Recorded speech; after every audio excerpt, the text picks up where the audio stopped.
Ciao a tutti e benvenuti all'Autodromo Nazionale di Monza. Hello everybody, welcome to Monza for race 5 of the FIA World Endurance Championship. I'm not sure what the Italian is for Scorchio, but it is going to be a hot one with a huge crowd in hand. The Tifosi have come out in their tens of thousands to witness the Le Mans winners, Ferrari, here in the next race on their home track. Martin Haven, Graham Gooden with you on the grid. Anthony Davidson mingling with the great and the good. He'll be back before the race gets underway with the latest update from the grid, and Louise Beckett will be patrolling the grid in the pit lane as ever. And Graham, just look at the sea of red. Look at the sea of humanity here. Yeah. I mean, not all of the grandstands are full because not all of them are open, but there will be 100,000 fans in here. And why wouldn't there be? They're in Italy's Temple of Speed. And the news of Ferrari winning Le Mans will have been all over the TV news from the weekend of Le Mans through to their demonstration around the streets of Maranello and ever since. And there you go. The faithful are here to worship. I always say this, there are two religions in Italy, Catholicism and Ferrari, and this is where they come to worship the latter. And what a place to go as well. This track, 101 years old, was built in 100 days. Originally a 10-kilometer combined oval and road track. We use the road track these days. It used to be 7 corners. Now there are 11 because of the chicanes. First test, rushing down the long straight into the Primo Variante. Massive stop, very tricky to negotiate with somebody in front of you. Through the chicane at the Roggia, and entering the first of the two Lesmo right-handers. The first one is slightly slower than the second one. The second one, be careful on the exit for track limits because you need the speed to run down to the Variante Ascari, named after the great world champion Alberto Ascari, who lost his life here in testing.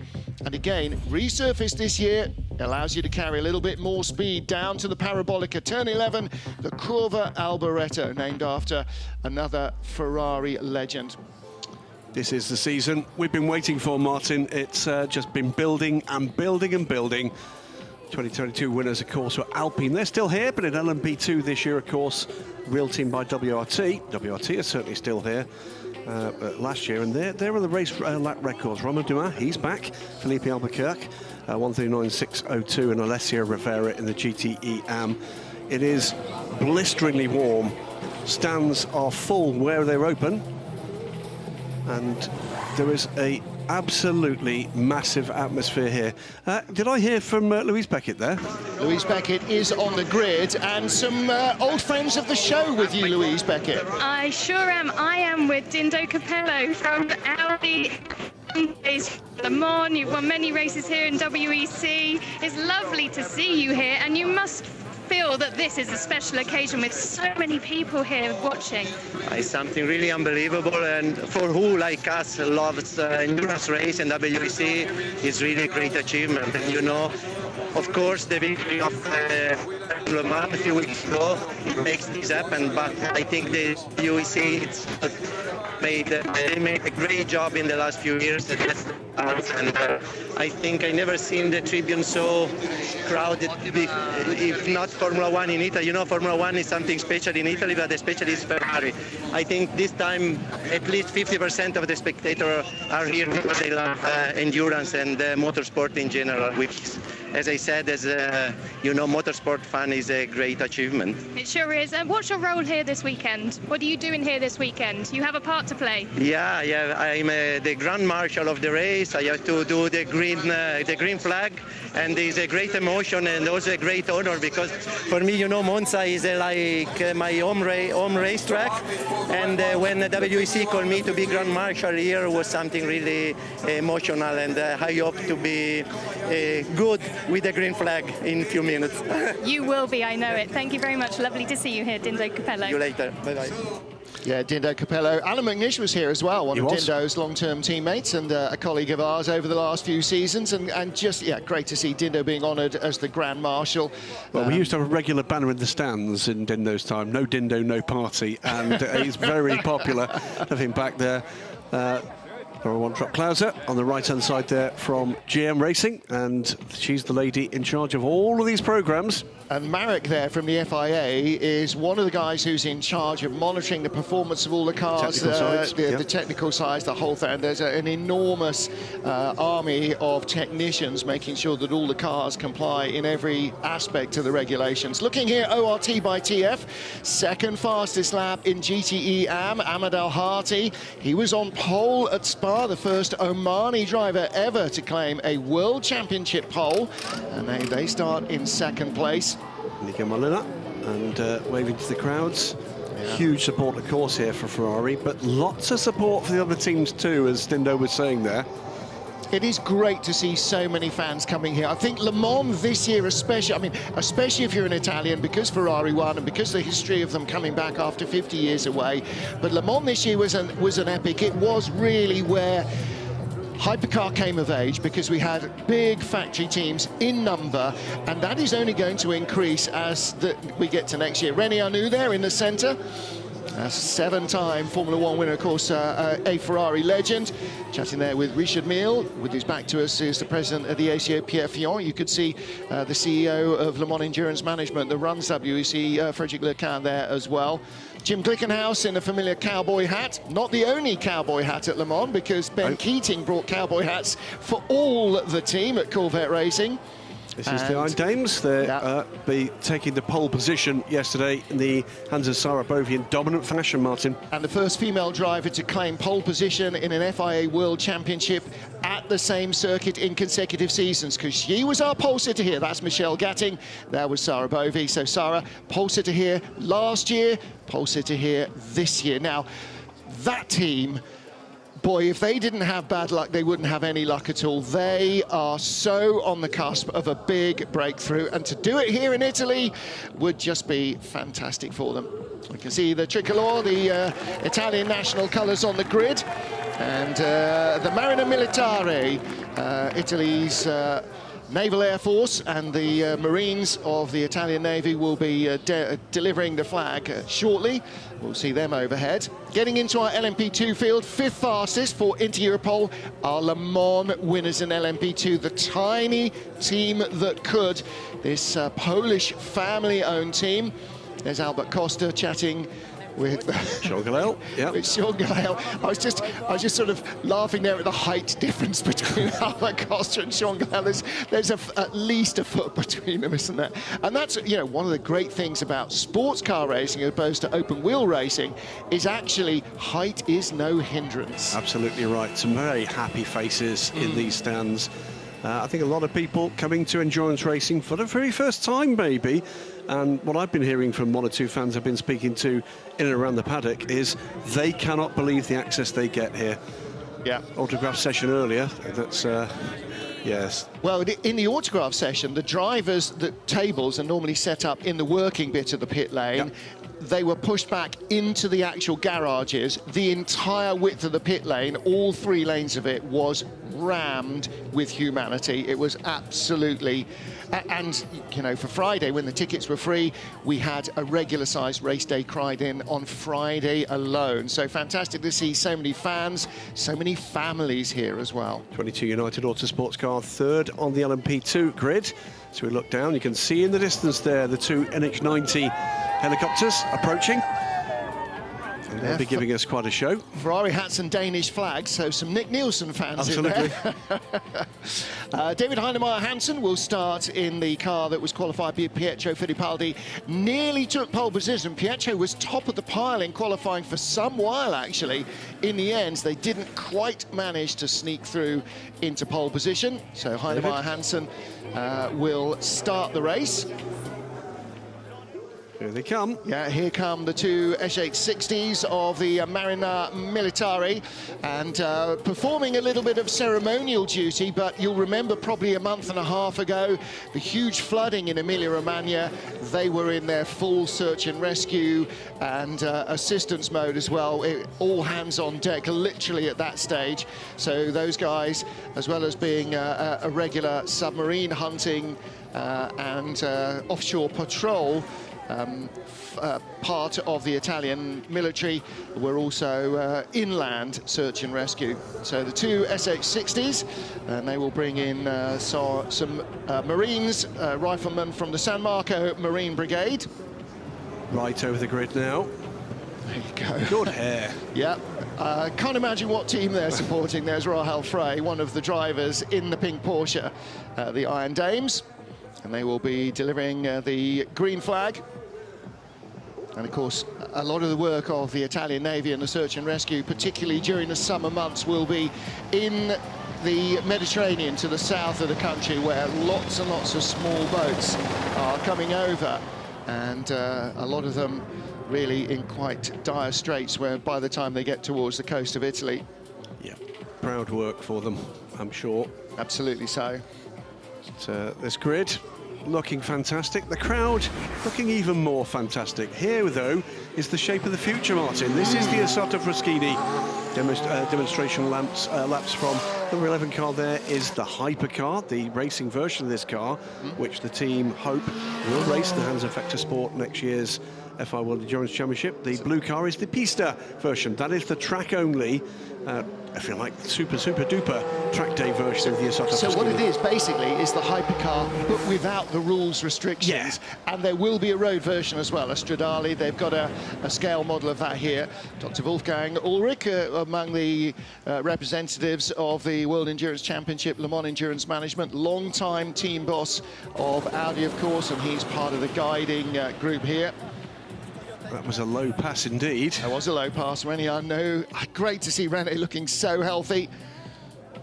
And I'm sure he remembers, you know, suiting up for Ferrari at this track, whether you're in a sports car race or a Formula One race, you know you're doing something special, somewhere really magical. This track, 101 years old. They're going to close it at the end of this season's activities for about 6 months for, well, improvements, particularly for spectator facilities. More loos, more grandstands, you know, roofs on the grandstands maybe.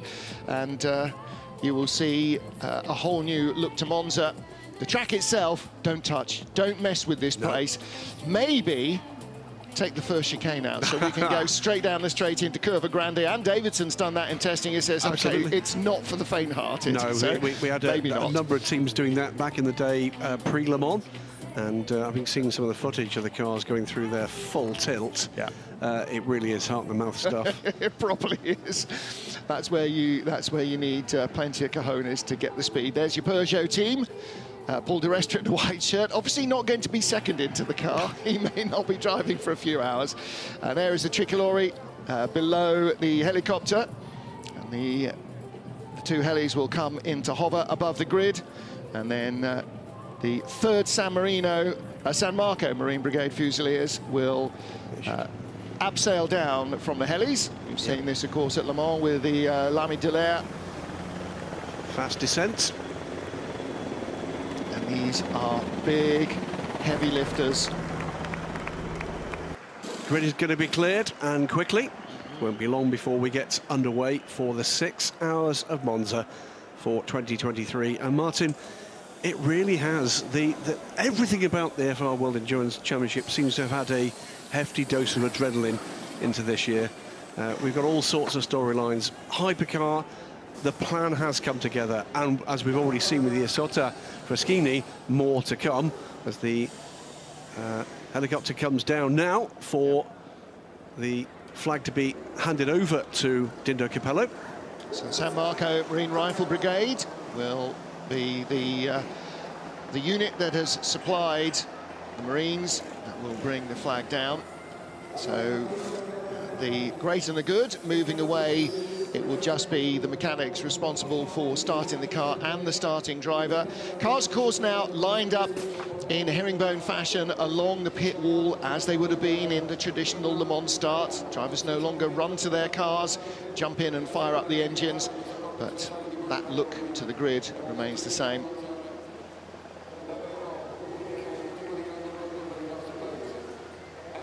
So our riflemen descend from the heli. Of course, the whole point of this is to be able to interject personnel quickly and without the need to land. whether it's onto ship or land. And these Italian naval marines and their support helicopter crews will be very familiar with this. Again, particularly most recently in the flooding in Emilia-Romagna, they will have been among the first responders to rescue people, get in, save lives. Which to a great extent, actually, in peacetime, is a large part of the role of most military forces. Just to help the government look after the population. Disaster relief and all those things, and you're from a military family, so am I. And I know there's a huge amount of pride in that side of operations. And great to see the guys from the Italian Navy, the naval air arm from the Italian military. Yannick Dalmas, suited, booted, and about to boot it as he puts out the sighting lap in the course car. Yeah, Yannick Dalmas and our safety car driver Pedro Casero will be hopefully not too busy here. Weather is good, set fair. There are no forecasts of rain. We had very heavy rain on Thursday morning. I mean, absolutely torrents, and if it were to rain like that here today, that would be an instant red flag. There was certainly weather that would be unsurvivable, even in a wet weather tired car. Mikkel Jensen starting 4th place on the grid. The Peugeots looked to come alive at Le Mans. They just looked like a wholly competitive car a lot of the way through the race. I spoke to Loic Duval. He said, yeah, I think every hypercar really came alive at Le Mans. It's what they were designed for. But he and the rest of the team are feeling much more confident about their performance. And 4th place, their best qualifying. Didn't quite make it onto the front row of the grid, but it could have happened. They were close enough in terms of pace. But on the 3rd spot on the grid, car qualified by Brendan Hartley, started by Sebastian Buemi, and these are the guys that lead the championship with 3 races remaining here in Monza. There's Dindo Capello receiving the tricolor. Dindo started in single seaters, went through touring cars, super touring, and then into sports car racing, has become one of Italy's big star names in the sports car racing firmament, and just one of the loveliest chaps. Yeah, absolutely one of the real characters of international endurance racing. 2nd place on the grid, front row for the number 50 car, Miguel Molina. It will be to take this car to the track and challenge as quickly as they possibly can. And interestingly, it is a mixed grid here, isn't it? Mixed rows of cars. Not a lot of chance for there to be a rear gunner for any of these leading teams. No front row lockouts for Toyota or for Ferrari. Ferrari locked out the front row in Le Mans, and Toyota, courtesy of an absolutely stonking lap from Kamui Kobayashi, snatching pole position, and they are on the hard tyre. There are a few cars down the grid. There is a choice of tyres in hypercar, medium or hard. I gather the Jota Porsche, the gold Hertz Racing Jota Porsche, is on a medium tyre. Watch them early in the race. Yep. This is all to be, remember, with no tyre warmers now. Mike Conway there aboard the pole position car. No tyre warmers for the remainder of this season and ongoing. Yeah. That is going to make it tricky for these hypercars. Close to 700 horsepower going down through the wheels to get the heat into those tyres. Miguel Molina there, just with a moment to gather his thoughts. And it's when you get into the cockpit and tighten up the belts and the helmet is on and the gloves are on and you're plugged into the radio, that's when you start to focus on the race. All the rest of it is just noise. So Ben Keating there talking to the Corvette engineer. Hard tyres on the Ferrari as well. I think most of them are going to double stint their tyres right from the off, but Jota looking to mix it up with the Hertz car. Cars on the grid, 36 lined up, ready to start the 6 hours of Monza. And René Arnoux, one of the Ferrari Formula One legends, Renault and Ferrari, lest we forget his great starring roles for Renault as well. Great to see René Arnoux here back in Monza, and he will watch the cars go away. I wonder what he makes of hypercar. He's watched an awful lot of racing over his career and over his life before becoming a race driver, and he'll have seen highs and lows of Formula One, highs and lows of sports car racing. There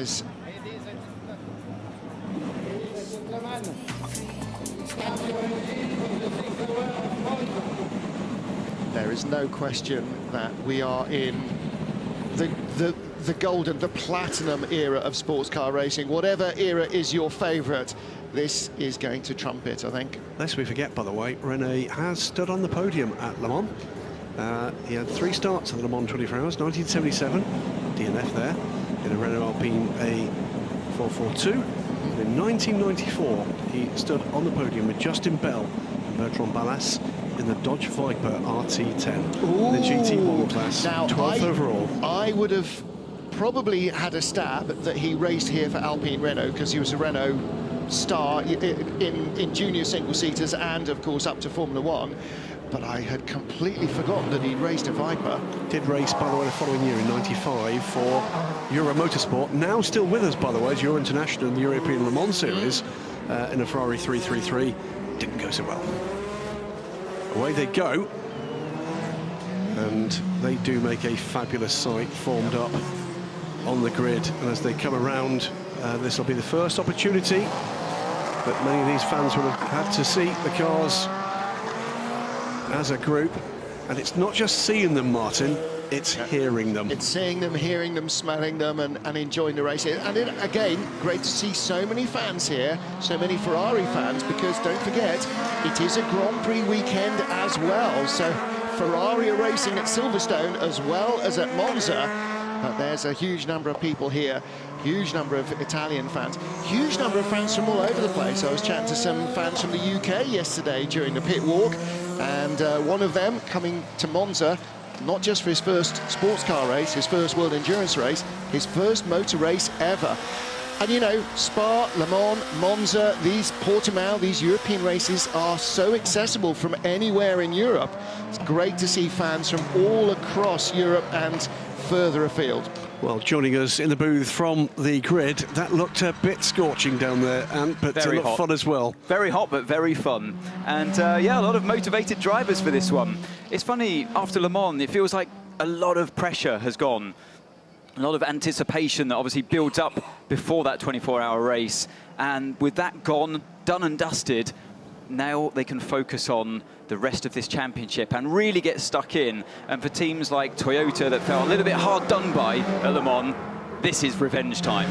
Absolutely right. And we've got to get used, haven't we, to a shorter lap time and getting quicker into the action after Le Mans. First off, 2 formation laps, and that's to allow all the cars and all the drivers to have a chance to warm their tyres significantly.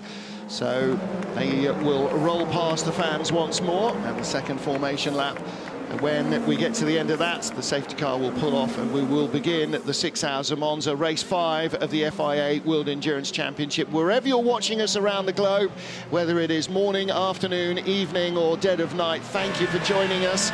If you've never seen this before, but you're tuning in because you saw bits of Le Mans, then if you go to the FIA World Endurance Championship YouTube channel, not now, but at another time, you can watch all of Le Mans if you're so inclined. You can also go behind the scenes, actually, in the full access program, which will give you a brilliant human view of what it's like to be part of the maelstrom that is the 24 Hours of Le Mans, part of which, of course, we can't show because it's not live TV. Yeah, trials and tribulations galore in full access from Le Mans, and that is something we do after every FI World Endurance Championship race. If you're watching, whatever you're watching, do get the FIWC app. We'd appreciate it. You get to listen and look at what we're looking at, enhanced timing, all sorts of other features, as well as your broadcast channels around the world. And a whole load more onboard shots as well to boot. So just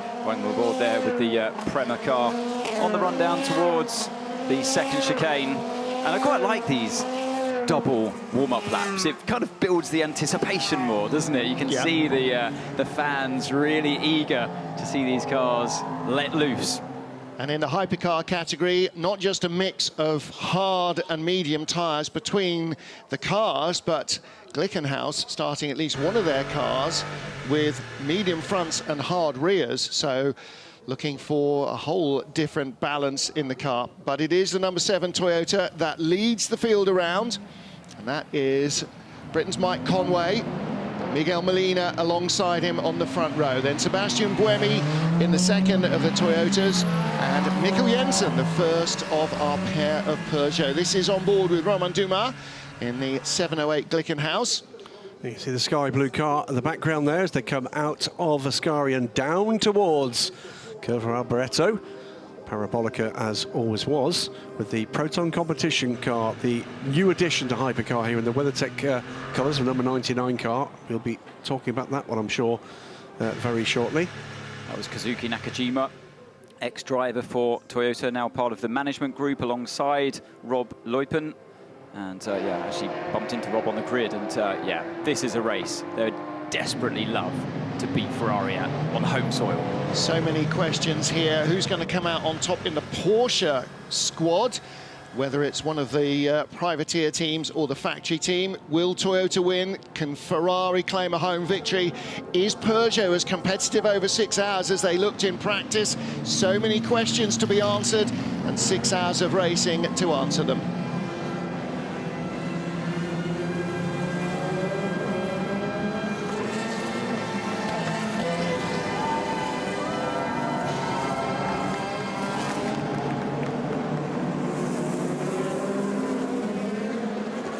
We are racing in Monza, and the two Toyotas trying to run nose to tail to shut the door on the Ferrari. It looks like the second place Toyota, Sebastian Buemi, losing out there. Around the outside comes the Peugeot, and the Ferrari's just facing backwards.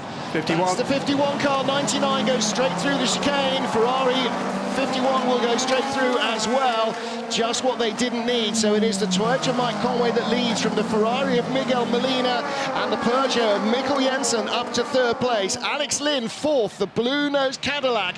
Then the second Peugeot, that's Nico Muller trying to sneak down the inside, and a big lock-up on the dirt there from the Glickenhaus. But through goes the leader in. That's the Jota that leads in GTM, David in LMP2, David Heinemeier Hansen ahead of the Floyd Van Wall car, Tristan Vautier. Great start for Heinemeier Hansen. I wonder if he straight-lined the first chicane. Side-by-side contact there, nearly disaster for the Vector Sport car, but they've come out of that doing well.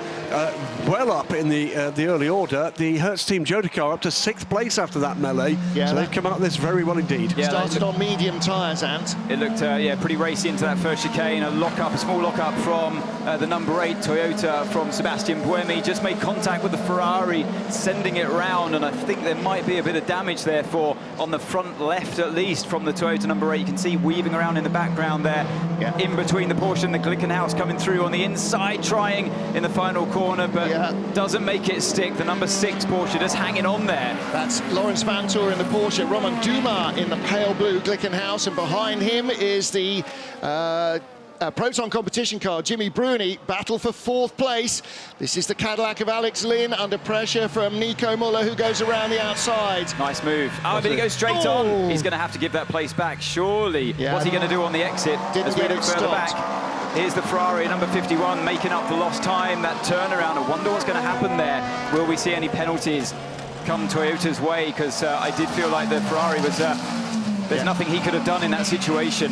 Nico Muller did give the place back, so the Caddy is back into 4th, Nico Muller in 5th. Then the gold car in 6th place is Antonio Felix da Costa, Hertz Team Jota's Porsche. So the leading Porsche is again the Jota privateer car, but he's got a factory car right behind him. That's Michael Christensen in number 5, Penske Motorsport Porsche, the red and white Porsches. Yeah, that was some quick thinking, and the right thing to do as well. The Vector Sport second time around in the second chicane is now facing the wrong way. What's happened there, I wonder? So Matthias Kaiser, the Luxembourg driver, in trouble there. Yellows out at the Variante della Roggia. And the hypercar field motors on with Christensen. That's a good line there from Christensen through turn 8. As we look at a replay, what happened here? Oh, a bit of a late move there by the number 63, Prema, who was in there as Dorian Pan. Yeah, a little bit too late and was unsighted completely as number 10 turned into the corner and got spun around. So, yeah, I would put a bit more blame there on the number 63 car. Yeah. The move wasn't quite on. Yeah, Kaiser was committed. Dorian Pan lost ground there as well, actually, to her teammate. Meanwhile, on board with the number 5 car, Michael Christensen coming around the Jota car of Antonio Felix da Costa. Is he going to get it done under braking? Yes, he does. Good move. Okay, Seb. Tire and aero looks okay. Tire and aero looks okay. We are P8 at the moment. You can head down. Yeah, long race, and I'm sure Buemi is kicking himself a little bit. It's very rare for Seb to make mistakes. I think we might see a replay here of the start. So you see the number 6 Porsche pull out to race his teammate down towards turn 1. But let's keep an eye on Buemi there. On the inside, the Toyota alongside the Ferrari momentarily. The Peugeot goes around the outside, and then a lock-up from it.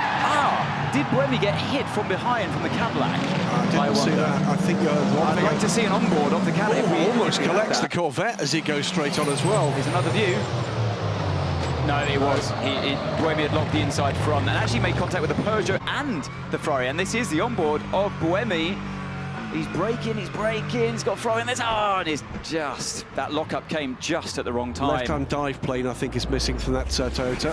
Yeah, he hit the Porsche there as well, or the Porsche just scraped round the front of him. So the Caddy, I think, just about escaped, but it is our race leader, Mike Conway, on lap 3 of the race. I correct myself, it's the livery that's misled me. Too much red and white. Yes, red on one side and black on the other. Okay, but yeah, I mean, we heard from Buemi's engineer saying, yeah, aero looks good. That means they can see the pushrod loads of the suspension, and they can see that it matches yesterday's performance from the car and what they expect to see. So no harm done in terms of physical contact on the car or lap time reduction from the car, but I do wonder how the steward's going to look at that one. Behind these guys, in the lead of LMP2 at the moment, just behind this battle, as you can see the Ferrari just moving up ahead of the Van Wall. That's for 12th place.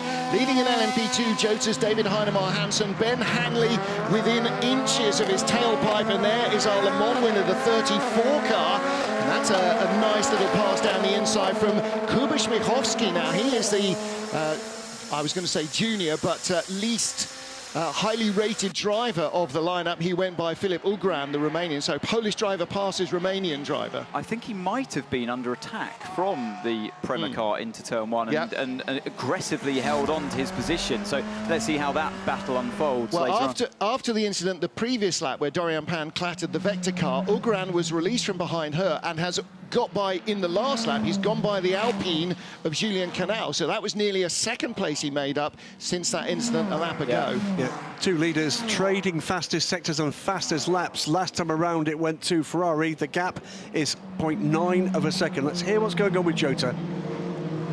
Behind you is Christensen, car in front is Müller. We are so slow down the straight. He spot the lack of top speed. We currently investigate. Keep you updated. Yeah, it's interesting that he says that because the Works Porsche just drafted its way past and blew by him. You'd have to say, you know, it's the same car. What's going on there? Well, the top speed for the Gold Jota car, not that Gold Jota car, the other Gold Jota car is 300.8. Top speed for the Penske Porsche, 307.7. So 7 kilometers an hour faster. That's 4 miles an hour. Doesn't sound like a lot. It's enough. It is when you're doing the same speed. Absolutely. So this is our LMP2 lead battle. David Heinemar Hansen for Hertz Team Jota in the 28 car, their remaining LMP2 car, and last year's winner here, the number 22 United Autosports car. And in the United car is Super Sub Ben Hanley. Both United cars have got an alternate driver in this weekend because 2 of their members are racing at Canada Tire Motorsport Park in Mosport in Canada in the IMSA series. Worth mentioning, by the way, great stuff here from David Heinemar Hansen.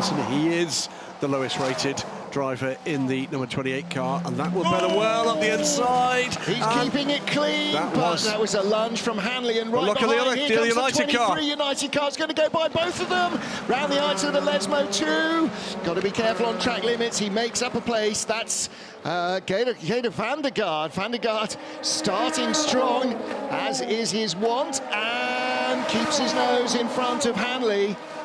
Yeah, what a fight between...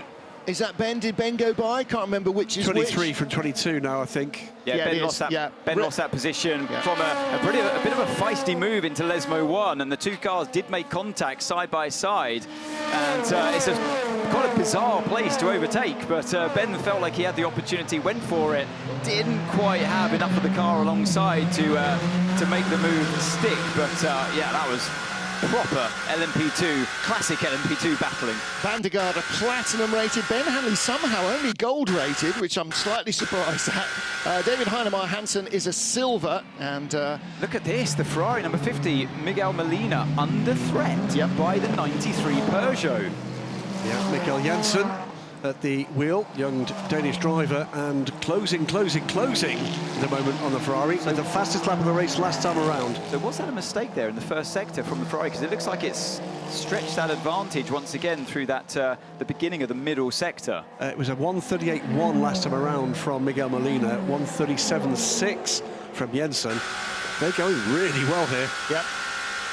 1:37.9 in fourth place. Alex Lynn in the Cadillac. That's that car's fastest lap, and it's just creeping away from Nico Müller in the second Peugeot. And again now, the Jota, Hertz Team Jota Porsche does seem to be a little bit down on top speed. Let's compare Antonio Felix da Costa, 3:10.3, the top speed on the last lap round. Sebastian Buemi behind him, 2:97.5. So Buemi using the toe to close, but may not find it easy to get by. Also worth pointing out, the other privateer Porsche 300. That's also down on the two factory cars. Here's the car to be looking at as well, the bright yellow Corvette number 33. If they have a good race here today, they can walk away with the championship, but in a bit of a scrap here with the Aston and the Ferrari. This was an instant just a lap ago with the 57 car Takeshi Kimura. Yet again, it's Japanese gentleman driver on Japanese gentleman driver, Satoshi Yoshino. We've had this throughout the season. Huge rivalry. Yeah, that I'd pass more blame there on the Ferrari on the inside. A bit of an overly aggressive move over the curb and bounced himself offline, and then left the D-station car with pretty much nowhere to go. Mike Conway, the race leader, about 1.8 seconds clear ahead of the battle for second, but not getting further away. Look at this! There's the Alpine between the two Prema cars, and just ahead of them, the yellow and green Inter Europol chasing the 35 Alpine. So the 36 car Julian Canal between those two red, white and green Prema cars. We're on board with Kuba Śmiechowski, Jakub. Most Jakubs are nicknamed Kuba, and the 35 car in front of him driven by Mima Rojas. The numbers tell us there's a lot of newcomers watching these races. LMP2, what is this? They are the same car, the Walorica cars with the same Gibson engine side by side here, 83 and 33. It does indeed, and that's... Ben Keating goes ahead of Luis Perez Compact. Yet second place here will guarantee them the championship. Right, they are third at the moment. Second place is the orange Aston Martin, Oman Racing Team by TF. That's what ORT is, Ahmed El Hati. But the leader is still the Iron Dames car of Sarah Bovey. And the battle is already underway here in Monza. Riding briefly there with Mikkel Jensen, Antonella Coletta watching from the garage. AO Porsche going very slowly, or relatively slowly. That car not finding much speed. Efren Castro driving it. His first time ever in a Porsche RS. The Ferrari in second place goes straight on. Efren Castro in that red GTM Porsche. Never raced at Monza before. He's from the Dominican Republic, but a very successful Porsche racer. This is the lead battle. It's now 1, 2, 3, and then 4, 5 right behind. So David Heinemeier Hansen doing what he should be doing, keeping his line and length correct and just ignoring what's in his mirrors. It's going to make it very tough for the United cars to go by. They're going to have to work together, Anthony, to try and mug him somewhere. Yeah, I mean, he's under immense pressure here, isn't he? Heinemeier Hansen here, but doing a great job so far in defending the very aggressive Guido van der Garde and Ben Handley combination. Don't forget that one in Portimao as the super subs there. Yeah. Through this entire LMP2 field, by the way, there are only 2 gaps of more than a single second at the moment. Oh, looking back from the Hertz team, Joe's car of Antonio Felix da Costa. This is the battle for 7th place as Ben Keating moves up to 2nd ahead of Ahmed Al-Hati. And almost contact there. I think there was. You saw the way the Aston squirmed. He's still got the diffuser on the rear, though. That's good news. What a brave move there by Ben Keating around the outside of turn 1. I mean, you're putting a lot of trust in the driver you're racing against there, so well done to both of them. Ben Keating, of course, the bronze driver, the lowest graded driver in that driver lineup at Corvette. So beautiful move there. Car 8 will serve a 10-second penalty at their next, i.e. first pit stop for making contact with the 51 car. It doesn't bring the 51 up the order, but again, if you ruin somebody else's race, it's the steward's job to inflict a similar punishment on yourself. Into the Roger with the number 8 car, Sebastian Buemi, trying to line up Antonio Felix da Costa for a move for 7th. Were that stop to take place now? The change, yes. Change the lead. That's clearly happened on the run into the chicane. Van der Garde. Yeah, that would drop, Hanley by the way. Couldn't go with him. That would drop the number 8 car from its current 8th position to 12th with that 10 seconds. The thing is with the number 8, he's kind of caught a bit of a blockage in the Jota car. He can't make any headway there at the moment. So, you know, that penalty, if you can't overtake that, Jota, trouble for 7. So that is Satoshi Hoshino, and is that at the Roger or is that at? Okay, well wait, where's he gone off? 777. Is that Ascari? It's Ascari. It's Ascari. Okay, so side by side. We are likely to have a full course yellow. Ben Hanley makes the move just in time on David Heinemeier Hansen. He goes through for 2nd place. Behind Heinemeier Hansen, the first of the WRT red and white cars, Rui Andrade, then Mimo Rojas. So Heinemeier Hansen. Oh, and that is where the D station car went off. He's hit the barriers on the right. This will be a safety car. Well, there's a lot of damage on the driver's right, the extreme left of your screen. That's the splitter of the car, or the under tray from the rear. Gone, I think the bonnet's gone. Yeah, safety car. Too much debris, too much danger. So again, you know, getting ahead of Heinemeier Hansen then for Ben Hanley was absolutely critical. He had to be brave in the Lesmos. That is the end of that car's race. I don't know. That's big damage. No, that's big damage. Let's see the other side. The other side might not have a wheel. It might be up in the driver's feet. Let's take a look here. Oh, contact from... That was the Toyota. That was the Toyota. Was that the race leader? No, I think it was the 8 car. I think it was contact from the 8. I think you might be right, Graham. Yeah, that's it in front. Look. Yeah, the Toyota's that's a big shot. It'd be good to see the onboard of car number 8. Well, this was on board with Lawrence Vantor, who was 2 cars behind. And don't forget, Buemi was trying to get by Antonio Felix da Costa, has in fact got by Felix da Costa, but at what cost?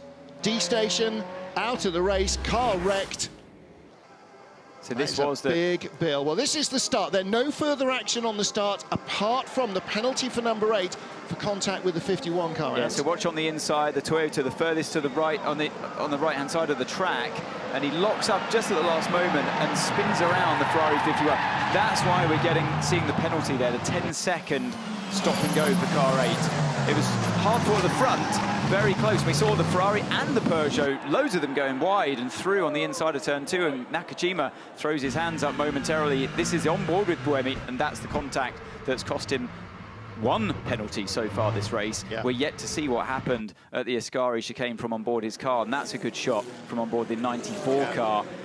You can clearly see the contact. So, yeah, you know, I have to agree with the penalty. I think 93 had some contact there on the outside as well. He did. There was a very minor contact from the Ferraris that was spinning around with the rear of the 93. Well, I did expect, with how hard it is to overtake here in Monza today in the hypercar category, I did expect turn 1 to be, and that was a close moment, yeah, as 51 rejoined and just got straight on back onto the line where everyone was spilling over and going straight on.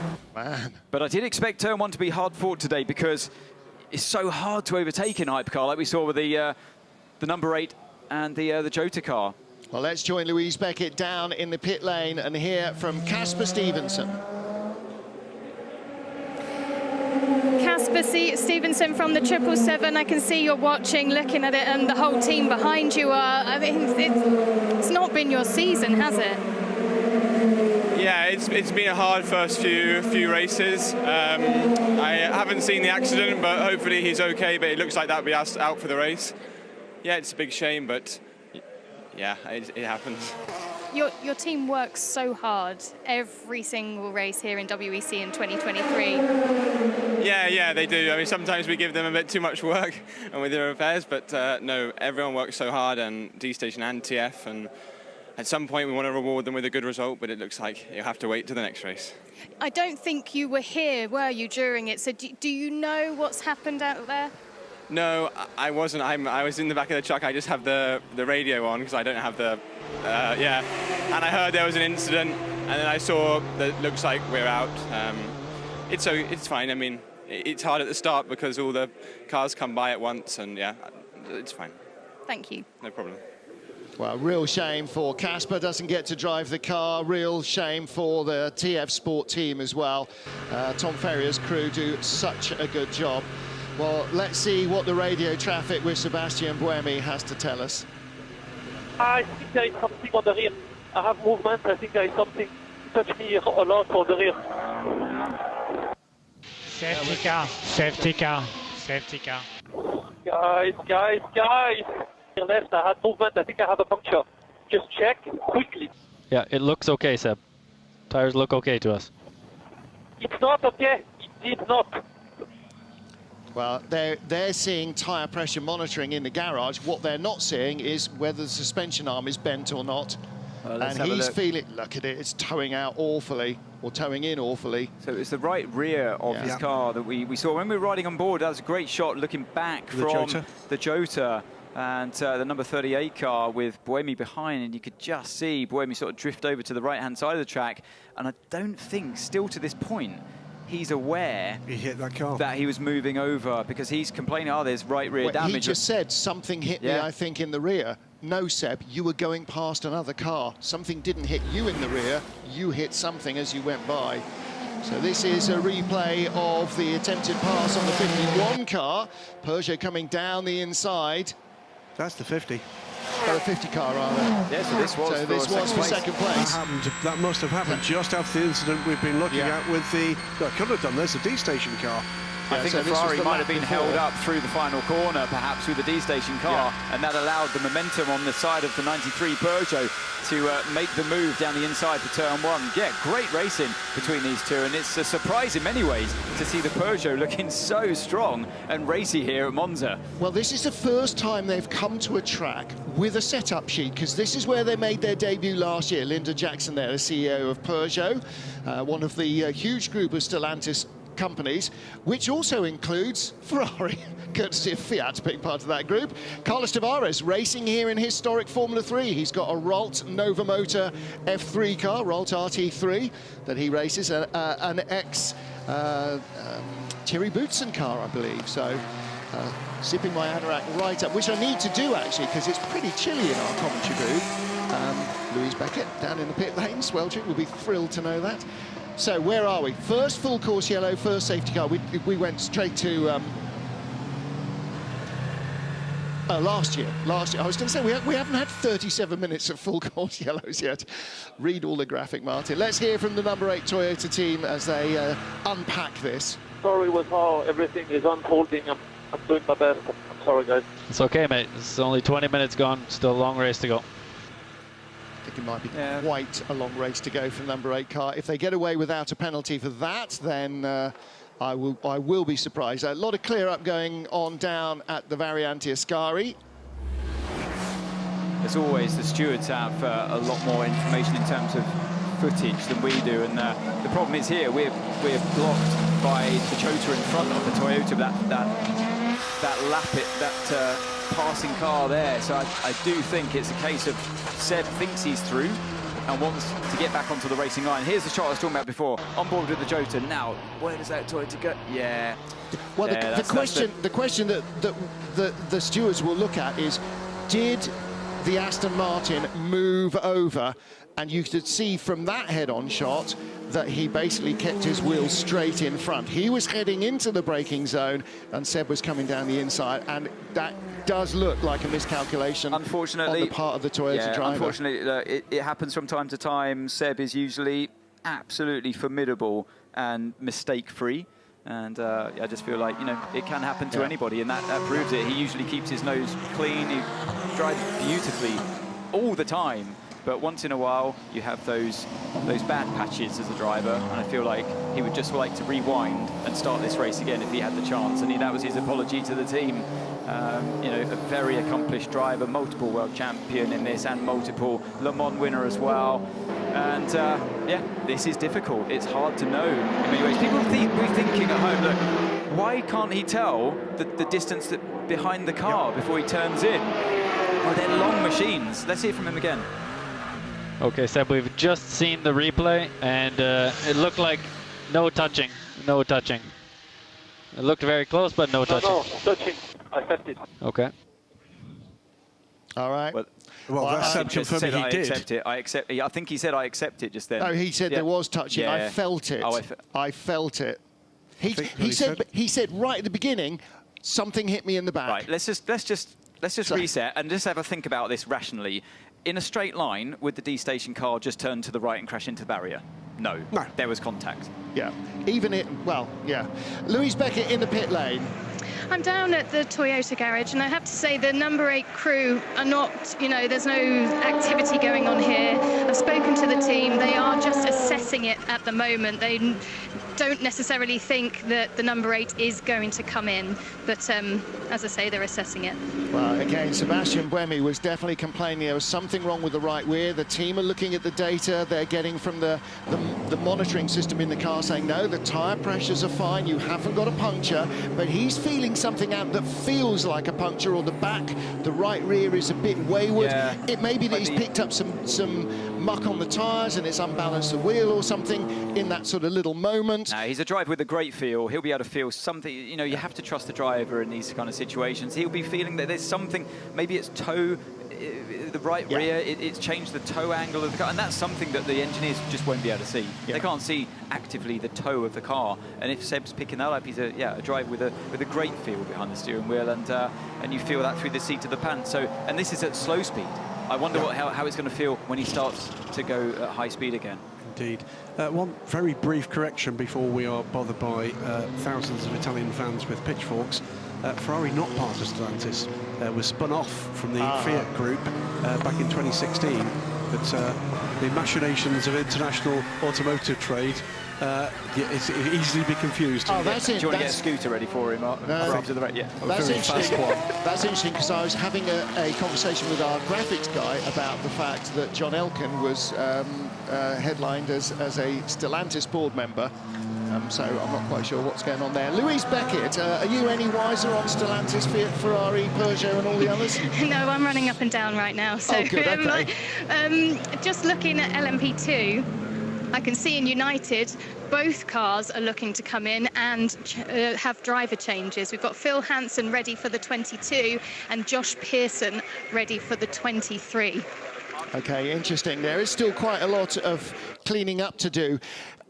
And that's interesting. What they would like to do is, if they're assuming this is going to be a long safety car for barrier repairs, and I don't know, I'm not sure. It didn't look as though the barriers might need repairing. Then they will try and put in one of their lower graded drivers. Every driver has a maximum drive time and a minimum drive time in a 6-hour race. That's a concrete wall, isn't it, where the car hit? Yep. I don't think that needs any. I think we may be ready relatively soon to go back to green flag. And actually, for David Heinemeier Hansen, who's third in LMP2, who was just passed by the two Jota cars, this is great news, because nobody's attacking him, nobody can get by him, he's still in third place, and this is burning up drive time. Now, it's not what they got into, it's not why he comes to the races, is to sit behind a safety car, but actually, part of that balance is how you fare against the pros. There's one of the pros, Ollie Jarvis, down at United Autosports, but David Heinemeier Hansen still third in LMP2 after a great start to the race. I think DHH has got every reason to be utterly delighted with the way he's gone in the first part of this race. Fended off to top pros in the United Cars for a fair few laps before finally having to cede the position. Really good run. And that's your mission as a lower graded driver. That's your mission, just to bottleneck the pro drivers in their progress through the race. Yep. Because when it's your turn to get your pro driver in the car and they've got their lower graded driver in the car, everything turns around. Shouldn't be too much longer before we go back to green flag racing. Looks to me here, just the body language we're going to see from Mikkel Jensen. I think Peugeot fancy leading this race, and soon. Oh yeah, no question at all. I think Peugeot really fancy winning this race. I think they feel after Le Mans, actually, we have got a car that we can race here. They've got knowledge of the track. They have raced the car on this track before. Yeah, they had problems. It was a brand new car. It was basically a test hack brought here to race with a test team. Let's hear from our race director. For information to the pit wall, the amount of grass on track, the marshals can't deal with it. We're sending in the sweeper. That area is quite critical. And we only have a narrow line, so the option is to send the sweeper there. So we are having a sweeper at T8, T9. We have a sweeper at T8, T9. Okay, I think if it was gravel like we saw yesterday in qualifying, that's one thing, but grass, from my experience, you can cope with running over a bit of grass on the track like that. I think they're being more than cautious in that regard, but can never be too safe, I guess. Yeah, okay, Seb, I've just had a look at the onboard, looking behind from the Joda. We can see obviously we have big touching with the 777 car. We do have a penalty to serve at the next stop. We'll have to wait 10 seconds before we can do anything. Oh, that's already the penalty, one penalty. So yeah, I think their race is coming unravelled, and they are our championship leaders. Take a look again at the start of the race with the number 8 Toyota. It was on row 2 of the grid. Number 7 car, Mike Conway, on pole. The Ferrari comes in front. Seb drops back, and then why does he lock up? He's giving himself room. Cold tyres, and he gets a little bit pinched by the Ferrari. To be fair, in that situation, he does get a bit pinched. That makes him jump on the anchors that little bit harder, and that locks the inside front wheel. And it's the lockup that then sent him into the Ferrari. But it wasn't just the Ferrari. The Peugeot that was on the same row of him was already ahead. The Ferrari from the row back got ahead because he was slow on the inside. So actually, from looking at that once again, you know, Seb, obviously, you know, he did try to do the right thing by hanging back, but it was the moment where the Ferrari starts to come in, it spooks him a little bit, and he jumps on the brakes that little bit harder, and again, you know, that's what caused the lockup. But the stewards will look at it in purest sense that, was there a car's width on the inside at all times? Yes, there was. Yeah. That's the problem. Yeah. So, you know, it's a very, you could argue, a very draconian way of looking at that kind of situation, but from a racing perspective, Seb that's how it happened. He had to jump on those brakes a bit harder than he was kind of giving himself time to do in the first place. There's the pink Ferrari, or pink Porsche, I beg your pardon, Iron Dame Sarah Bovey, that was last year. Leading in GTE-AM from Ben Keating in the yellow Corvette, and Ahmed El Harthy's orange Aston. Okay, mate, it is not going to go green this time. Pits will be open, and we are going to box. We're going to box. We'll take fuel only. And we will be traffic light. Okay, so they're going to surrender. Yeah, that's correct, but it saves us. This is our stop at the end. This is our stop at the end. There we go. So they're going to surrender track position to take that last splash and dash out of the equation. And look, they are not alone. Everybody in Hypercar is thinking the same thing. Let's load the cars back up with fuel. Driver will stay in. They won't change tyres, but they're trying to eliminate the and a bit stop at the end of the race. And they're not alone. Look, LMP2, who stayed out? Toyota have stayed out. Peugeot 93 stayed out. I don't think they can serve its 10-second penalty under a safety car. No, it can't. 50, okay, so it's split. Half the Porsches, half the Ferraris, half the Toyotas. Well, the LMP2s would have been getting closer naturally to their pit stop allocate, you know, their fuel supply left in the car. They, without being hybrids, they naturally eat through their fuel much faster than the hypercars. So they're probably getting very close to their natural pit stop anyway. But for the hypercars, it's interesting. So they've eradicated now already the splash if they weren't to have... Oh, what's going on here with the... It had to come in around the nose of another car, so the 41 car. That was our pole sitter in LMP2, came in from like 7th place. Has split the United cars in the pits. The Jota nice cars. work from Jota. Good spot, Graham. Yeah, they've always been super speedy in the pit stops as Jota. Just gained a position because of it. Safety car out at Monza, and the pit lane has been opened. The sweeper is cleaning the track at Ascari, where the safety car inducing incident, contact between the number 8 Toyota and the 777 D-Station Racing Aston Martin. Pitched the D-Station car first hard into the wall, driver's right, and then into the gravel. Car has been rescued, but clear-up operations continue, and a almost whole field entry into the pits there. 14 cars stayed out, so 21 cars came in. Only one, by the way, of the LMP2s opted to stay out. That is the 36 Alpine car. In GTM, the Iron Dame stayed out. Corvette came in, but that's another car that's dropped back behind the ORT by TF car. Might come in this lap because the lights remain on the safety car. I don't think we're going green this time, so they have another opportunity to pit. Let's get down to the pit lane then and catch up with Louise Beckett and Guido van der Garde. Guido van der Garde coming in from that hot run. That was such a good move. Yeah, that was nice. I mean, yesterday, you know, qualifying, we were not so fast yesterday. We had some issues with the car, but to be honest, yeah, today I knew I had to make the moves from last to first in a couple of laps. Yeah, like I did in the past, you know. I like it when I'm from the back moving forward. Yeah, that was really, really good. The car's performing quite well actually now. I think we made a step compared to yesterday, so very happy. Ollie Jarvis, I'm going to bring you in here because I've got to say he was so animated watching that. Yeah, it's great to see. We had a bad day yesterday, but you know, I've heard a lot about Guido's first laps, and I didn't quite see it at Portimao, but he definitely, you know, he delivered today. So I think we're currently P2, but from last to first in about 8 laps, pretty impressive. And split strategy now between the 23 and the 22. I think we came in on the same time, so I think we're still in the same lap. Both change drivers. Oh, I didn't see the driver change on that. No problem, but both change drivers, which I think is quite good. So yeah, we keep on pushing, and hopefully we have a good result at the end of the race. Great, thank you. It does occur to me, gentlemen, that there's double, potentially triple bad news here for Seb Buemi. So watch this battle between the two. Yeah, this was the positional change, wasn't it? This was Ben Hanley looking down the inside of David Heinemeier Hansen for the lead, and a little contact there, but look at the car behind. This is Guido van der Garde. That contact slowed them both up into the first of the Lesmos, then through the second of the Lesmos. Guido van der Garde being brave on the exit, making sure he doesn't run out too wide, but Anthony, then he's in the position where he's moved ahead of his teammate, and he wants to take the lead.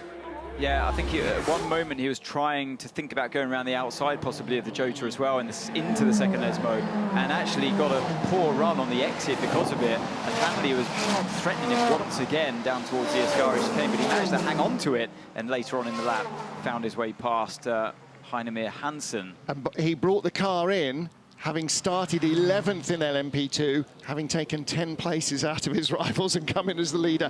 Lights off on the safety car. We will go green this lap with 36 minutes in the book. And we are now on lap 15 of the 6 hours of Monza. This is a time race, not a distance race. So last year we did over just under 1,200 kilometers. Please remind drivers, no overtaking before the line. Please remind drivers, no overtaking before the line. Eduardo Freitas, Green Louise lights Beckett, on track, no overtaking before the line. Martin Haven, Anthony Davidson and Graham Goodwin are the name voices you will hear in this race. Strikes me coming out of this safety car period and with the leader under pressure now from the Peugeot. Watch this. Close enough. On the inside defends Mike Conway, but round the outside comes the 93 Peugeot. Mounting the attack, Mikael Jensen. Can he make it stick there? Has he got it done? Clean through on Brilliant the stuff. inside. Great stuff. Big round of applause there from the Peugeot garage. That's the first smile of the year from Jean Martino. Great to see that. It tucked in behind, though. This isn't done yet. Not over yet. You can always mount a challenge down towards the second chicane. Quite often he's had to defend there, has Jensen, but he's kept the position. And Conway, nicely done. as the race leader, did Conway have to be just a fraction cautious into that first corner? The Ferrari's right there as well. That's Miguel Molina, Nico Müller in fourth. This is fantastic stuff. Now Jensen is really looking in the mirror as he's having to place that car in a defensive manner to make sure that Conway has no sniff of an opportunity to repass. But the Peugeot's so fast in a straight line here in Monza. Look at the tyres, Ant. Peugeot on the medium tyre, softer tyre for cooler conditions. But the Toyota on the hard tyre now. Are they going to double stint it? Are they going to triple stint it? Well, what did we see in Le Mans? We saw the Peugeot being very good on its tyres, very kind on its tyres. And I wonder if that's just allowed them to have a bit more confidence to run the medium tyres early on in this race. But now Conway's under the attack from the car 50 into the final corner. Is this a case of the Toyota not being able to energise the tyres and get the heat into them as quickly as others around them, though? We've seen that in free practice. 2 or 3 laps out of the pit lane on the fresh tyres. Still the front end isn't in the car. Here we go. He's going to have to put the car to the inside once again. The Ferrari's drafting past. I think he might have the job done before even the braking zone. He has. Molina puts the pressure on, really squeezes Mike Conway, and I think the fans quite like that. Yes, indeed they did. I think there's more woe coming for Toyota, though, because if you think this one through, there's a 10-second pit stop penalty to come for Seb Buemi, but he's going to have to serve that as we get into a phase of this race where the cars are closer together. It's going to cost him more in terms of track time, and that's before there's any judgment on the contact with 777. Penalty also for the 63 Prema car of Dorian Pan for that contact that turned around the numbers 10 Vector Sport car. So if that happened there for a spin, 30 seconds, you can imagine it might be 60 seconds possibly for Sebastian Remy. I'm not quite sure where the penalty is going to end up. 1 minute stop-and-go penalty for car 8 with contact for the 777 car. So that'll be a separate penalty from the 10 seconds that they have to serve at their next pit stop. So when they come in for the pit stop, it's going to be 10 seconds before they can do anything. Then they'll do the pit stop. Then it'll be a separate penalty, a separate entry to the pits. The 2 penalties together will cost him a lap. A stop and go, if it's not served within the time of the race, is rated at a 45-second penalty, a drive-through at 40. Information. The pit lane, 1 minute stop and go penalty on car 8 for a contact with car 777. 1 minute stop and go penalty, car 8 for a contact with car 777. So stop and go, is he going to serve that now, or is this a pit stop? A stop and go, just a stop and go, is 45 seconds. That's a minute 45. They're lapping here in a minute 37. That's why. That is why. See that again, it still looks like a horrible accident, and that is driver's side on the Aston. This was the most damning view, I feel, yeah, and you can clearly see the contact there. The stewards have taken their time to look at these penalties for the different cars, and Stop and go. So this is it. It won't cost him a minute and 45 on track, because of course he's still moving when down the pit lane, but it's significantly more than a minute. It's a decent time to do it, though, because it means that he might be able to at least come out in free air, as they've all been bunched up behind the safety car. That's probably why they've chosen to do it right now. Well, and also leave yourself the longest possible time to recover from a penalty. And don't forget, at their first pit stop, because he's not stopped yet, it'll be another 10 seconds added to that penalty. It will be a minute and 45, because he's stationed for a minute, and a stop and go is 45 seconds. So, okay, it might be a minute and 40. He's got to try to stay, or they've got to try and stay on the lead lap. I think that's why he came in while he was still in the lead group. It gives them the best opportunity. If there is another safety car later in the race, that deficit will be at least halved. Let's hear from the 93 Peugeot team as we ride on board with Kuba Szmachowski. I think we can do 33. I get no auto lift, barely any auto lift. Yeah, copy that. We are checking. I think we can do a 33. His last lap was a 1 minute 37. I think they're obviously talking It can't be 33 lap stint, can No, it? and it can't be 1:33. No, so he must be talking about sector times. I think he might be talking about that. fuel. He might be talking about fuel saving. There might be a figure they're using about fuel saving, because he was talking about, and that's with a small lift or barely no lift. Yeah, okay. Looking back from the O2 by TF car, there it is ahead now. The reverse view, Corvette Racing chasing two different groups here, of course. Now that changed during the pit stop, because we saw Ben Keating going by the orange Aston Martin in green flag racing just before the safety car. That's changed in the pit stop, because at that stage that was for second. Sarabovi still leads in GTEM. The Iron Dames have yet to stop, so they're going with track position rather than fuel. Yeah, so here's the 93 Peugeot leads this race, and just there, flashing past our screen, is the number 8 Toyota, still on, very marginally, the lead lap. Yep, came out just in front of leader Mikkel Jensen, so Sebastian Buemi in danger of going a lap down, and we've seen that the Peugeot is quicker than the number 7 Toyota, which has now dropped how far back? And with blue flags, he will have to get out of the way, so he's got to keep at least this gap against the 93 Peugeot of Mikkel Jensen. You saw the blue flag already waving there going into Alboreto, so he's already receiving blue flags. If he is going to go a lap down. If there's ever a time to drive out of your skin, Seb, this is it. And remember, there's further woe to come, because when he comes in, because he's still not had a routine pit stop, it'll be 10 further seconds. Now, interestingly, they didn't do any work on the car, so they're clearly happy, or Seb is clearly happy, because what was his last? He hasn't done a flying lap.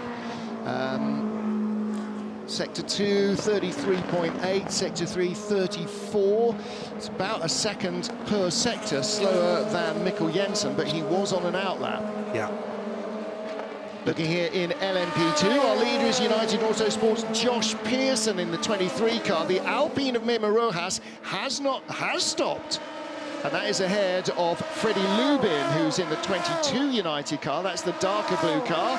We're looking further back into Europol's Kuba Śmiechowski. He's under attack from the Prema car behind. He's going to be safe this time around into turn 1 with the Vector Sport in front. Great battle here. The Vector car ahead of them, despite having made a pit stop. So some really strong work in the Vector Sport garage. And Vector, by the way, for those of you that were with us at the top of the show and saw the Isotta Fraschini supercar, hypercar, Vector will be racing that next season. Well, here's Mike Conway, currently lying in 3rd place. Peugeot's Mikkel Jensen chasing Sebastian Buemi. Paul Di Resta watching on intently. I know you're going to tell me it's early days, but this has got to be good to see. The Peugeots came here, made their debut in Monza last year, and now you're currently leading this race. No, it's a good position to be in. I'm never going to deny that. It's a long, hot race ahead. We haven't done a lot of running this week with some technical issues, so I don't think we've got the full clear picture where the strategy is going to play out. But at the same time, at the moment, it's doing a good job. But you just have to remain fairly relaxed and see where the distance goes. But when you see where the difference is and where the team is from a year ago, like you say, it's nice to see, and it rewards back the man hours that have gone in. You mentioned technical difficulties. What did you change on the car before qualifying? I can't remember, sorry. I don't know if I'm allowed to share that. I don't know if I need to share that. You can deal with the communication department on that. But you know, we were limited on laps with a few things going on in practice, and I think that's where it's hard. We're playing catch up a bit, but at the same time, Jeff did a very good job in quali yesterday. Mikko's doing a good job now. You've just got to keep your fingers crossed that you're still there at the end, because that's the most important bit of the race. I'm going to go and speak to one of your PR people now. Thank you. I can tell you, we were told it was a gearbox. Yeah. We were told it's a gearbox. It was a gearbox change. Mikkel Jensen leads for Peugeot, Nico Müller 4th for Peugeot. It's like Le Mans all over again, isn't it? Except the dramas for the number 8 Toyota team. And Sebastian Buemi in the number 8 Toyota has just set that car's fastest lap of the race, 1:37.96, but the leader, 1:37.83. So the 93 Peugeot continues to close on the number 8 Toyota. Again, look at the balance here. Ferrari, 3 mediums, left rear, hard. Toyota, hard all round. A couple of points to make here. The first is remembering the number 8 is the championship leader, so this is going to shake things up. Oh, here goes the Peugeot looking to get away, and now this is where Peugeot go down. He's had blue flags for 2 laps. He's had blue flags for 2 laps. This that's backing up the 7th to the back of the Ferrari now. Second place battle. We're on board with Mike Conway in 3rd. Just feels like a matter of time now, doesn't it, with Conway? All he needs is a little bit of traffic to go in his favour to get past the Ferrari. It looks like he's got the speed back. Those hard tyres all round took a little while longer to warm up after that safety car. We're correctly watching this lead group battle, if you like, but there is another interesting storyline. A little further back in hypercar, 7th, 8th, 9th and 10th. Those 4 cars stopped under the safety car. Just looking at the pit stop times for those cars, there's almost a 10-second spread. Quickest of the lot, Hertz Team Jota, 47 seconds down pit lane, 49 seconds for the number 6 Porsche Penske Motorsport car, 55 for the Caddy, and 56 for the second of the Ferraris, the 51. Yeah, I wonder if there was a tyre change, because we've just seen the 50 car with 1 hard and 3 mediums. Let's hear from the Peugeot leading the race. He got like 6 blue flags already. Yeah, we are talking to race control. We are talking to them. Yeah, Sebastian Buemi will not pull over unless he's forced to. He does not want to go a lap down, and he will cling on. We know what the rules are, but we're going to ignore them until they're imposed on us. Well, yeah, but bear in mind, 1 penalty, well, 2 penalties already in play. He's still going to take the first that was issued, and that won't be very much longer before he has to come down for his first routine pit stop. It is a purple first sector for Romain Dumas, by the way, in the Glickenhaus. Always quick here. Which holds the lap record here, by the way, from last year, the Glickenhaus. So it is quick here. Let's hear what the Toyota number 8 team have to say. Okay, you look far enough now. Faster now, look, you're pulling the gap. Copy. If you're pulling a gap, you stay in front. Yeah, this is the problem. So Seb will be saying, look, the only reason he caught before is because I was in traffic. Now I'm in free air. And to be fair, he's kind of edged the gap a little bit. This is critical moments for the number 8 car crew outside of the garage and for the stewards as well, because they're not going to be happy seeing the blue flags being waved constantly at Seb. And equally, the 93 Peugeot won't be happy getting in the dirty air of the car in front. So Seb has to, for all he's worth, to get the gap a little bit further away, but hard to do against the fastest car in the race. And the problem with Buemi is that they are now coming up to the GTE Anfield, so suddenly the Peugeot is going to be right up his exhaust, and then, you know, he really has to at something. Here they are in the GTE AMs. Now, if the Peugeot gets a slightly better break, then suddenly he's all over the Toyota, and there he is. The other one. Oh, that's second, third and fourth, isn't it? Buemi's just done a purple sector in sector 2, so he is hauling at the moment, no doubt whatsoever about that. The other point to make here is we've been some time now under green flag racing. That lead group of 6 cars still only 7 seconds apart. Yeah, there's so little between them. He's through. He's through, yeah. Blue flags have been waving at Buemi for 2.5 laps at least, basically since he came back out of the pit lane, just in front of the leader. There's the second place Ferrari. We're on board with the 94 Peugeot. This is 4th. Mike Conway right in front, car number 7. And this is tough times, isn't it, for the hypercar drivers, because although their top speed at the end of the straight is much higher than the GTE cars, their minimum speed in chicanes is actually lower. The hypercar drivers, I was talking to Antonio Felix da Costa at Jota, and he said the GTE cars are quicker than us at low speed in the chicanes. They've got better grip.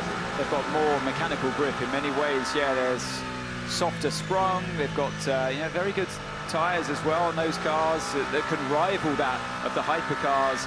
And so in the actual corner with the softer car, slow speed particularly, they can more than rival, like Antonio Felix da Costa was saying, that of the hypercar. Now Mike Conway's lost out there as we're seeing this scrap in LMP2 down towards the first corner. And the Alpine looks like he's just lost a position there in this fight with the United car that's just got to head into turn 1. Yeah, Rojas losing out there. Great action all the way through the field. Iron Dame Sarabovi still leading in GTE AM, just about to be passed by Sebastian Buemi. Yeah, and here again, look, that's United ahead of the Alpine and Jota, so that's 3rd, 4th and 5th. 2nd, 3rd and 4th, beg your pardon. The 2 silver drivers now aboard the United cars course, Josh Pearson and Freddie Lubin. But their silver drivers are super silvers. Oh, yeah. They can rival that as of the golds and platinums as we look down towards the second chicane. Kubishmichowski, little rub with the 63 car of Dorian Pan, and that is a change for 6th in P2. Leading the race as we head towards the end of the first of 6 hours in Monza is the 93 Peugeot. A year on since their debut with the car in Hypercar, they are fulfilling their promise. Ferrari in second with Miguel Molina, third place, the number 7 Toyota Mike Conway. Then the second Peugeot, you're looking at Nico Müller, Michael Christensen. That's the battle for 4th position. So 2 Peugeots in the top 4. Here is, you just saw the AO Porsche of Dominican Republic's Efren Castro making his debut in the World Championship, his first ever drive in a GTE car and his first time at Monza, so lots of ladders to climb. This is our leader, saw there, you can see in the background the bright pink Iron Dames car. A big lead, 9 seconds the good from the 83 Richard Mille AF Corsa car of Luis Perez Companc, and then hanging in just behind there, Christian Ried. 5 of the entry in GTM opting not to pit under the safety car. So this will have a big turnaround when we get into the fueling window for these cars in about 10 minutes' time. It's going to be interesting to see how much they lose in terms of position, because their rivals stopped behind the safety car while they were not going at full racing speed. But Sarah Bovy did a great job again in qualifying. Pole sitter here last year, pole sitter here this year, the first female driver ever to repeat a World Championship pole at the same track in consecutive years. Again, in the red and white battle, you just saw the Peugeot between the 3rd place Toyota and the 5th place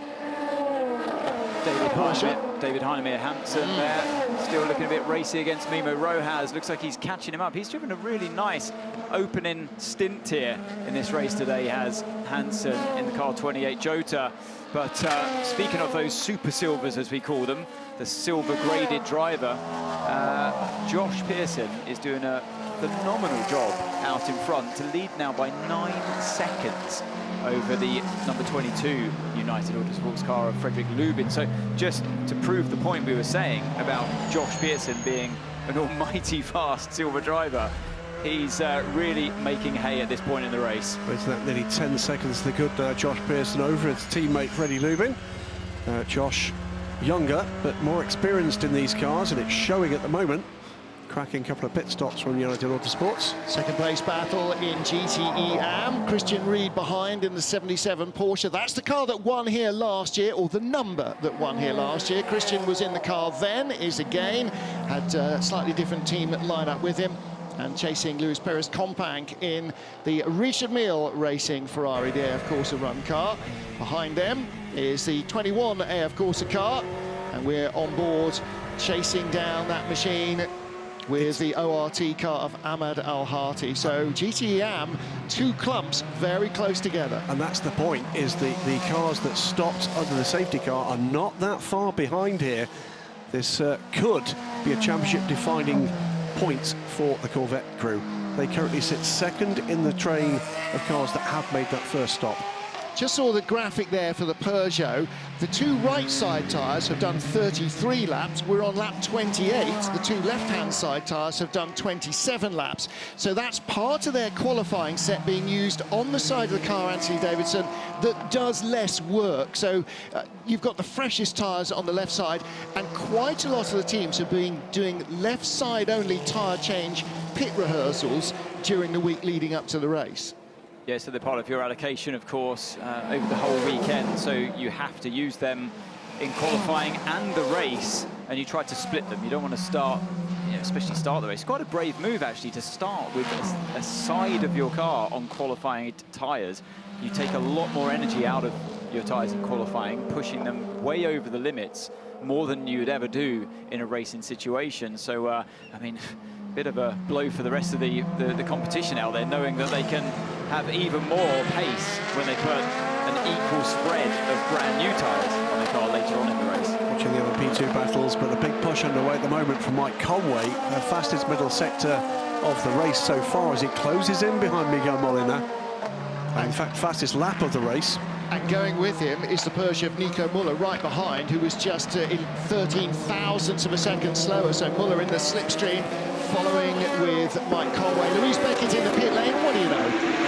I think we're going to start seeing the hypercars coming in. I can see the number 5 Porsche Penske team are ready to welcome that car back to the pit lane. And I'm just walking down now to see if I can see anybody else ready.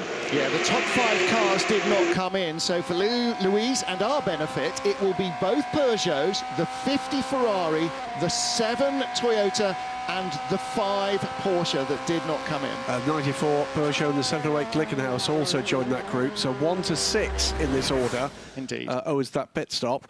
It will put the other group, of course, a little bit out of sequence, so this is going to be pretty rock and roll by the time we get to the final hour. This race goes full green. It's going to be very interesting indeed. Now, at this pit stop, which will be the first for half of our hypercar field, they are very unlikely to change tyres. At the next set of stops, then there will be guys coming out on very cold tyres, and those will be covered by a white flag at pit exit because the cars will be moving so slowly on their first lap out. Battle for second, Miguel Molina, Mike Conway. That is one other factor, by the way, you've just mentioned there, Martin, that I hadn't taken into account, where there was an advantage for the teams that pitted under the safety car after those 3 laps, which means that their warm-up, okay, wouldn't have warmed up as much, but it's masked somewhat by the fact the field is at lower speed. Totally and utterly, because the drivers, again, we're talking to the Jota guys last night, they reckon 20 seconds elapsed. Oh, straight on. The 94 Peugeot, straight on, not even through the bollards. He's carried so much speed, he's had to avoid the bollards, goes straight across the grass. Is that a problem? Not up to speed. He's not up to speed. No. He's got lost in the gearbox there somewhere, hasn't he? Flicking up and down on the paddle shifter. So he is back up to speed. Drops that a place was a definite mistake by Nico Muller under braking. Now, whether it just misselected a gear on him or not, I don't know. But he's dropped behind the number 5 Penske Porsche. Let's have a look at this. He's riding on board.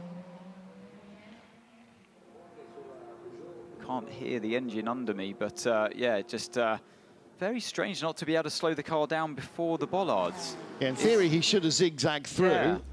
That's what led me to question whether there's something technically wrong with the car. We'll have to keep an eye on that one. But it does owe us a pit stop, and as Lou said, that will likely be in the next couple of minutes. 1 hour in to the 6 hours of Monza. And 94's team radio might give us a clue as to what's going on with Nico Muller. I was stuck in gear. No, it's okay again. It wouldn't shift even off the brake. I couldn't start to.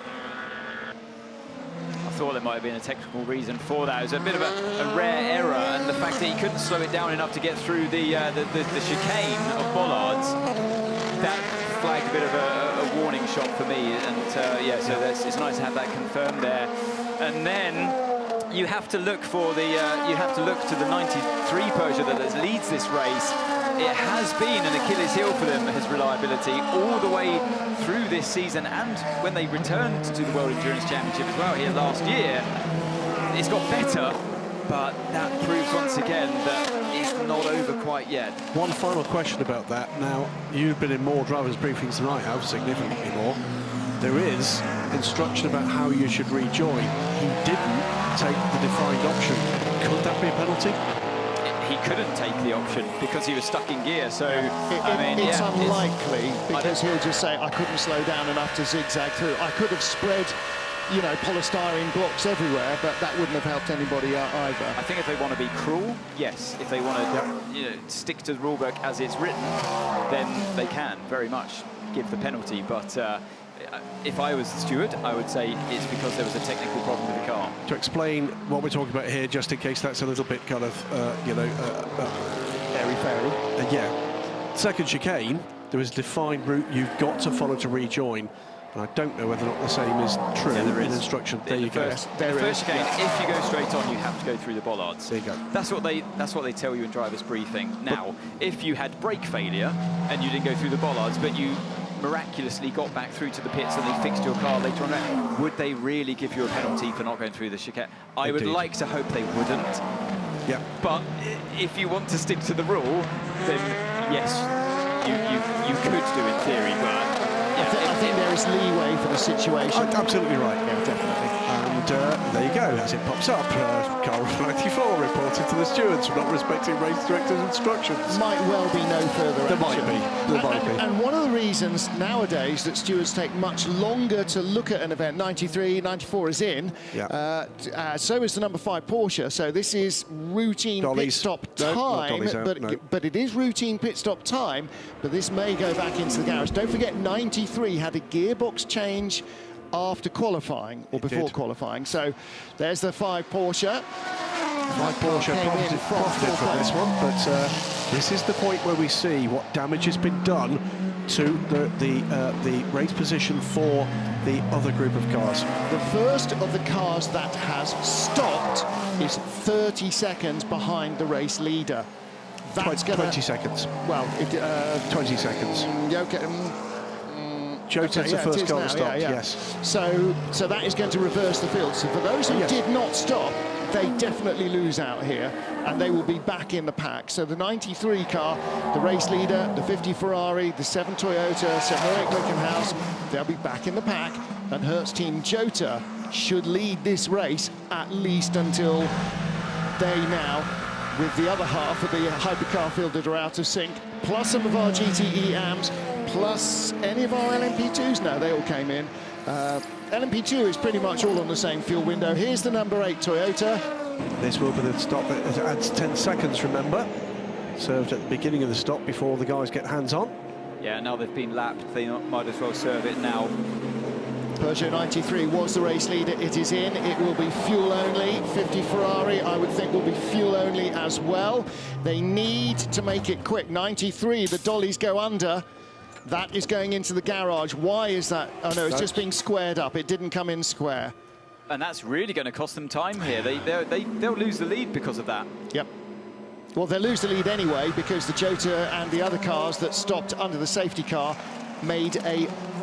lost less time to their rivals than the guys that have to stop under green will. 7 going longer by a lap at least than the remainder of the pack.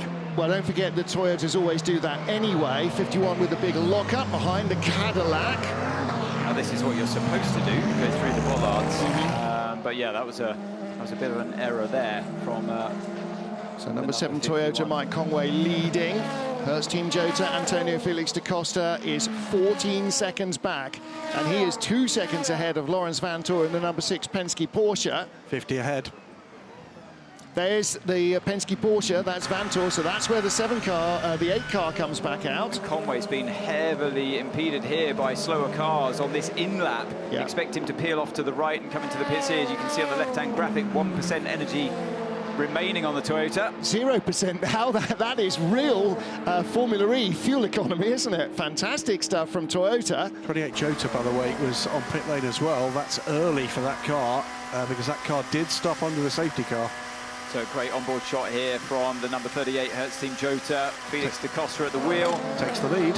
So that's the 28 car of David Heinemeier Hansen. What's the minimum drive time for Silver in LMP2? You know what? I'm going to have to check, but I bet it's an hour and 5 minutes. Yeah, we are an hour and 5 minutes and 7 seconds into the 6 hours. Here is what was the race leader, number 7 Toyota, Mike Conway. He's had a bit of racing rub in there on that left front corner. You see all of the paint has been, or almost all the paint has been smeared off the side of his Goodyear. Goodyear tyres, by the way. Michelin tyres. Michelin tyres, rather. The Goodyear tyres in the LMP2 category without their traditional Goodyear logo and Wingfoot logo. And in the pit lane, you'll also see in that yellow strip the original 125-year-old sign writing and logo. The name remains the same, and the Wingfoot, Mercury, the messenger of the gods, the fastest of the gods, that was chosen as their symbol.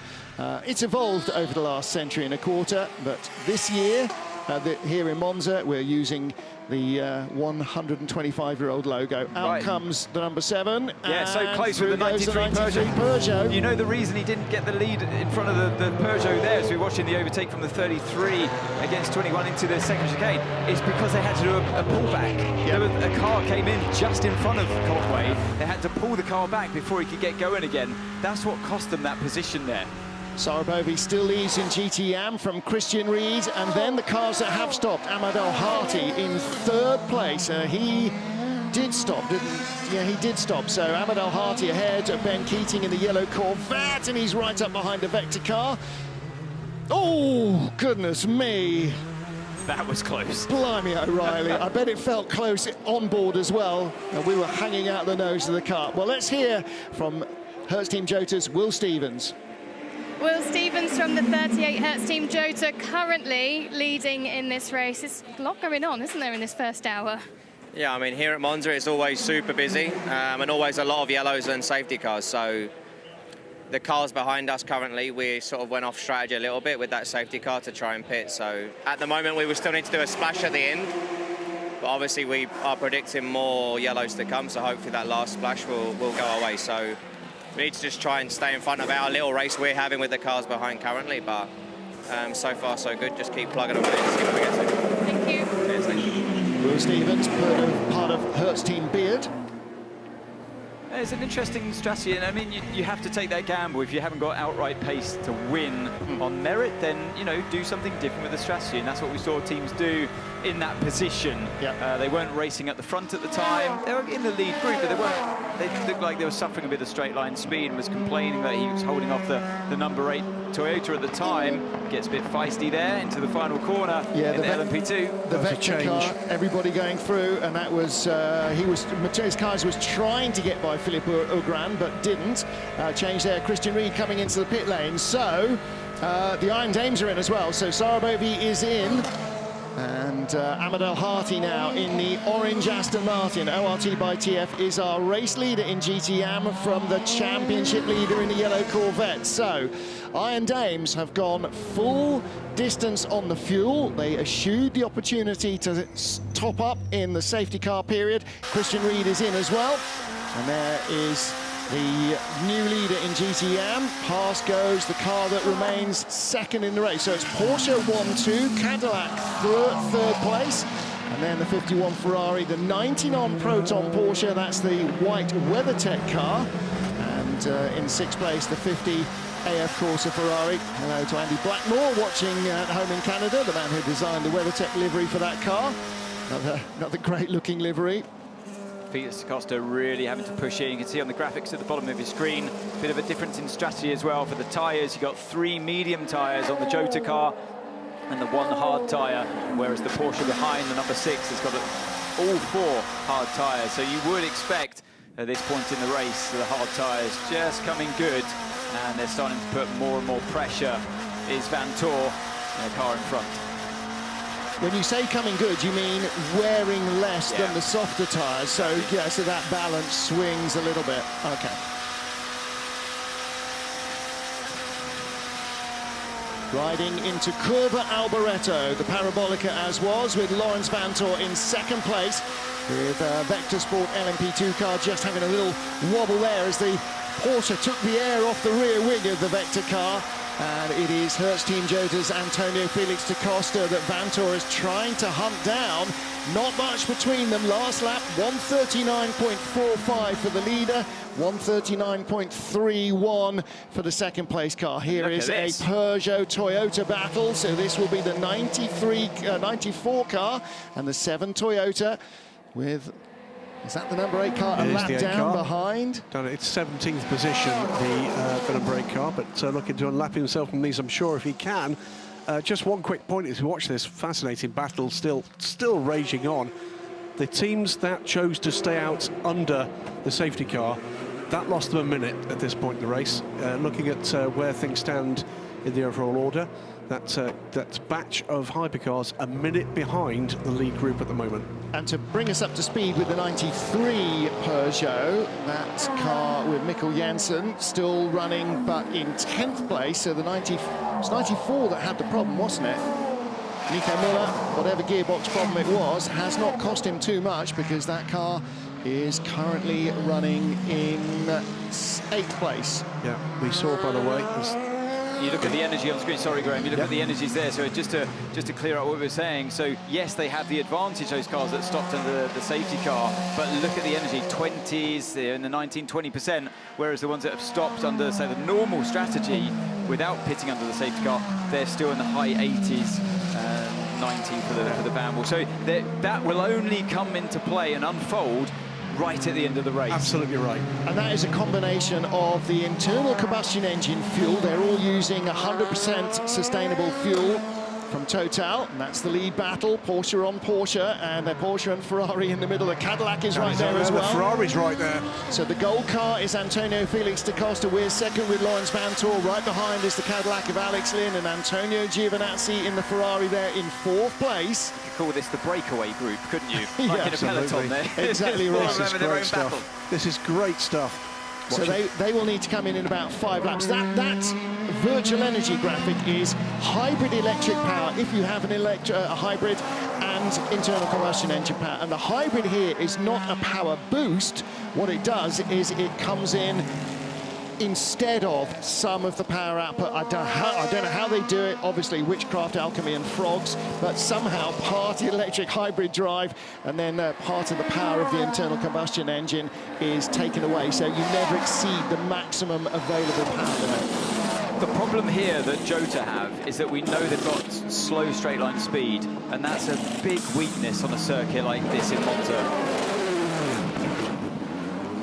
The advantage Jota have, although they are slow in a straight line, is they have track position, and that means the cars behind, faster though they may be, have to find a way to get by with only maybe a 2 or 3 or 4 km/h advantage in top speed, and there's a very tiny margin at the end of the straight where that's actually going to be of any use. Where it comes out is in traffic, because if you get held up in a corner and you come out all together because of that traffic, you're just a sitting duck, because you've got the lap time on your side. You can do the lap time, but it comes in such a different way. You're doing it in the corners rather than the straight line, that when you're in a train of cars and you're the slow one on the straight, you just get eaten up by all the ones that have the speed in the straight line. Absolutely. Change there, though, while you explain that. 7 ahead of the 94. Going to have a listen in now to what's going on for Nico Müller in this battle with the number 7. Same again. I couldn't downshift, man. I think this does downshift.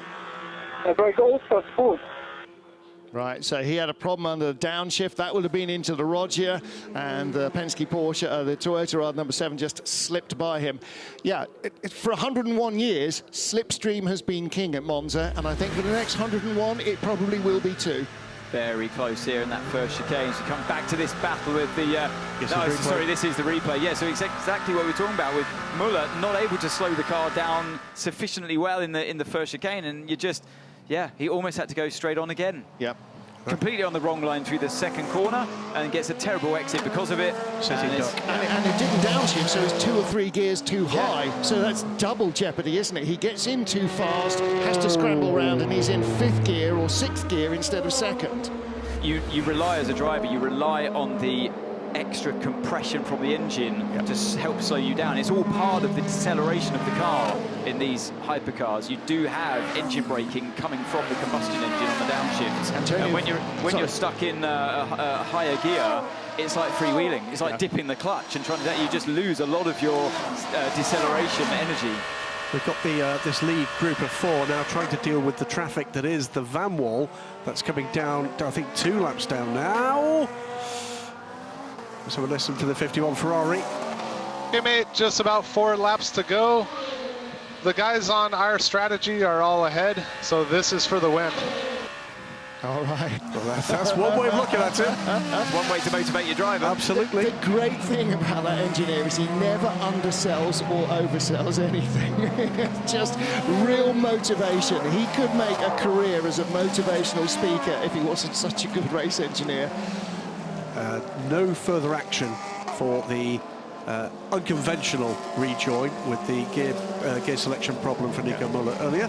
As you said, they've opted not to apply the letter of the law. I sort of interrupted myself when I was talking about why it takes so much longer sometimes for stewards' decisions when we've seen so many replays where it looks cut and dried, because the stewards can then investigate using onboard camera footage that we may not necessarily see on screen, but also telemetry from the cars. And if the team go, he was stuck in 6th, how's he supposed to wriggle around? And they go, here's the data, and on the Discord channel they can have these conversations. But it's the data that sometimes needs examining.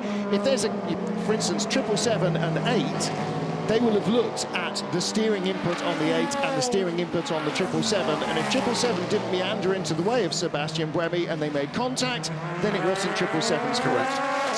So all of those, you think, right, that's absolutely bang to rights, no arguing there, but DRS or VAR or whatever, you know, our equivalent of it.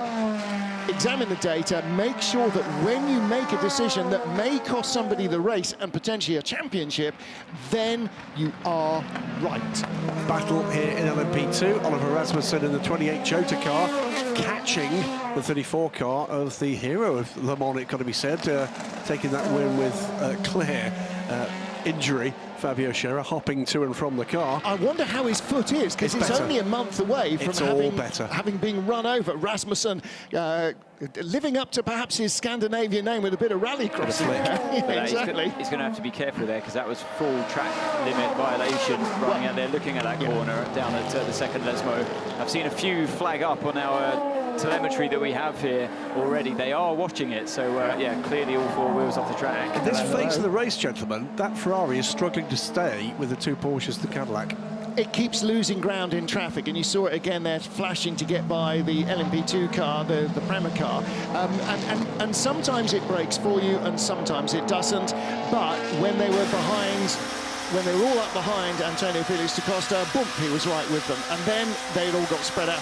Da Costa got like 2 seconds in traffic. He just caught the car at the right time, and behind him the 6 Porsche of Lawrence Vanthoor didn't, and boom, suddenly the gap opens and it can close just as easily in traffic. And Anthony, you know all about that from having been in the top class and having been in LMP2 as well. Yeah, you can see it right here, you know, the Glickenhaus splitting this battle with the LMP2s, and Fabio Scherer gets away with it. The Glickenhaus probably going to overtake him into the next chicane, and you've just opened the gap up between 2 cars that have equal speed. So you win and lose in the traffic, but here are we seeing the 51 Ferrari.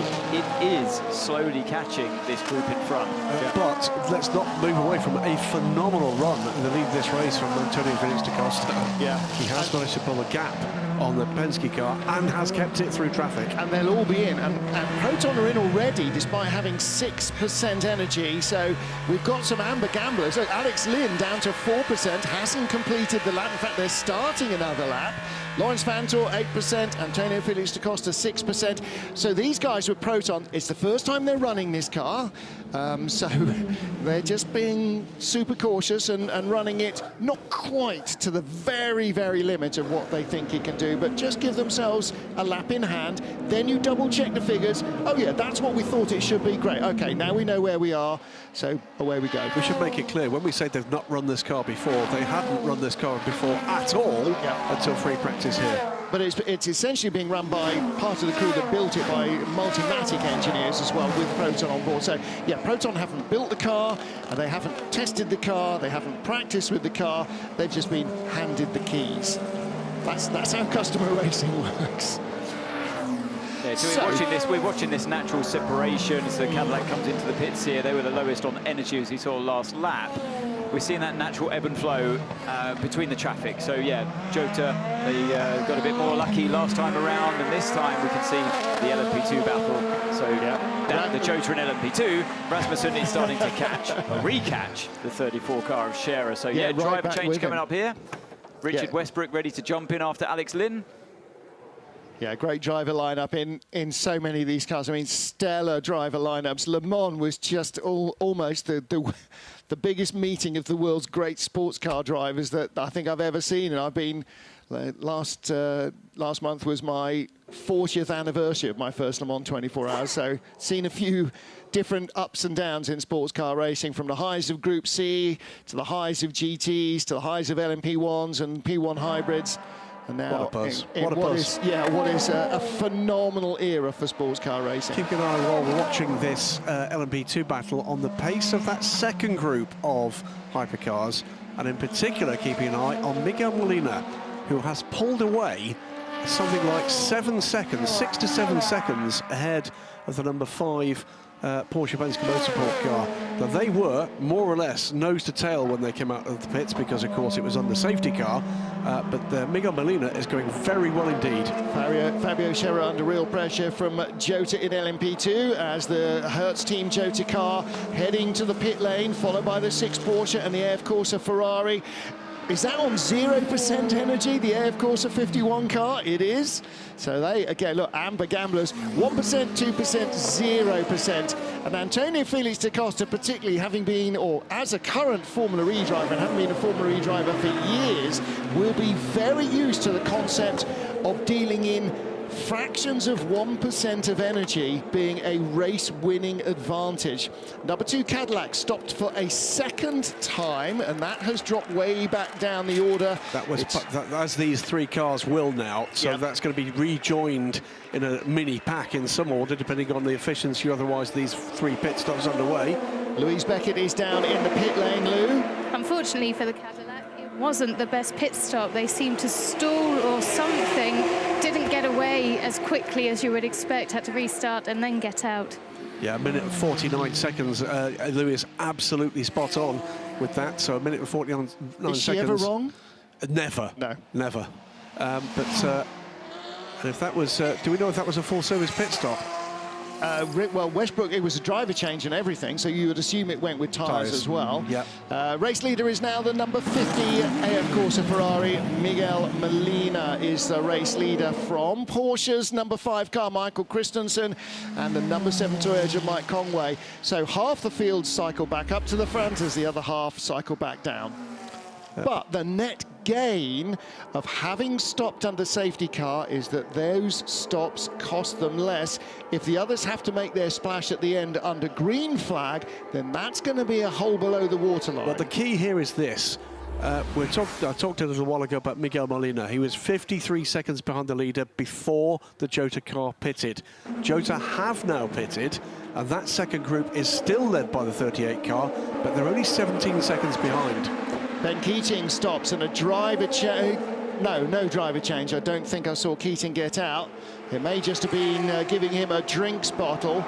Ben will normally double stint at the beginning of the race and then allow Nicky Katzberg and Nico Veroni, his teammates, to carry on. Ahmed Al-Hati leads from Thomas Floor. There's the 54 car of Floor in this battle for 3rd place in LMP2. Thomas Floor, I think he started the 54 car, doing a great job here, and he will need to double stint as well to cover off his minimum drive time. It's 1 hour and 45 minutes for a bronze driver in GTM. It's an hour for the lowest ranked driver in LMP2, so that's why Ben Keating, he'll be feeling pretty good at the moment, stays aboard the car, and then they'll wait and see whether or not the gods of racing fortune hand them an opportunity for him to do a short stint. Well, he and Sarah Bovey and Thomas Floor and Mike Wainwright and Efren Castro and Lido Adu and so on, Christian Reed, all the bronze-rated drivers in those cars have started, and that's really good because, like qualifying, they're racing head-to-head with similarly rated opposition, their peers, if you like, not against half a dozen platinums. But that's why we saw David Heinemeier Hansen stop a little out of sync in the Jota car because his time was done. Louise Beckett? We spoke about the compounds that the teams are on. Just looking at the Michelins on the 33 Corvettes, they've gone hard left, medium right. Okay, the left-hand side, Anthony Davidson, is the one that does most of the work, takes most of the punishment, and slightly lighter and less aggressive on that right-hand side. So perhaps that makes sense. No, completely makes sense. Yeah, as we're seeing a great scrap here with the Prema car and the Alpine of 36. Almost tried to go around the outside, didn't quite make it work. But yeah, Caldarelli having to back out of that one, and Charles Malesi, a very quick driver is Charles Malesi in the Alpine, just about hangs on to that one. And the car right behind is Robert Kubica in the 41 WRT car that he put on pole position, and that is the battle for 7th, 8th and 9th. There is Kubica in LMP2. So right behind is the Vector Sport car. Gabby Aubrey now in the number 10 car in 10th place. So we're starting to see some of the LMP2 cars now loaded with the big guns.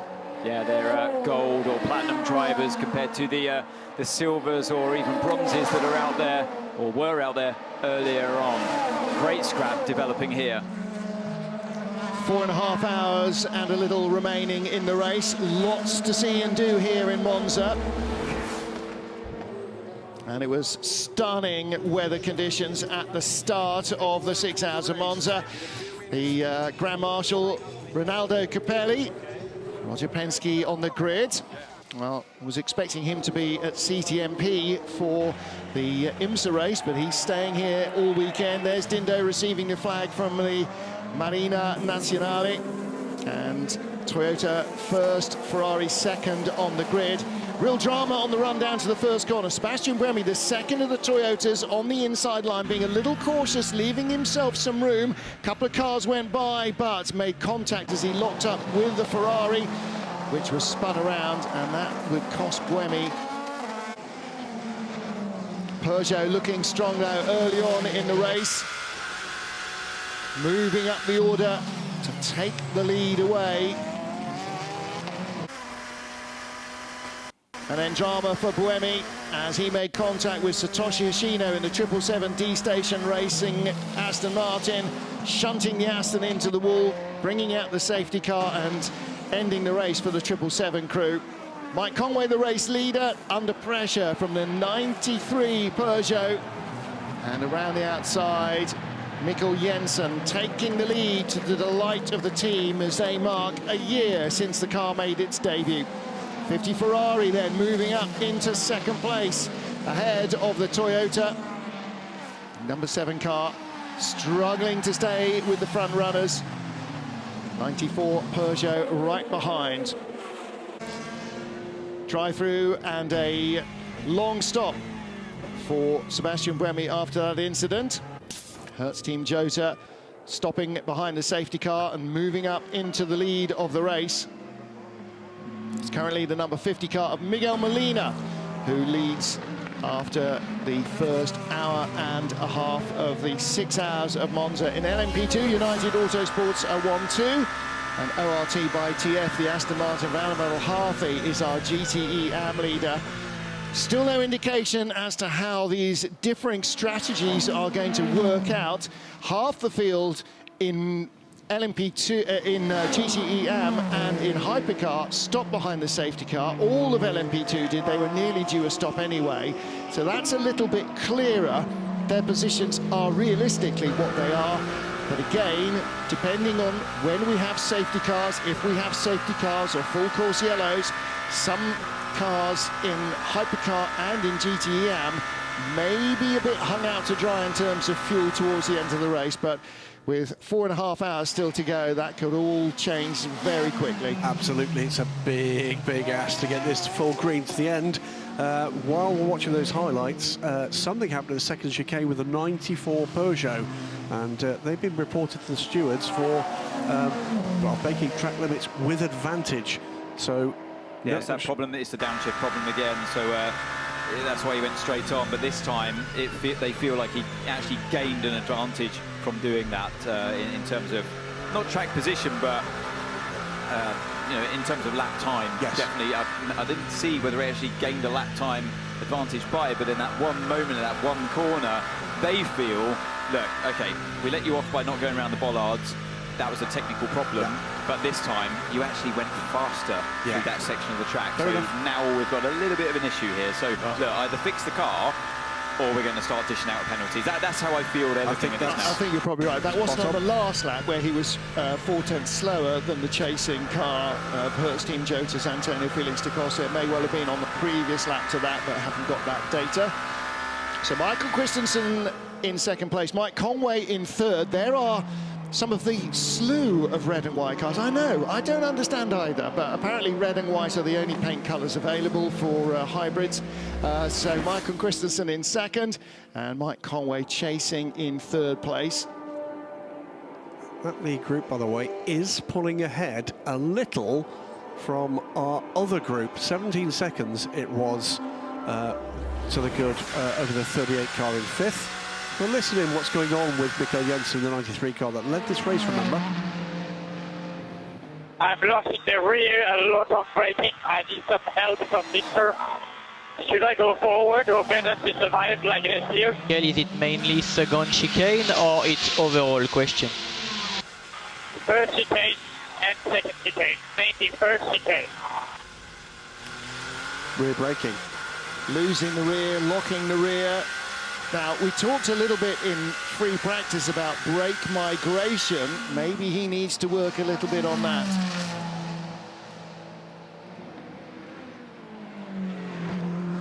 So to complete the point, we heard from Mikkel Jensen, the first Team Joda car came out from its second pit stop with 17 seconds of a deficit. It's a bit of a kiss there between the 9 and 36. That's Andrea Caldarelli trying to go by Andre Negrão and succeeding just the tiniest touch there. Yeah. There's your race leader, Miguel Molina. Yeah, that gap to Da Costa from the overall race leader, and lest we forget, Ferrari lead at Monza is now 20 seconds, nearly 21 seconds in fact. So, and this is just these words I'm now going to say are great for sports car racing fans. Ferrari leads from Porsche, from Toyota, from Peugeot, from privately run Porsche, Peugeot, Glickenhaus, Cadillac, and next year we will have newcomers coming as well from Alpine into hypercar, from BMW into hypercar. And by the way, if you're a sports car fan, you will have the opportunity across the available media and social media to see the other new major addition. We saw the Assetto Fraschini today. Lamborghini will take the covers off their new hypercar at the Goodwood Festival of Speed next weekend. Yeah, that'll be Thursday. Slow news day because it won't be a deciding day in the Ashes cricket. So Thursday's always a good day to launch stuff. People get a chance to digest it before the weekend. So Miguel Molina leading after 49 laps, nearly at the 50-lap mark for the 50 car. And here's the battle for second. The Penske, Porsche under pressure from the Toyota Mike Conway.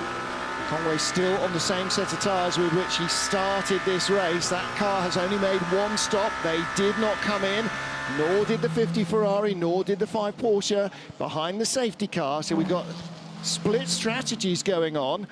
Ferrari stopped one of the cars, didn't stop the other.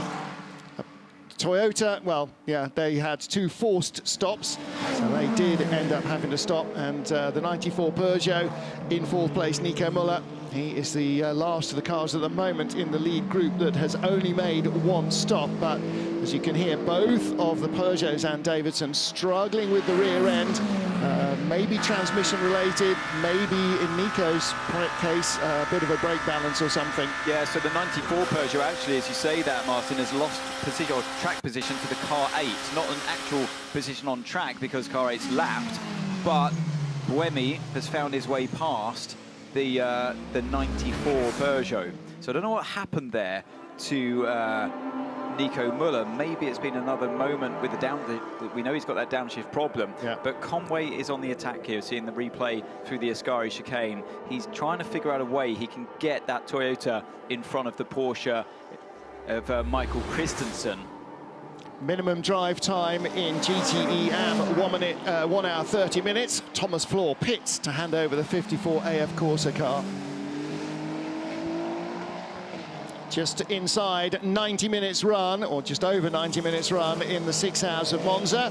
Ferrari lead from Porsche and Toyota. So some of the big hitters in the sport, and Ferrari haven't had a top-flight sports car racing team for 50 years. There you saw the 94 Peugeot. This is the car of Nico Müller. That's the moment I was talking about. Running out of brakes in the first chicane. This is how he lost to Buemi. Not for actual racing position, but losing a lot of time in the lead battle at the moment. Well, not the lead, the 2nd and 3rd place of car 5 and 7 that we see on screen at the moment. So yeah, 94 Peugeot definitely losing a lot of time in that quest to. I mean, it's a shame. They've got the speed here in Monza. They've led the race on merit, but somehow little bit of reliability issues here and there. We had the problem in the pit stop with the 93. They've lost that time to the leading group. They were just going by that silver 54 Ferrari. Francesco Castellacci has taken that car over, and again on cold tyres, it will not be very fast on the opening lap. That's a driver change. Thomas Flores completed his drive time, so he's the first of the bronze drivers to hand over to his pro teammates. And Louise Beckett has caught him. He is down in the AF Corsa garage. Thomas Floor, it looked like hard, hot work out there. It was very hard work, but good preparation in the gym, altitude, and it's extremely hot out there. But the car feels amazing. The car is really, really... But I kept the same tires for a stint and a half, so it was brought me back my rally days in Les Mans 1 and Les Mans 2. It's a fantastic stint. I'm very happy. And you brought the 54 in leading the GTM category, so that, you know, you've got to be pleased with that. I don't think it's ever happened before, but let's see where we're at the end. It's a long race, and yeah, let's see what we can do. But we keep on pushing, and the team is amazing, so I'm very, very happy. And you've just told me that you've still got time to do in the car. What is that? You've still got time to do in the car. Yeah. You've got to get back in. Unfortunately, 12 minutes missing. We need to see where we slot them in. So, you know, I'm ready. So, good stint. Well done, thank you. Thank you so much, thank you. He might be jumping in right at the end of the race for a splash and dash, or if there is the prospect of a long safety car, like we had for the 777, get in, get him in, do the time behind the safety car, get him out, back to racing speed. So, yeah, I thought an hour and 30, but in fact it's an hour and 45 is the minimum drive time, so he was 12 minutes shy. And the team will be very, very careful that that does not come back to bite them. However, like he said, going back to his rally days, at the end of a stint and a half on these tyres, Francesco Castellacci now up to speed in that 54 car. And again, as Thomas Paul said, you know, coming in as the race leader, that's a nice feeling. For I don't care who you are and what class of racing you're in, that's a nice feeling. Cycles Bovi through Mulloway and back into the lead. Remember, this is all thrown into a little bit of a Ferrari with that early safety car, which has put people out of their regular fuel windows. Let's have a listen to Michael Christensen. Michael, 6 more laps, triple stint. Question? Yeah, confirm triple. Copy, thank you. All right, now triple driver, he's happy with that. I wonder if they'll triple tyres as well, because they, you know, that's the sort of bold move that might come back and bite you in the backside, or might end up winning you a race. They had a minute and 18 on their last pit stop. That might be that they changed maybe, not all the tyres maybe, but maybe 2. Left sides only. One quick point I was going to make, we saw that a third fumble for the 94 Peugeot, and we saw the number 8 car go back through. What that means for the number 8 car is that they now have been lapped by only the top 3 cars. So the number 8 car is fighting back and now has to catch and pass the 7 Toyota, the 5 Porsche and the 50 Ferrari to get back on the lead lap. And it's really important for them because they are the championship leaders. Every single point might mean that at the end of the season in Bahrain, they're on the top step of the podium or not. And, you know, right from day one in the championship, that's what you're thinking about. Now, look at Christensen's tyres. 53 laps on them. We're on lap 54, so he's double stinted those from the start. They were brand new, not tyres that had done qualifying. If he's good to go for a triple, are they going to give him 4 fresh tyres and then hand them on to the next driver? Or are they maybe thinking about left sides only? Only he and his engineer will know the answer to that right now. They'll be thinking about that, and there will be some radio traffic with that. And they will either, in the pit lane, have said, right, 4 new tyres, off you go, or saying, do you think you can survive without them? And then give us a little bit more variety later in the race.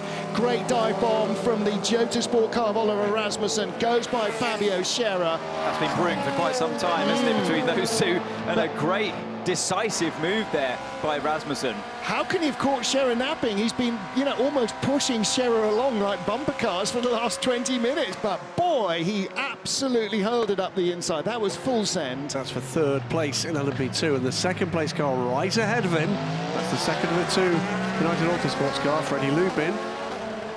94 Nico Müller Peugeot is going to have to be very careful if they have more rear locking incidents, as you see this again, Anthony. I think they must have been held up, or Scherer was held up by one of the Iron, I think it was the Iron Dames car coming out of the out of Ascari down towards the final, and that's what gave the run to Rasmussen. Yeah. And that's because it's a difficult corner to overtake on when you've just got the pure pace in the car in front. You get stuck behind in the turbulent air through Ascari. Now he's on the attack with Lubin. Oh boy, isn't he? What did he have for breakfast? He's chased down Freddie Lubin and caught him in a lap. And he's closing here, and closing rapidly. He's going to be taking a look very quickly indeed here. Freddie Lubin. Oh, it's going to be Bolt. We don't want to see the garage, we want to see the pass. Here we go. Brave move to go around the outside here. He's going to do it. He's going to turn in across the nose of Freddie Lubin. He does, and look at the way I was going to say, look at the way the rear twitched. He's in all sorts of sixes and sevens. Look at Scherer. He's going to go by Lubin up the outside. He could get by both of them here. Now, Lubin's just about... No, he hasn't got enough. All arms and elbows. Here we go. Now Scherer's trying to defend. He's not trying to attack. He's trying to keep Freddie Lubin behind, and he does. So Freddie Lubin lost 2 places in that lap. Oh, there was a little bit of both. Attack and defence there. Great stuff from Scherer. And both into the pit lane. What an in-lap for both drivers. That's fantastic. That was great stuff. Really great. I mean, Rasmussen really on the ragged edge there. He gets a decisive move done through the corner. They've just been around the lap before at Curva Alboreto, and then, yeah, that move on Lubin as well. Really risky stuff to go around the outside of Ascari. And it was so risky, he threw the car off momentarily in the mid-corner, sprayed gravel everywhere. Yeah, that was a proper race to see who can come into the pits first. 3 minutes, by the way, until we get into the pit stop window for the end of bronze driver time in GTE AM. Excellent. Now, imagine Freddie Lubin on the radio. All of that going on and in. I can imagine he's into the braking area before he stopped having a rant about that. But that was spectacular racing, and that's what you get when you've got equal machinery. And in the case of LMP2, equal really means equal. They all have the same Gibson V8 engine, they all have the same Goodyear tyre, and all of them are using Oreca 07 chassis. It's not a mandated chassis, it's not a single car category, but it is the de facto car. There you go, turned in, little bit of opposite lock, touch of rally cross. Brilliant. Cracking 3-car battle. And by the way, Ferdy Habsburg gets up to 3rd place with those pit stops, and he's right with Freddie Lubin now for 2nd place. Has been a good stint from Freddie Lubin, but it's been an epic stint from Josh Pearson, who's now 20 seconds ahead. Yeah, Josh Pearson really flying. And there is the United Auto Sports car. So that is the 22 car, and coming into the pits behind is that 9 or 63. It's one of the 2 Prema Racing cars. Okay, so 22 behind him is Esteban Guerrieri in the Floyd Vanwall Racing Team machine, and he is 13th in hypercar, but 2 laps behind the leaders. This is very close now between Mike Conway and Michael Christensen in front of him. He's just wearing him down. They're on the same tyres. They're on the hard tyres that have been on the car since the start of this race. And what's going to happen here into the first chicane? You've got the Iron Dames car, and the Porsche goes through on the inside. Does Mike Conway slip through as well? No, has to revert to go around the outside of the 2nd corner, and once again loses out in the traffic. But they're both starting to catch Molina in front. So he's had a terrible run through the traffic last time around. Yeah, only 1.3 seconds in front, but look how little energy is left in Christensen's Porsche. So he's a little out of sync with the Ferrari and the Toyota and the 94 Peugeot. That's interesting, isn't it? Only a little. Now, does that mean they are guzzling fuel and everybody else is doing a little bit of lift and coast? Could be. We do often see lift and coast applied in the hypercar category. And if they're trying to creep towards saving the splash and dash that we've heard all the others talk about, who stopped earlier behind the safety car, maybe there's a little bit of mileage in that, and maybe that's why Mike Conway's not reeling him in at more than a couple of tenths or so a lap. Well, we've got that shot out down the back of the straights into Ascari. Closing on this pair is Seb Buemi. Yep. That is the watch in the background there. There you go, the 2nd Toyota just coming out of Ascari.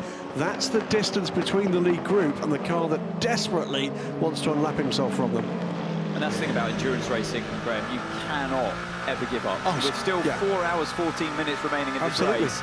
you know, you might as well, you have to just keep your head right, and that was the Porsche coming in that lap, wasn't it, in front of Toyota. So that frees up Mike Conway now. Let's see what kind of lap times they can do there as a driver change at United. Also got Tom Blomqvist getting in behind the wheel of that car 23. Freddie Lubin came in at the end of that lap. So sorry, in fact, 22.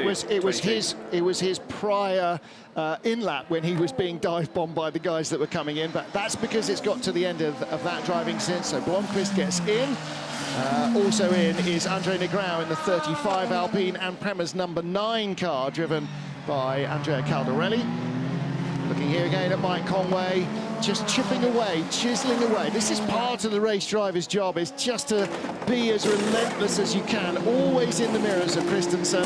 But if Christensen's not in at the end of this lap, it will certainly be at the end of the next. He was down into single digits of available energy. Of course, those MDH Porsches with a rear drive hybrid. The Toyota with a front drive hybrid. Just showing it, the fact that he's there to Christensen. He wasn't really going to mount a challenge down towards this Ascari, but just nice to show the driver in front there. Hello, I'm very close now, and you're under pressure. And there are two things going on. Mike's engineer will have told him that Christensen is going to pit before us, but by attacking Christensen, piling the pressure on, he's slowing down the Porsche compared to what it might do in clear air, and that might end up giving them an advantage later on down the road. One quick update. As you were saying, Tom Blomqvist, I was thinking, it's Phil Hansen. Tom Blom is one of the drivers who's racing in IMSA this weekend. Yeah, he's the absentee. That's why we've only seen him about similar once helmets, this year. We saw him in Spa. We didn't see him in He's not wearing Portimao. Tom's helmet, is he? I think he might be wearing Tom's helmet. That was definitely not Phil Hansen's usual helmet design, so that's caught me out there. Well, good detective work there, Graham. Very bizarre that you're driving with somebody else's helmet. This is a change between the Peugeot and the Porsche. So this is Kevin Escher, Mikkel Jensen, and Christensen in the pits. And back with live pictures as the race leading Ferrari Miguel Molina works its way around the number 60 No, that's Porsche. the 50, that's the 51 and the 51. 93. So that's Claudio Schiavone anyway in the Iron Lynx car. Started that car, the yellow Porsche. There's the 56 of, the 85 rather, of Sarah Bovey, the pink Porsche. And again, neither of those cars, I think, and particularly Sarah Bovey, will not stop just because they've got to the end of the driving stint. They will go long on fuel. The margins of error here are just... Oh, look at this. Alessandro Pierguidi just whistles by the Peugeot. Has the Peugeot still got a braking issue, or did Pierguidi just get a run on him out of the Roggia? But that's the 93 Peugeot, and that was leading the race on merit at the start. What has happened to the speed of that 93 Peugeot? It's not there anymore. It was pulling away from the Ferraris at the start of this race, and he's just losing ground hand over fist. Oliver Jarvis in now in the number 23 United Autosports car. Louise Beckett. Well, don't forget, Paul Di Resta did say that they've got some technical issues. He didn't want to say, we knew about the gearbox, but potentially there's more that they're not telling us right now. Yeah, may well be. Everything on that car seems to be rear-end related. Well, let's hear what the Peugeot team are talking about. I said I'm starting to hit a cliff, but it's actually not too bad. I mean, it's just a half second to a second drop. Starting to hit a cliff. Have they run out of tyre? Now, are they on medium? They are. They started this race on mediums. Lead battle. So lead battle, Ferrari, Toyota, Peugeot. And this is... Yeah, this is Conway. Still really... Now he's fighting the leader here of Miguel Molina. So Molina really starting to struggle on these tyres as well. Oh, and he squeezes Conway off the track there. On the run down towards Ascari, Conway did the right thing to back out of it, but it was on momentarily. And that was a close, heart-in-the-mouth moment, but Molina all over the place through the Ascari chicane. He's under pressure. There is proper needle between these two squads, and didn't it just show there? Wow. Don't forget that they will have told Conway that Molina and the Peugeot have got a fraction less energy than the Toyota as well. This must be their in-lap, no? Yeah, no, they can still do at least one more lap. But the Peugeot I don't know. Conway's done a Porsche brilliant already. job of saving energy. So, yeah, he's been properly lift and coasting behind the Porsche of Michael Christensen that he followed for such a long time. Remember, he did a lap longer on the last stint as well. So this is looking pretty good for Toto in this phase. Well, in which case he'll have a lap more fuel on board. Yes. So he may not have saved an awful lot more than that. I mean, it's hard to save a lap on even on such a short lap. But let's take a look at this again, right? You're Mike Conway. Yeah, so he gets the run, and you go, OK, you're defending on the inside. Okay, I'll go to the outside. The gap's there. And I think what Molina was trying to do was sneak the slipstream from the Alpine LMP2 car in front. Yeah, he's and probably looking forward instead of in the mirrors to give him some, you know, a little bit of leeway, I'll say. And also trying to figure where he's going to catch the Alpine and how he's going to get by him before Ascari. I would have loved to have seen an onboard shot of the Ferrari to just see where he was looking. If he was looking in the right-hand mirrors and did that, I would have issues with it. But I give him benefit of the doubt. He was looking at the Alpine that was now behind them. He was trying to get the slipstream. So Conway's on the attack again. Same place. Bit further behind this time, so he's going to try. He's ducking and diving inside, outside. Molina decides to stick the car in the middle of the track to defend as best as possible and does a good job of it. Buemi's almost with them now. Now then, if Conway gets by Molina and Buemi gets by Molina, will the team ask Conway to slow down and give Buemi his lap back? Yes, because they'll be looking for World Championship points.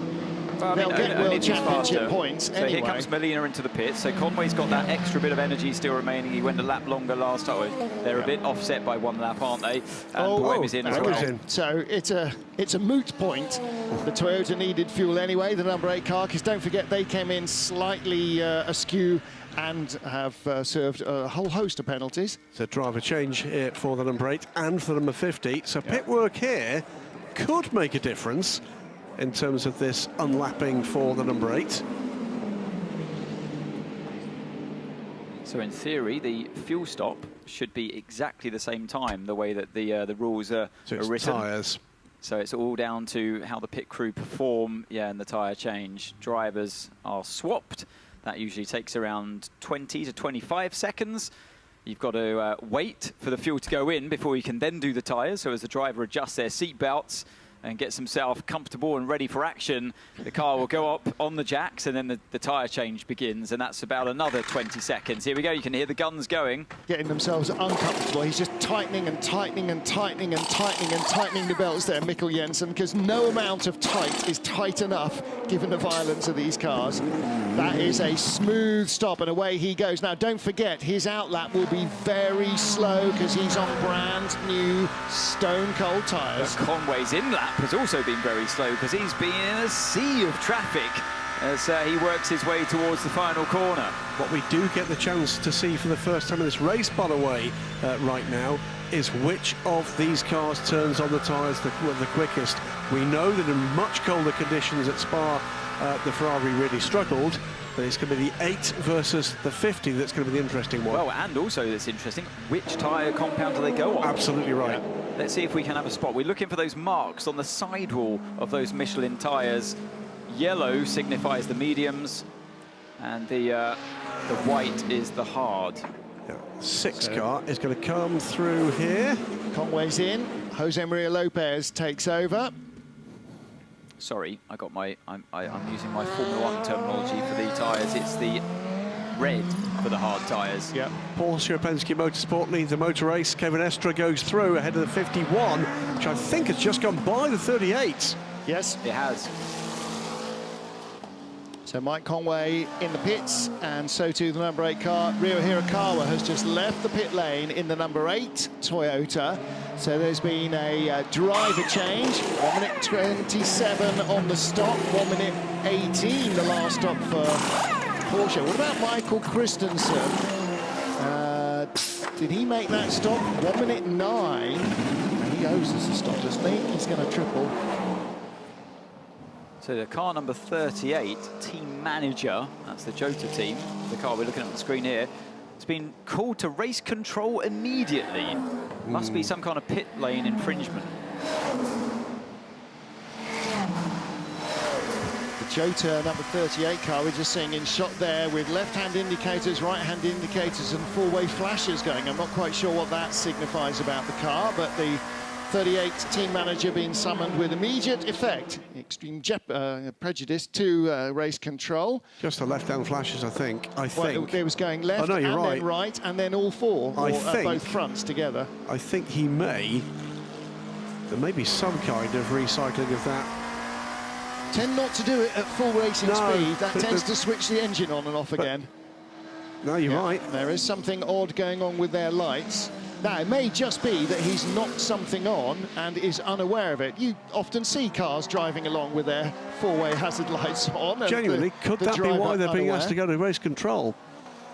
Possibly. Could you? Well, but that would be a message on Discord. Tell your guy to turn his hazard lights off. Well, the lights are linked on those Porsches anyway to the full course yellow button. Speed limiters. The speed limiter, or I think they use it as well in the pit lane speed limiter. Yes. So how has that been triggered with the car clearly at full racing speed? Absolutely right. Don't know. Again, you know, these cars are so sophisticated or so complex electronically. There's FIA, it's Team Jota. They're so complex electronically that weird and wonderful things can happen. After all, we've all got phones and laptops, and they all sometimes do things that you're not expecting them to do. So these things happen.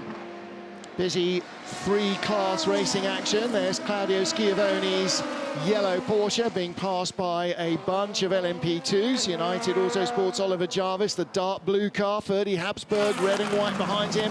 And then the green and yellow, that's Inter Europol. So this is second, third and fourth.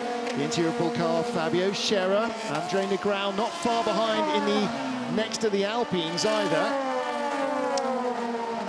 Warning flag being shown to the number 50 Ferrari of Nick Nielsen for, quote, forcing car 7 off track. They saw it the way you did, Ant. After the second Lesbo down towards Ascari, that looked very hairy indeed. We've had, I think, 6 different teams leading this race. Trouble! 94. Finally, those technical problems that we saw with the downshifts, the gearbox issues. Yeah. Could this be... He's got it going again. The end result with Gustavo Menezes, a shake of the head there from behind the wheel. What happened down there at the first chicane, we wonder? Concerned faces down at Peugeot. Such a shame. They had the speed in this race, but... How long have they been... How long since they were both in the pits? There's been driver change per both cars. You've got Jean-Eric Verne in 93, Gustavo Menezes in 94. This isn't an outlap. It just stayed dog to the dog at 6. Upshift or downshift didn't work. Sounds like it's getting worse, doesn't it? So this time it was stuck in 6th gear and couldn't get down. So maybe the car went into an anti-stall or actually did stall. If you can't get it down in gear and you're dipping the clutch and coasting around the corner. And that's Menezes really struggling there in the nice Sport Peugeot. This still has all the hallmarks of electronic controllers, doesn't it? ECU, GCU, the gearbox control unit, not doing what the driver is asking it to do. It's not a mechanical linkage. It's not a linkage like in your road car. It is all electronics. Let's hear from the team. Miguel Medina, you've got the 50 Ferrari in. That was some awesome racing. Yeah, it was tough, actually. It was really tough. We struggled a bit with the front tires at the end of the stint. And now the heat is going up as well. So let's see. So far, it's been a very competitive race. We are trying to push. I tried to give the car back in the first position, so I did it, and let's see now. It's very good to race here in Monza with this atmosphere, and we are pushing so hard to give a good result to all the people. We've just seen on the timing that there's the warning about what happened with the 7. We could see the Alpine in front. What was going on for you during that? Yeah, I mean, we are racing, and we have to take every opportunity. It's risky because now it's not that easy for us to overtake the LMP2s, and we have not a top speed, but I try to defend my position, and that's all. Okay, thank you. Thank you. Now that's interesting. So it kind of says to me he knew that Mike Conway was there on the outside and decided to actively defend him. So I'm not surprised he's had the warning because of that. So if I was him, I would have been saying, oh yes, I did take the slipstream of the Alpine. I had no idea he was there on the outside. But that's not how he answered the question. No, it's not, is it? It did sound rather as if that was a defence about a defence. Seb Buemi, he's had a tough old afternoon. It happens. It happens to the best of them, Graham. It really does. And oh, without question, he's one of the best. And like I say, a rare couple of moments from Seb. But you know, you never stop learning as an athlete, as a racing driver, and it's one of those character building days. You know, he knows how it's been for him. He knows he could have avoided those moments, but what it goes to show is how difficult it is when you're placing your car at high speed around this very narrow and bumpy racetrack with a good mixture of different classes out there. Lots of people will be wondering, yeah, well, why did you just bang into a car that you're overtaking? The overhang of these cars is absolutely. so long. Yep. That in those kind of moments when you're looking forward to where the Jota was in front, you kind of do it by sixth sense. And in that one moment, he got it wrong. He's just got it wrong. And just marginal. It happens. So we're listening to what's going on with number 93. Give me the option for upshift on the left pedal, please.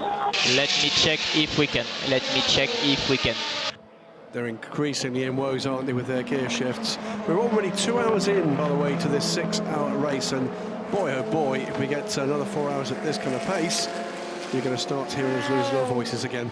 Louise Beckett in the pit lane.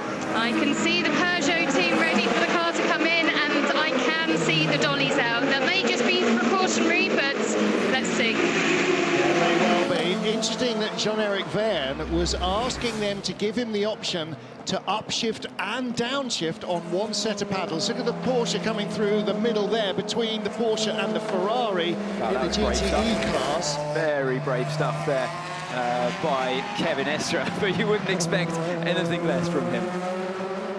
And Kevin Estre still pushing on hard in the lead of the race. Porsche have not yet won a race with that car in Europe. They have in North America, but they would love, in fact, they've not been on the podium yet with that car in the World Endurance Championship. This would be a great place to do it, especially with Roger Penske here on hand. Roger's plan, I think, initially early in the week was to go to the IMSA round today at Mosport in Canada. Clearly, he's here on the grid, and even Roger's fast jet's not going to get him there. The Peugeot will go back into the garage. The reason cars go into the garage for anything other than routine fuel and tyres is because you can only have 4 people working on it, 2 people working on it in the pit lane. You can have as many as you like in the garage. Yeah, it's such a shame for Peugeot.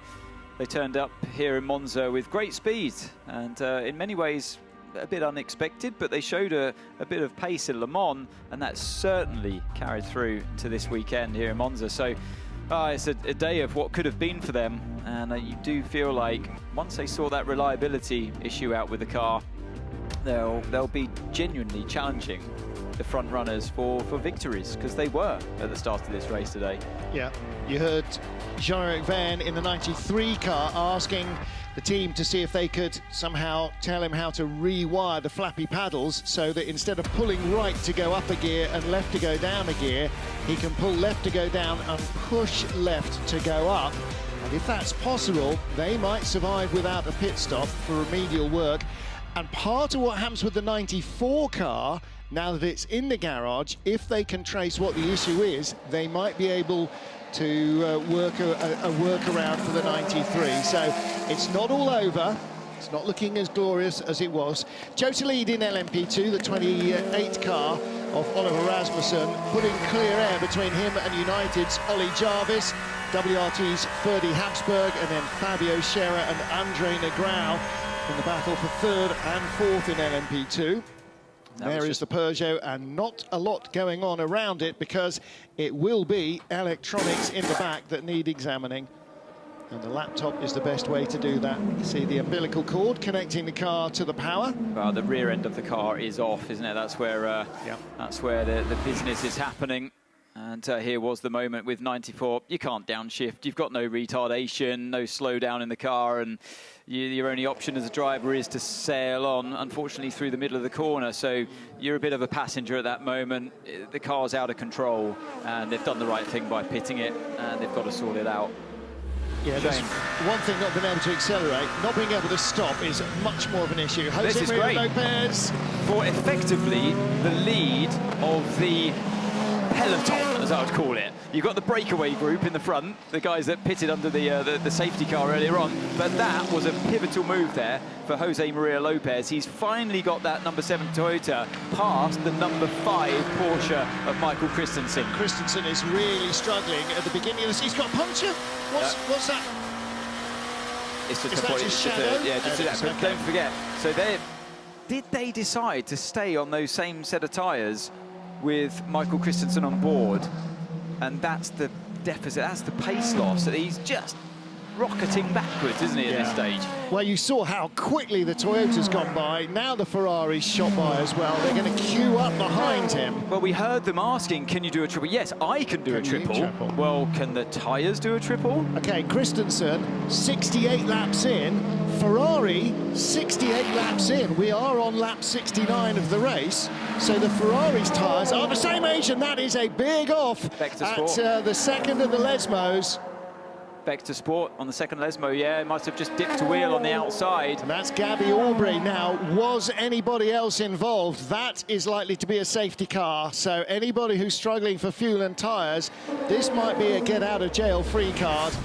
Let's see what we see. There was contact. He left the car's width on the inside. Oh no, the car, the Prema just lost control mid-corner, and poor old Gabby Aubrey is out of this race now because of a moment from another car. He did the right thing. He gave space on the inside. There was always a car's width.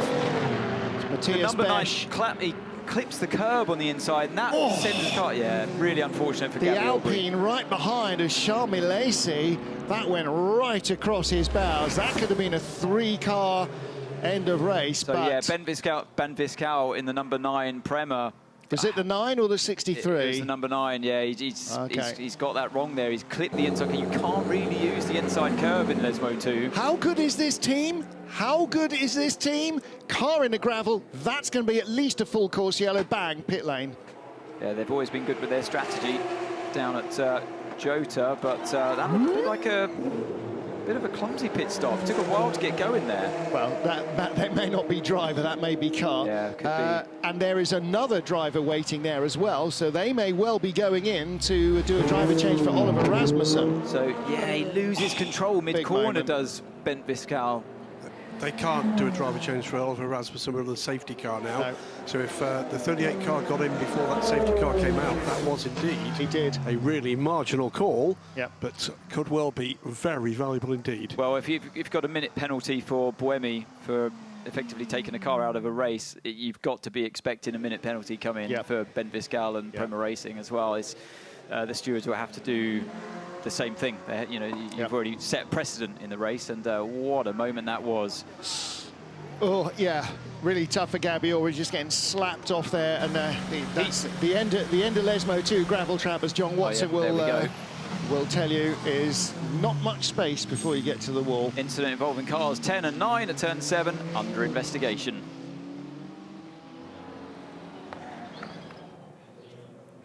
Jimmy Bruni bringing in the 99 Proton competition. It's lovely to have you back in the WEC at the top of the field. Yeah, thank you. I mean, I'm very happy to be back for sure, and especially in the highest category. I think the 2 stints I did was quite good. The car was good. We had some issue. We lost a few seconds at the first pit stop because it was our first pit stop without the car. So we lost a bit there, about 30 seconds. But then the car was quite constant, and I could done a good lap time, low 38, quite for a long time. So I'm happy. We spoke to Harry the other day, and really this round is about you all getting used to the car and the team all together. Yeah, I mean, we saw the car only Wednesday afternoon when we did the seat fitting. So but we have to be all proud. You know, we are 2 hours into the race and all good, so all happy. One last thing. Sure. We're in Monza. Look at these grandstands. We have got so many people here. It's awesome. Yeah, I mean, it's amazing. I mean, the Italian fans are incredible, especially now for sure after the big win in Le Mans of the Ferrari. I hope next year there will be more Proton fans than Porsche. So good to see you. Thank you. Thank you.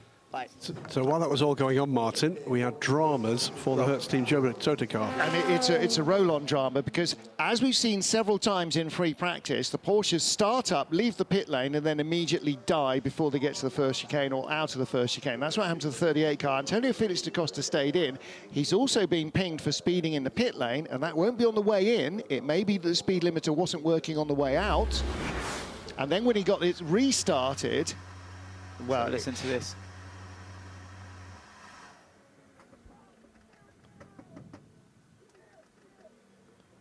He's asking to change the steering wheel. No, he's stuck in fifth. Yeah, and he's asking to change. He's asking to change it because maybe the steering wheel's not working. He can't get down through the gears. Yeah, quite possible. Well, there's a 99 car, Proton's car. That will be racing in the IMSA WeatherTech series for the rest of the season. Proton will have a customer hypercar next year from Porsche. And one of the things Jimmy Bruni said, you know, we haven't seen the car before Wednesday. We did a seat fitting, and now we're driving it. That's why you buy customer Porsche, because they hand you the ignition keys, literally in the case of an RSR, not in the... I don't think it starts on the key, this car, but you get a car that will race from day one. Some significant movements here. Both the 6 and the 51 have had to come in for emergency pit stops, as has the 85 Iron Dames car, and they're being held until the back of this safety car queue. What that means is they can have, I think, 5 seconds of fuel. And then they're going to have to come back in afterwards. This is really gone against number 6. Is the pit lane still closed? Because it doesn't say it is. 3 laps. Yes, it is still closed. 3 laps, okay. And there are the 3 cars that have had to come in for that emergency pit stop. It's yet another twist in the tail, T-A-L-E, of this race. The Hertz Team Jota car did get back going after that power recycle, has rejoined this train in 5th place. Yeah. So that's really hurt these two here, isn't it? That had to come in with lower fuel. And also, by the way, Sarah Bovey, who was leading in GTE-AM and would have quite happily run to the end of her stint leading, now, that again, Iron Dame's luck. Has to come in again for the driver change. Can't do a driver change in an emergency pit stop. You know, they get knocked off, then they're still going to win in ELMS, then the car sets itself alight. Yeah. You know, I mean, that's the sort of fortune they're fighting against, and that's... We're going to have to say, again, you know, it's unlikely this is our last safety car. It may happen again, but, you know, that's not a roll of the dice they really needed. In the background, you can see the vintage heritage Goodyear logos we're seeing this year. Let's hear from the 38 Jota team. Yeah, copy. Stay clear on the radio. There is a lot happening in the background. So when pit lane are going to open, we're going to box again, full service, driver change to Yipe. So was that just an emergency stop for the 38? It must have been. This safety car, for all of the drivers that stopped in the first safety car and got themselves out of sync, this one's really hurt them. Yeah. Because they were then running out of fuel, whereas the drivers and teams sticking to the traditional strategy were.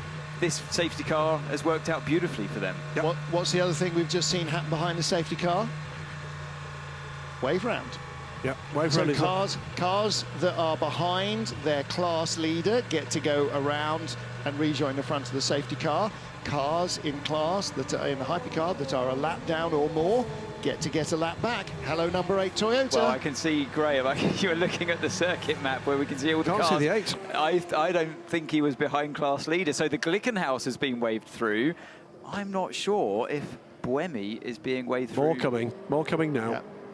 Because the race leader is the number 2 Cadillac. Yet another race leader. Here's Buemi in the pack there, just coming to the bottom of your screen now.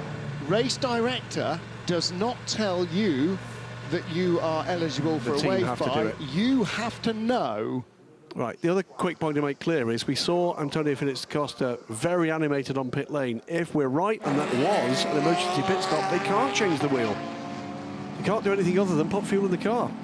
It's absolutely correct. When we saw the onboard in the safety monitor, it clearly was yellow and said SC. Correct. Now, the pit lane could have been open as he came in, and then it could have gone safety car. But even so, if I was there, you haven't got time to consult the rule book. You have to know. There you go. There's the safety monitor system. That's what it said when we saw the onboard of him stationary in the pit lane.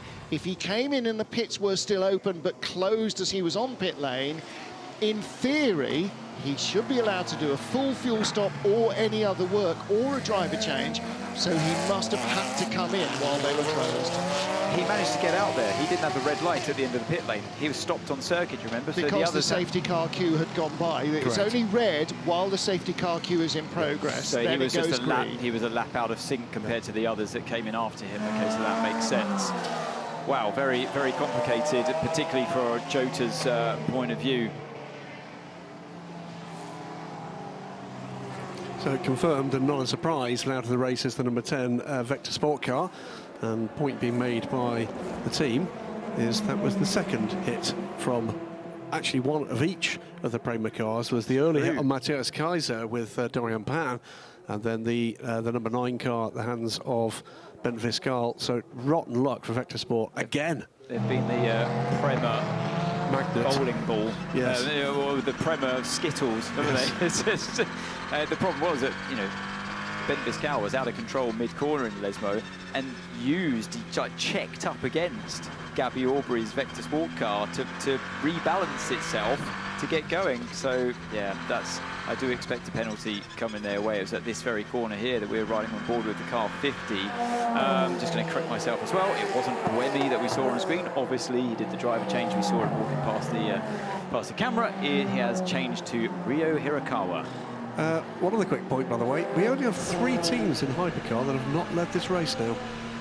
Glickenhaus haven't led, the Proton car hasn't led, and the Van Wall still sitting, by the way, in the midst of the lead pack for LMP2 after a long pit stop for that team, haven't led.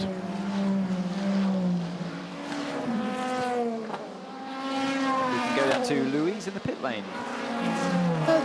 Number 2 Cadillac is currently leading that pack in Hypercar, but they are ready for the car to come in and for Earl Bamber to get into the car. Excellent stuff. So the rumbling blue Cadillac, yet another leader, but that will not be very long. And we're back to green flag racing, and this is the battle. Corvette Racing leading the race. Is that for a lap from the GR Racing car? Not for long. Wow. Because they're about to lose position into the first corner. And there's a Toyota involved in that GT battle as well. Is that car 7? It is, of Jose Maria Lopez. The 86 and the 77 looking to get back onto the lead lap as here comes Lopez. Yeah, the lead battle is the yellow Corvette and the orange Aston Martin. Those 2 Porsches were a lap back. Oh, they were a lap back, yeah. So no wonder he just let them by. It wasn't for position. But here we got the Porsche number 6 with Kevin Estre at the wheel, being chased heavily by Pierre Guidi in the number 51 Ferrari. So these two pitted, didn't they, for that splash and dash under that safety car. So putting themselves really out of sync with the rest of the competition, apart from, we believe, the Jota as well, that had to do a similar thing the lap before. Louise. Well, I just mentioned about the number 2 Cadillac. I think that there's been some confusion on when the green flag was going to start again, because they actually came in and just did a splash and dash. All the team are shaking their heads. Earl Bamber's waiting to get in the car. They've now bought another fresh set of the fresh set of tyres back out. Earl's ready, and I think that car's going to come back in again. I think you're right. As it went green, maybe they had to come in and thought it was still yellow and couldn't come in, because it doesn't go green until you. Well, hang on. It doesn't go green until you cross the start-finish line. So they had to come in, but they had to do a bingo fuel stop as well. So they will come in probably this lap. Yep, they came in under safety car. You're absolutely right. Well done, Martin. That was a good spot. That's twice this week. I know, it's amazing. You have to keep this average up. I need to retire. That's right. Now then, this is what happens when you get a safety car situation. everybody rammed together. So in comes 51, in comes 6, in comes 38, the Jota car again. So he definitely did stop under safety car. And so they were forced in. And unfortunately for Cadillac, the safety car was a lap too long and they were forced in as well. So in fact, the Cadillac followed the safety car down the pit lane, so he knew that he was stuffed. Now, in American racing, as soon as the leader crosses the line and goes green, you're good. But in European racing, not the case. Or in ACO rules, FIA rules. That must have been a heart-sinking moment because they knew, like you said, they knew that they were going to get penalised. And just within the matter of seconds, the pit lane would have been green again. Look at the tyre difference between Jose Maria Lopez and Nick Nielsen in the 50 Ferrari. Lopez on new tyres since the beginning of his stint. This is the chance for the number 7 Toyota team to change this race in their favour. Everybody's bunched together. Well, 3 or 4 of their rivals are back into the pit lane again and out of sequence. Toyota, the number 7 car, Mike Conway handed over to Jose Maria Lopez at the last full green stop. They need to go. 38 Jota is not leaving its pit box. I can imagine that there's quite a lot of banging on the steering wheel from Yiffy Yi as well. Come on, start, you wretched thing. Well, I wonder if it's stuck in gear again. And that probably explains why it had such a slow getaway. When I said that it was a bit of a messy pit stops, you see the Cadillac at the top of your screen just coming out of their second pit stop to put the full fuel in. So too is the Iron Dames Porsche, and that will not be Sarah Bovey now, the race leader. That is Michelle Gatting. So they've taken a big hit. Of course, as Francesco Castellacci leads the race because Ben Keating's in for fuel and to hand over to Nico Veroni. And watch this, you've got the car 23 of Ollie Jarvis now chasing down the leader of the pack in LMP2, the Jota of Oliver Rasmussen. But don't forget, the Jota got ahead of the United car when United stopped earlier. They must have done, because Jota were leading the second place battle. It must have been on pit lane because he had quite a deficit for the 23. What were the last pit stop times? It was 10 seconds. 10, minute 31. Yeah, 21 seconds lost. Rasmussen stayed in. Jarvis wasn't in the car before, in the 23, was he? It's a tyre change, that's what it was, because he was chasing down Josh Pearson. Yeah, we saw Michael Christensen, sorry. We saw the driver change with Jarvis getting in. The 23 car. So this will be Jarvis on fresher rubber, remember. Michael Christensen triple stinting his tyres. They have done every lap of the race, but how is that going to pay off? Jean-Eric Verne, this is for third place, despite the problems the 93 car has had with its transmission. This is for third place. This is Jev coming up behind him. Minute stop-and-go penalty for the 9 Prema car for causing a collision with car number 10 Vector, exactly as you suggested, Ant. This has been an advantage for Peugeot the whole race long. They've got phenomenal straight line speed, and it's the only car I see able to overtake on track without any help of traffic getting in the way. They can get close, they can slipstream up, and they've got the straight line speed to make get the job done into the braking zone. A little bit of good news for the other Peugeot. It's good news, bad news. They're down in 34th place, but at least they're back on track. 17 minutes in the garage in that car. So Gustavo Menezes takes that over. That's your version of good news. Well, back don't have to look at the back of the car and the back of the garage anymore. But they could have won, but now they're 34. Great news. So we've got Ollie on Ollie here. Ollie Jarvis chasing Ollie Rasmussen. The Dane ahead of the Brit. And just actually behind them and closing is Ferdy Habsburg in third place in the Team WRT 31. Well, what do we know about Ferdy Habsburg is he does not like to get involved at all and make big lunges for passing, does he? Here he comes. Very calm driver, is Ferdy. I mean, he is a very calm driver, but boy, it's a bit like Head of Undergarden when they start a race. You know, boy, he loves to get involved and get his sleeves rolled up, and he loves a lunge from a long way back. Ollie Jarvis just working out where he can possibly overtake, as Felix da Costa in the Jota garage there explaining the woes that he was going through. Chatting with Will Stevens there as Yiffy Yi drives their car. And there is the orange Aston Martin that currently lies third. Michael Dynan has taken over that car, so that orange Aston third in GTE Am has taken over from Ahmed El Hati, who started it. Francesco Castellacci leads that class. Nico Veroni second for the yellow Corvette racing team after taking over from Ben Keating. Where they need to be. That would be good enough to win the title here today. Okay, for the Corvette Racing let's crew. not go too far. We're 2 hours 25 in. We've got 3 hours 35 still to go. We're not even at half distance. We've got 2 Grand Prix of racing still to go here. And that's one of the things about endurance racing, is that if you get held up by a safety car or you get caught out by something, it's not always the end of the day. There is a lot of racing in a 6 hours here in Monza. It's funny how quickly you forget about qualifying in an endurance race. So many things end up happening. You know, safety cars, to name but a few, are one of those pivotal moments in an endurance race, totally out of your control. We've seen the chaos and controversy it causes in the pit lane, with the pit lane cars still having to pit because they're running out of fuel, but you're only allowed to put 5 seconds worth of fuel in the car, and then the pit lane exit is closed, and you have to wait till the stream of cars go past before you're allowed out. Those kind of moments, you know, you can just completely fall foul of. And that's what we see here. 38 Hertz Team Jota were the leaders. Number 2 caddy was in the top 3 as well. And there they are with that extra stop they've had to make and their time lost behind the safety car queue.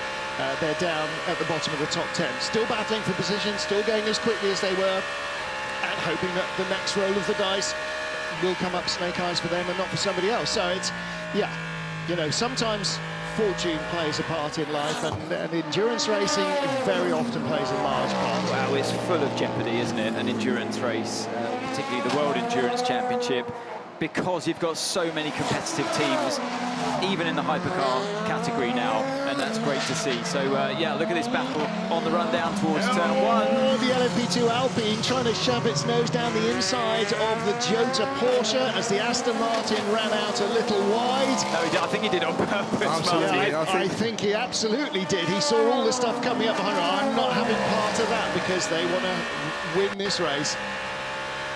Richard Westbrook aboard the number 2 caddy. Push, push, Richard. Push, push. Put pressure on him. Track limits Ascari. Track limits Ascari. All right, there you go. So that's putting pressure on the Jota in front that they're talking about, the number 38 Jota. Behind him, Phil Hansen in that dark blue United. So blue, the blue nose, that's the Cadillac. The LMP2 United car, as we see the 28 Jota LMP2 car and 32 United car rather. 22 United car get there in the end is Phil Hansen. Andre Negrão is in the metallic blue Alpine. That's the battle for second in LMP2. Fastest lap of the race goes the race leader, Jose Maria Lopez, a 1:37.2, and in pursuit, not so much slower than that, a 1:37.6, keeps the gap to 4.3 seconds to Nick Nielsen in the number 50 Ferrari. It is Toyota, Ferrari, Peugeot, Porsche, Glickenhaus, and then Proton Competition. We've got 2 drivers, by the way, Lino Wadu and Julien Piguet, the 83 and the 21 cars, being reported to the stewards for creating gaps behind the safety car. There might be a penalty to come for those 2 runners in GTE, and both of them a little way down the field. Luis Perez Compact back aboard the 83 car, serving the rest of his time. He's 4th at GTM. This is running on board with Jose Maria Lopez, driving really well out in front in number 7. Through Ascari chicane we go. You see the throttle trace on the right-hand side, flat out on the exit through turn 10, down towards the final corner. Halfway on energy, you can see down the left-hand side the graphic labelled NRG, and on the brakes into that Alboreto curve, and feathering the throttle, just picking it back up, round that final corner he comes. And such a nice feeling when you're out in front like he is, and he's got the car to do it today.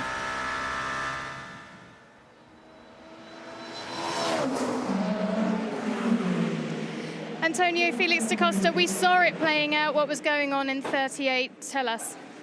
Yeah, well, look, we've taken a few aggressive calls on strategy, and they were actually working out okay. We didn't take tires, and everyone else took tires, and in the end, we lost a couple of places there. But actually, inside the car, I was dealing with with another hassle, my steering wheel basically just froze completely.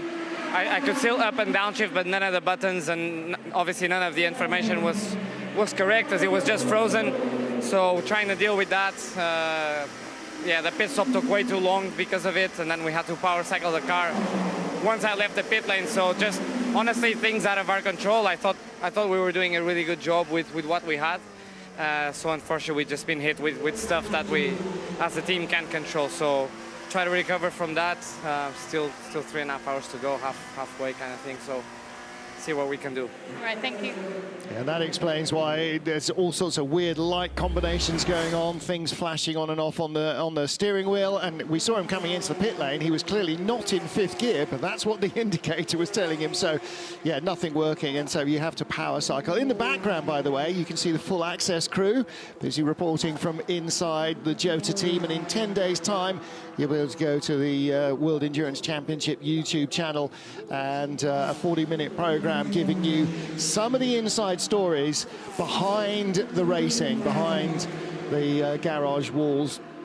So there's going to be an awful lot to talk about for a long while. We've got plenty of time to digest it as well before we get to our next round in Fuji at the end of September. You can really read the body language of Felix da Costa there as he was desperately trying to explain what he was going through. And yeah, disappointment and frustration, because for a driver, you rely so much on obviously the dash, the steering wheel, what it's telling you. And with those electronic gremlins that they had, it's so hard to battle with knowing which gear you're in. Yeah, and part of which was that the speed limiter wasn't working. We saw when they had to come in for that emergency fuel stop, he'd also been flagged up for speeding in the pit lane. He's holding on to the pit limiter button, and it's not limiting the speed to how it should have done. So unfortunately, that's another little rod for their back. Into the garage comes into the pit lane comes the leader in LMP2, Ollie Jarvis, and the 23 United Autosports car, which will leave Albert Costa for Inter Europol. There he is as the leader of the race. Not yet. He's way back here. Car 33, by the way, the Corvette. Could this be another big moment? Reported to the stewards for speeding in the pit lane. We're going to say as well with Antonio Felix da Costa, the absolute frustration you can understand, but it's more than that, isn't it, Anne? Because they were in contention for a significant place in this race. They may well end up being there again, but that's the point here. This is a team with real ambition, and just a glitch, a steering wheel, has potentially put them out of contention for a podium. Well, that, and also the fact that they were running out of fuel and they needed to pit under that safety car, that really went against them and the other runners that took that gamble earlier on to pit under the first safety car. So we're looking at here, the two Porsches, Works Porsches fighting it out down the main straight. Car 5, car 6, with Dane Cameron versus Kevin Estre. 8th position. Yeah, behind Rio Hirakawa in Toyota number 8, and sneaking through on the inside goes Kevin Estre. So number 6 car is Dane Cameron, in fact, getting his nose back in front. Which, by the way, also means that they're in this battle to try to unlap themselves. Cameron on the fresher tyres, of course, at this point in the race.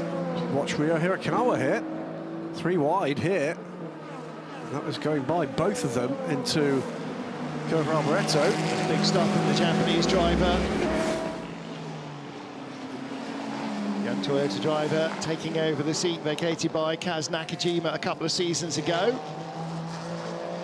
So it was a strong move, wasn't it? He got a toe off both of them, and as they looked at each other and sort of eyeballed each other into the braking area, he just came slotting up the inside. And look, he's checked out, absolutely gone as he chases down the 51 Ferrari. Out comes the 38 Hertz Team Jota car. It's served its penalty. Yeah, 25 seconds on pit lane. That was the drive-through. Yeah, just as it gets notified on the TV screen, we'd already seen that being notified on our timing screens in the booth.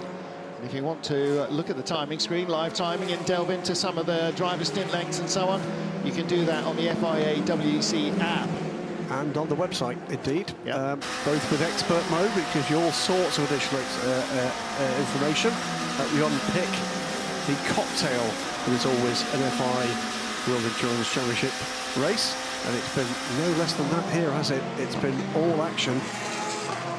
Very hard to outbrake a GT car, as we were talking about, into that first corner. Dane Cameron thought about it, so he didn't want to get held up on the exit. We run on board now with Michel Gatting in the Iron Dame's car, looking to the inside, into the second chicane. It's late, and there's a bit of contact.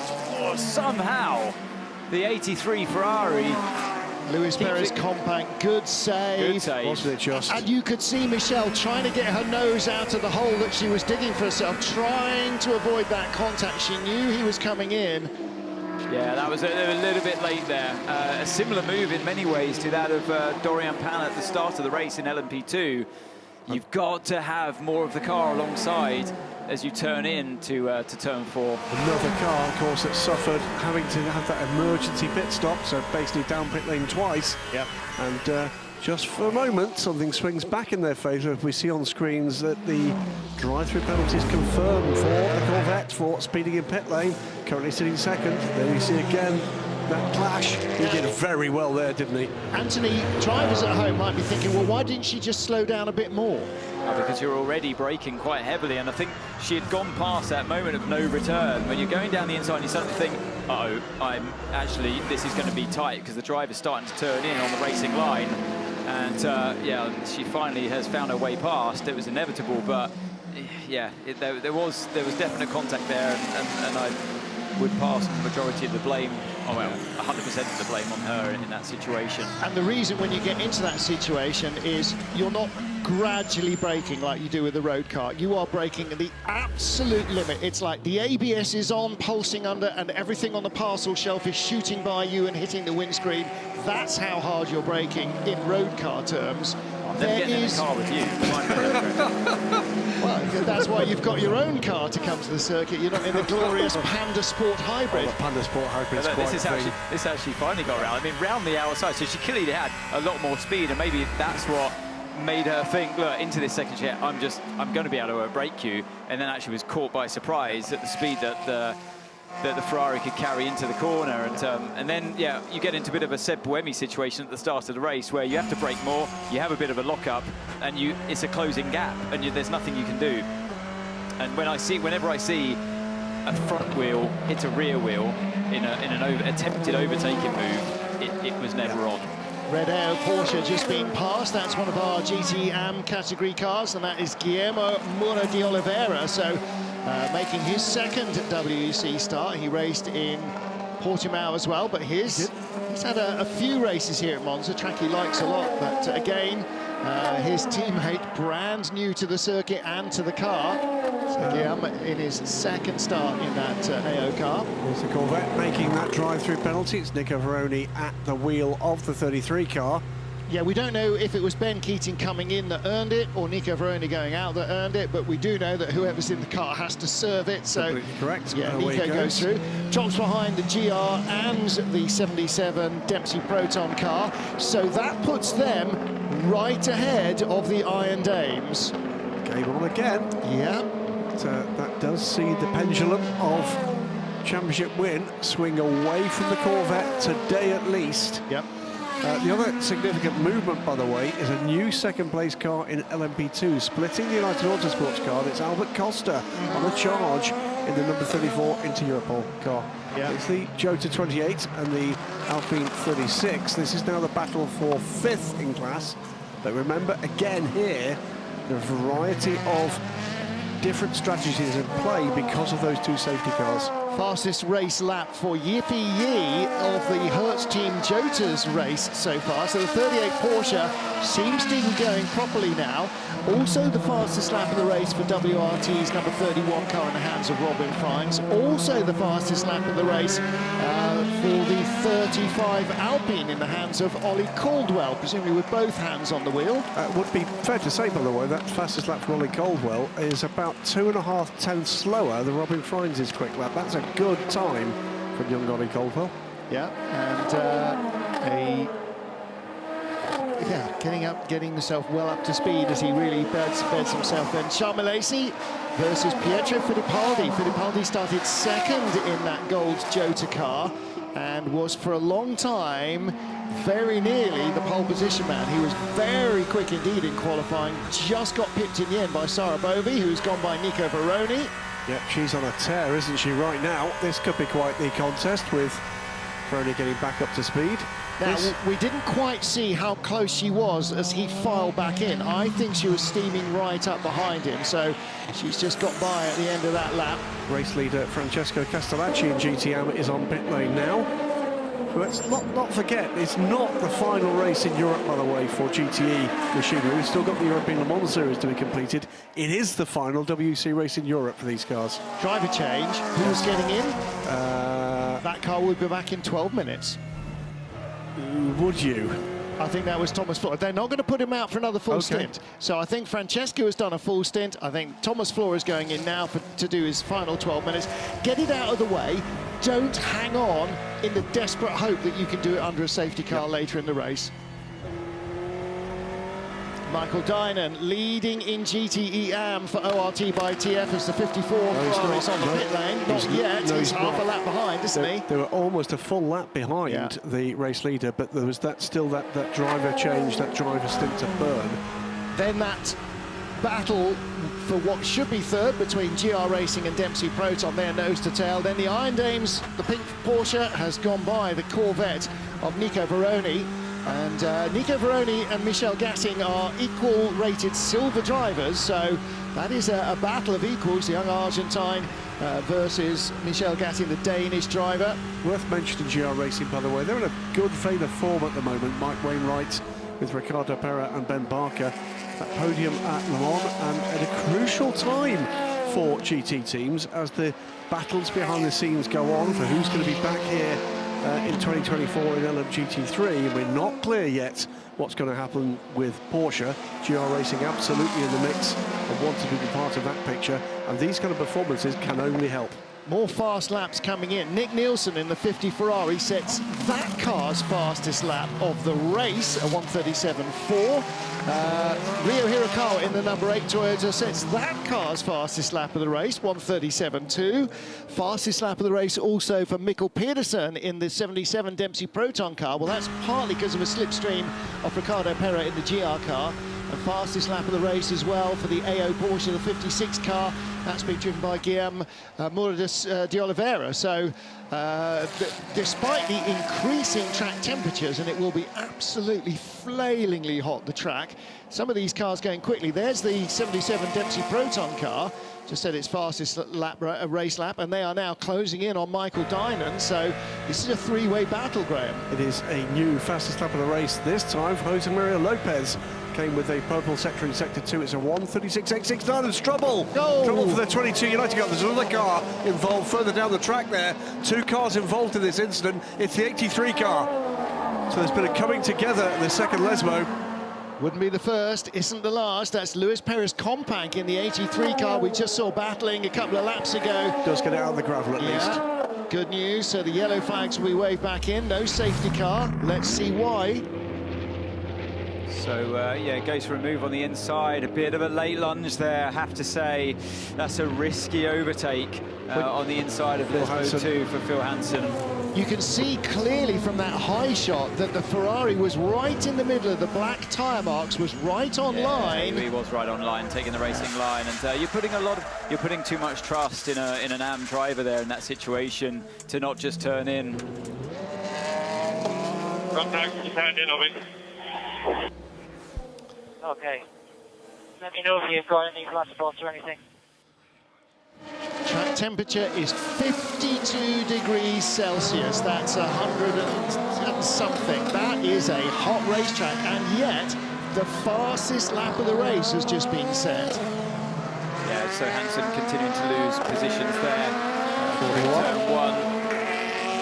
The 41 going by as the Jota 963 goes past both of them. So that was the engineer to Hansen asking if he feels like he's got any flat spots, because of course spinning the car around like that from the contact. It was relatively slow speed though when it happened, so he might just get away with that one, but still, yeah, carrying a few battle scars now on that United Autosports car. Left front would have taken the brunt of the damage, if any. And you've got the red and yellow slippery surface flag still flying at that second Lesmo. A few bits of gravel on the track, and that incident between cars 22 and 83 is being investigated by the steward. So I'm sure that Hansen will have at least some kind of warning from that moment. possibly even more harsher penalty coming his way.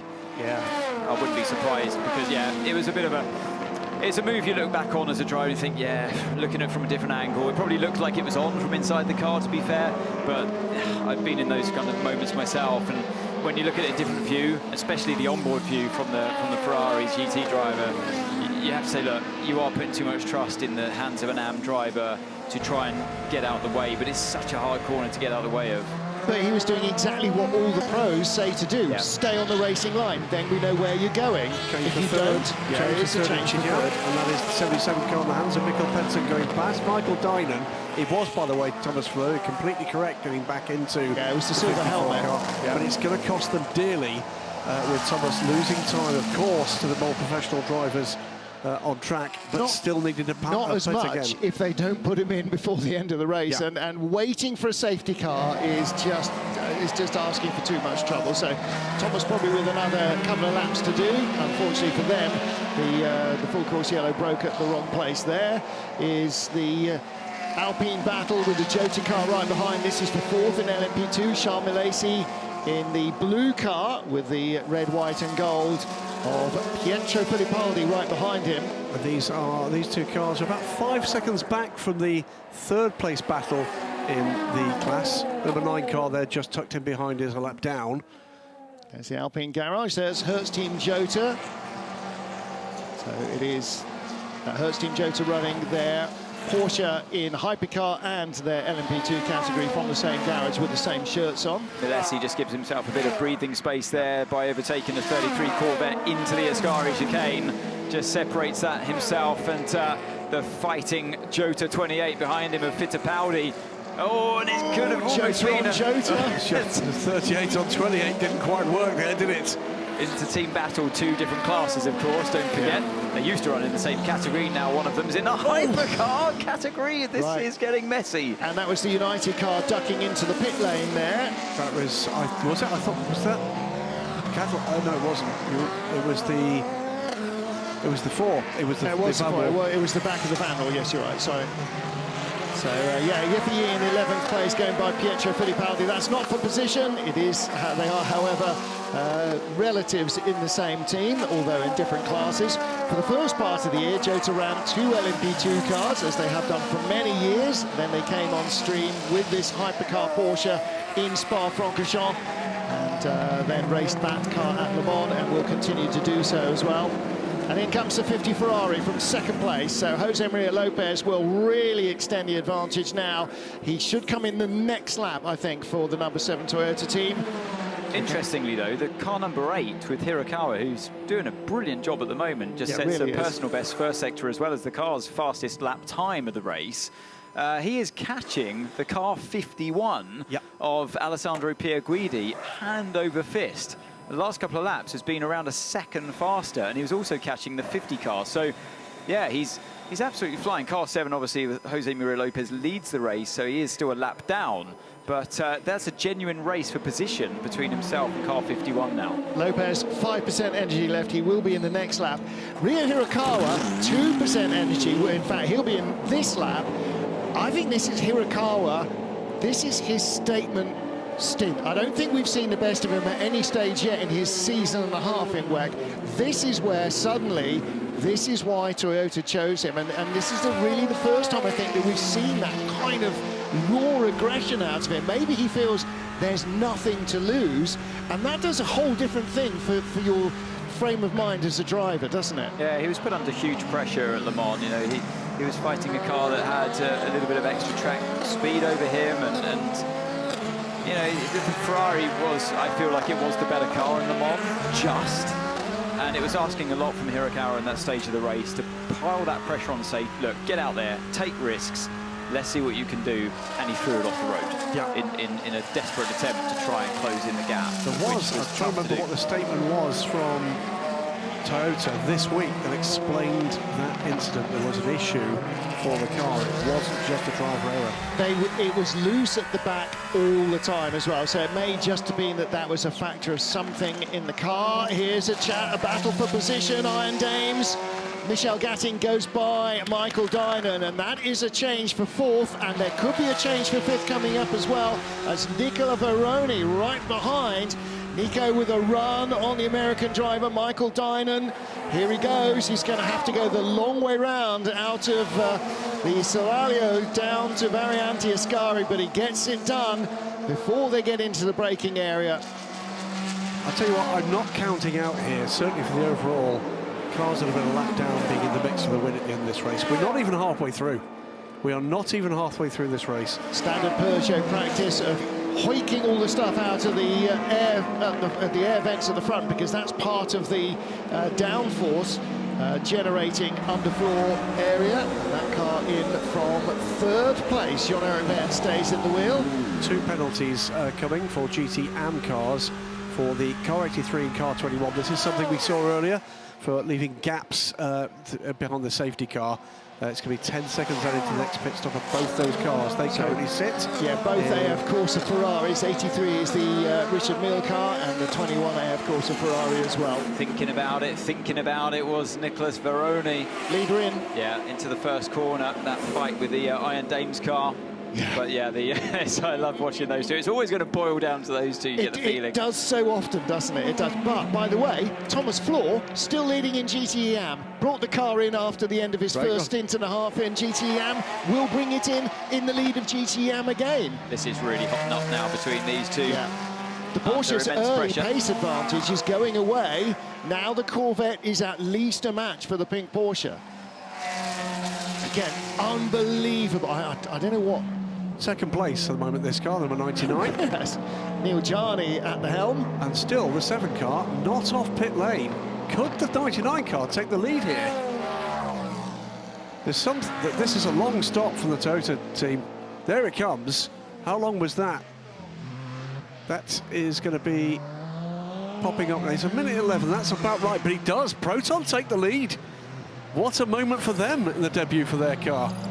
So that's 2 customer teams that have led with a Porsche on its debut. 3 Porsches have led today. Yeah. 3 Porsches. But in Spa, Jota led on their debut. Indeed, they did. Well, obviously it's not a genuine lead. It is a genuine lead. No, because they still need to pit. They do, but either way. With the Toyotas, so, yeah. I'll let you get excited. Oh, yeah. Go on, big it up, go on. Track temperature, by the way, I wasn't quite sure what 50 degrees was. 122 Fahrenheit. Oh, lovely. 17% remaining on the... I don't want to dampen your fire here, Graham, at all, but yeah, he will be in soon. He can pull out a lead on that. Oh, yeah. He's very good at fuel saving, isn't he, Johnny? He can take this to the end. World champion, honestly, seriously speaking, what a driver lineup they have. Oh, it's amazing. In that 99 Porsche, Neil Janney, Jimmy Bruni and Harry Tinknell. Harry Tinknell, the AI Cooper McNeil.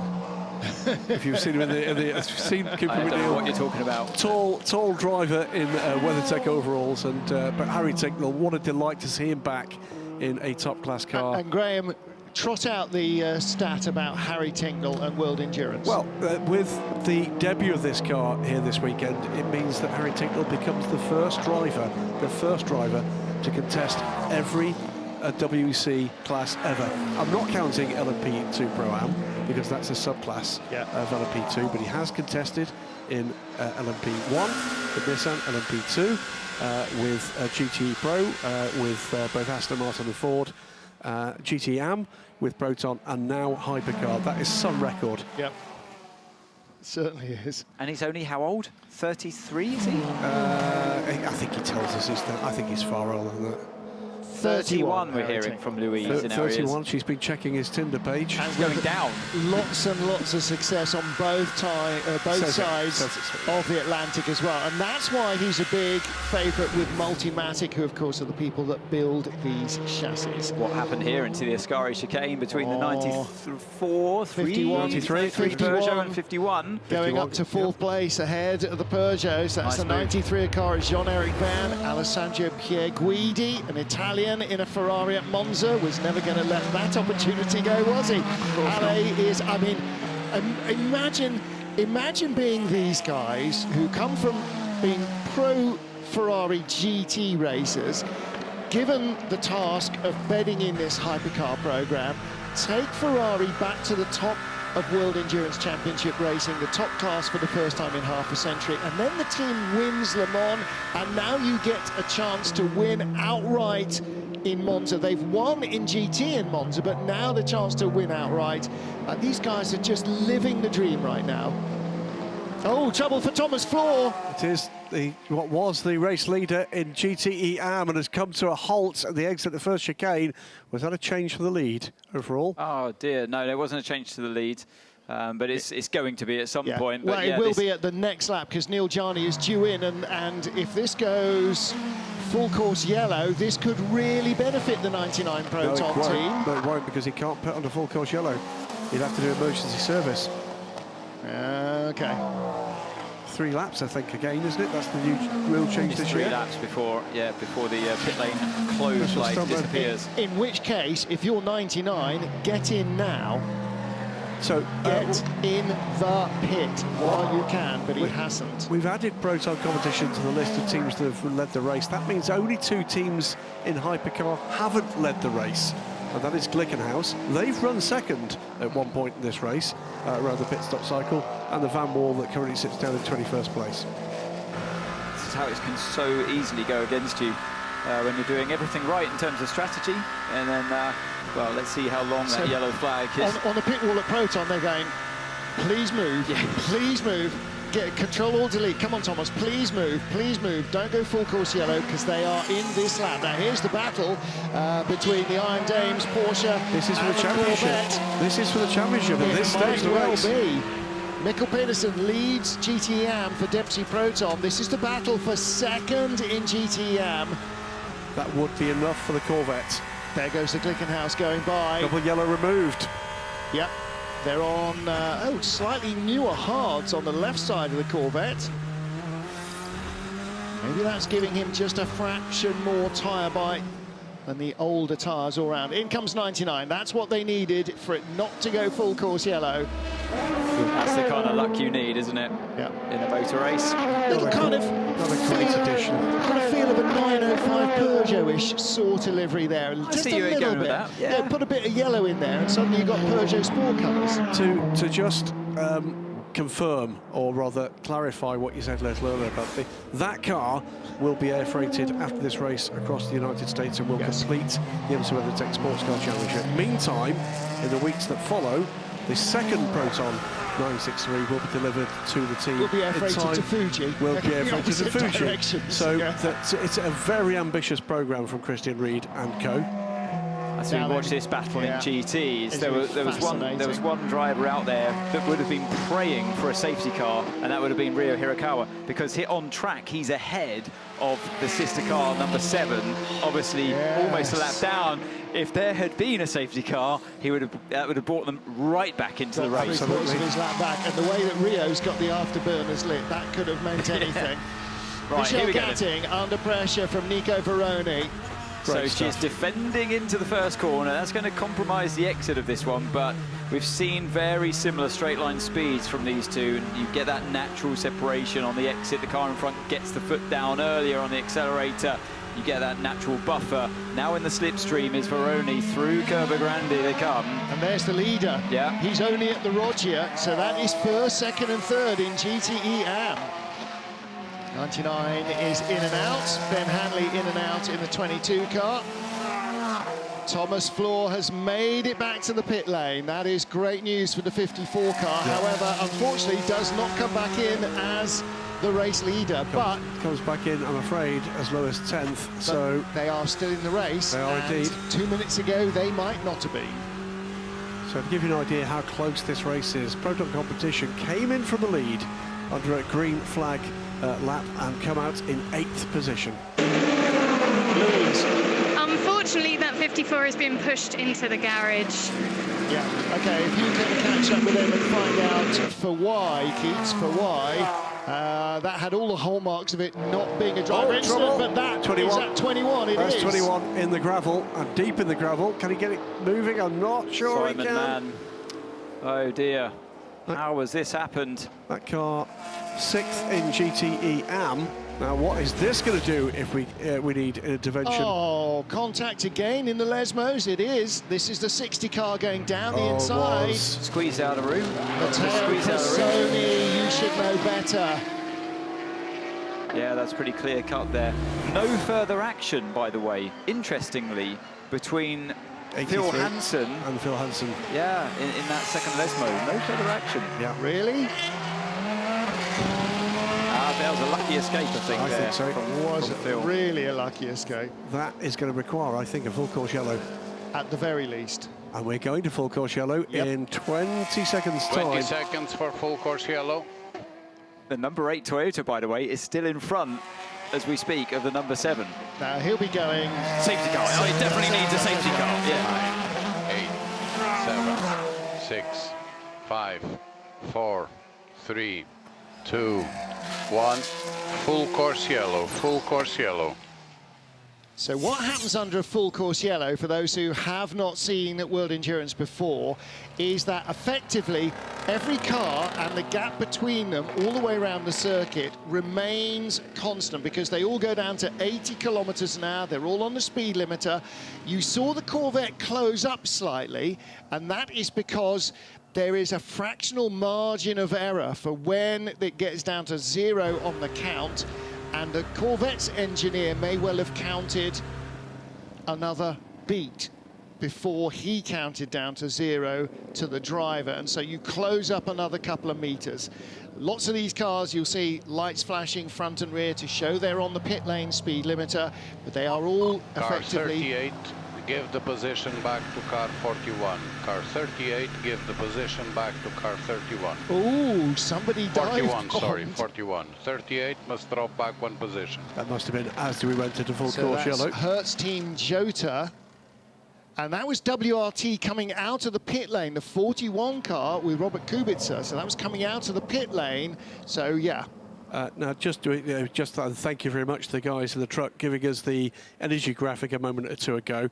Nobody here looks to be in trouble being caught that they're not going to be able to pit in the first 3 laps under full course yellow. That is the new regulation. I don't think we're going to have 3 laps under full course yellow. Thank you to car 38. Nevertheless, the fact that it was an overtake under full course yellow has been noted by the stewards.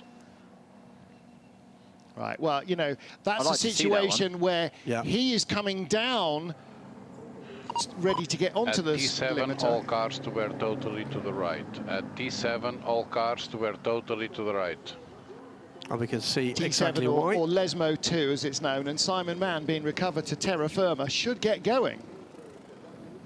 At T7, all cars to were totally to the right, please. At T7, all cars to were totally to the right, please. Now, what you're seeing here is that special bar that is taken by the team everywhere to all of the cranes.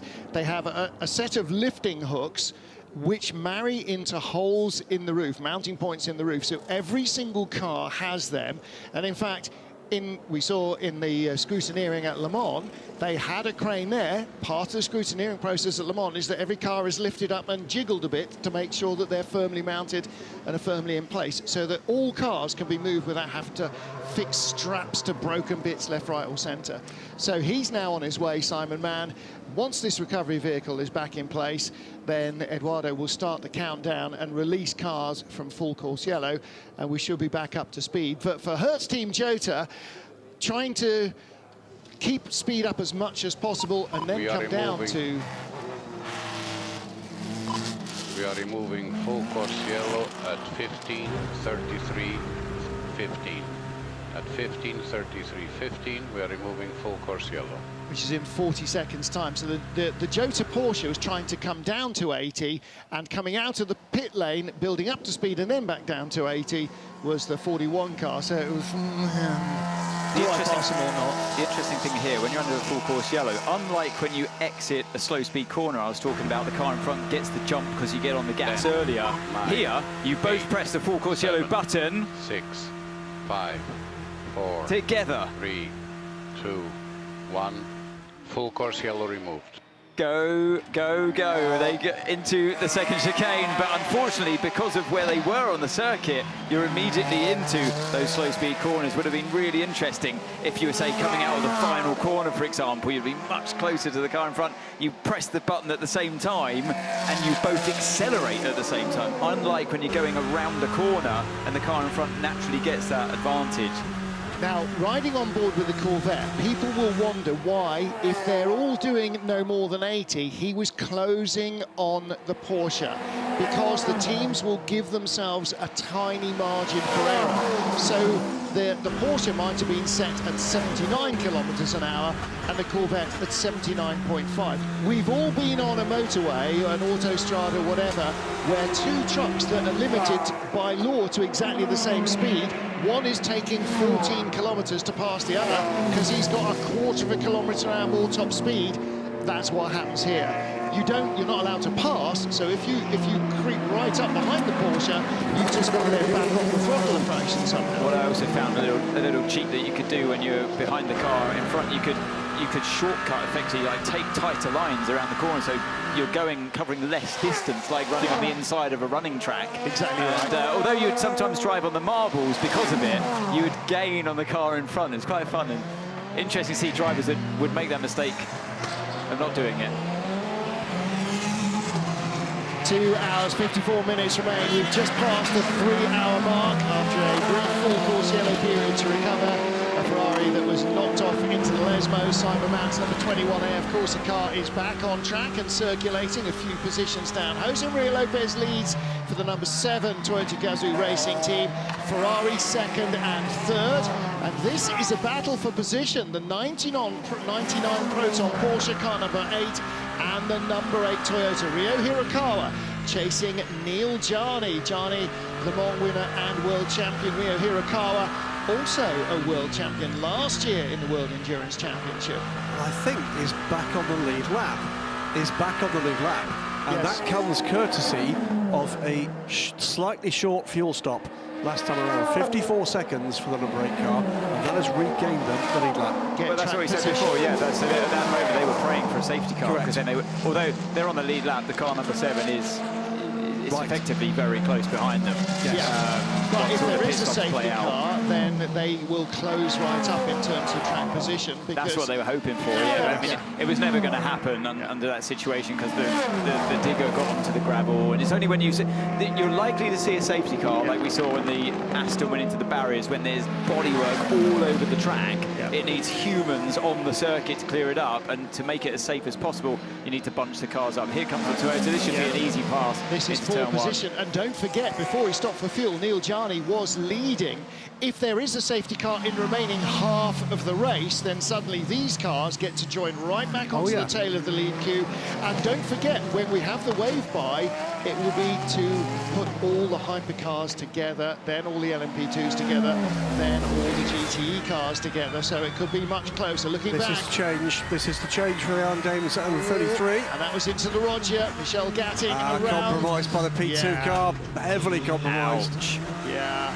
That wasn't her fault at all. No. Oh, just such unfortunate positioning of the LMP2 on the inside. And now has to stare at the back of the Corvette number 33. That seemed to have the speed anyway. It was WRT's Robin Frines, by the way, who was going by there. That's the Jota LMP2 car of Pietro Fittipaldi, fresh out of the pits. And again, the Corvette team lying on. They seem to spend most of their time lying on the floor or winding each other up. And enjoying thoroughly their WEC campaign. Delight to have them this year. It really has. Yeah, absolutely. And last as well. So Dempsey Proton lead, Corvette racing up to second, Iron Dames in third, so they're still in a podium spot, the pink Porsche crew, and who knows what the second half of this race is going to produce. With 3 hours and 8 minutes in, we've had 2 safety cars, a couple of full course yellows. The only 2 retirements have been by cars that have been shunted off the road by somebody else. That is the 777D Station Racing Aston Martin and Vector Sports number 10 LMP2 car. There is a long pit stop underway, which we don't really know about, for the 57 Kessel Racing car. Scott okay. Brought that car in, and that's been in the pits for some time. Well, the good news for 54 AF Corsa team is that Davide Rigon is now back out on the track. That car stopped just as they were due to come in. I'm sure that must have been the in-lap for Thomas Floor, and I slightly question whether maybe in preparing for his in-lap he turned something off somewhere or whatever. Into the pit lane comes 51. The 51 Ferrari. That is from 3rd place, which now means that we have Toyota leading Ferrari, leading Peugeot, with Porsche going to move up to 4th and 5th, and Glickenhaus up to 6th. Okay, Ife, box, fuel and brake blanking. Okay, so that was the number 8 Toyota team. That was Ife, that was 38. I thought 38, I can't miss it. That was Ife, yeah. I did think he said Ife, but I heard in our ears that we were going to number 8, not number 38. So tyres and brake blanking, because their brakes are getting too cold on a day like today. They might be getting too hot, and they're going to remove some of the brake blanking on the car. Be that way around. So the new tyres go onto the Ferrari. The other thing that you can do with brake blanking is to gain yourself top speed. If the brakes aren't marginal and you can blank off some of the brake ducting, you can give yourself 1 or 2 kilometers an hour in top speed. Now, it's not the 7 that we saw discrepancy between them and some of their rivals earlier on in the race, but I should imagine it's removing the brake blanking, because as the brakes wear, they start to heat up more and more, so there's less material there. 38's on pit lane now. They get a bit more fragile. Well, let's make Louise run like the wind in these cool conditions. And there's Alessandro Pierguidi. Looks like hot work, doesn't it? They're not double stinting, are they? Normally, it takes a stick of gelignite to get Alessandro out of the car once he's in, but I think he might be fairly happy to get out of the car after a single stint. They don't seem to quite have the same speed here that they had in Le Mans, do they? No, they don't. There does seem to be just a slight deficit. That'll be the 38 car's steaming brakes. I think the chances are you're very right. I've got more confidence now from my car after seeing the steaming brakes. All right, Captain Sparkplug. Oh, you've had 2 things. I'll give you 2 today, getting 2 things right. But I do know I'm 1-0 down. I do know that by blanking off the brakes, you can reduce the drag and help your top speed. Look, but I think ripping off whatever's there, blanking the brakes. Well, often it's tape on the front of the car. Clearly, the car is more sophisticated than that. There's a bit of tape on the inside. So he's just torn that out or adjusted something to open up the orifice to allow more cooling air. And on a day like today, hardly a surprise. Tricky one to call, this one, isn't it? I mean, anything could have happened in the first half of this race, and it did. It's likely to do the same again here. Oh, hello. Who's in trouble here? This is the number 7 the leader. car. It's Jose Maria Lopez, gravel trapping. That's quite normal in the exit of the second chicane. Two things about that. In the driver's briefing, they were told that no holes there will be filled during the race. So the more you go off, the deeper the hole gets. And the second is to recall that the edge of the curbs there and at turn 11, the Parabolica, are very sharp. So if you drop your wheel off the edge, you are very likely to lacerate the sidewall.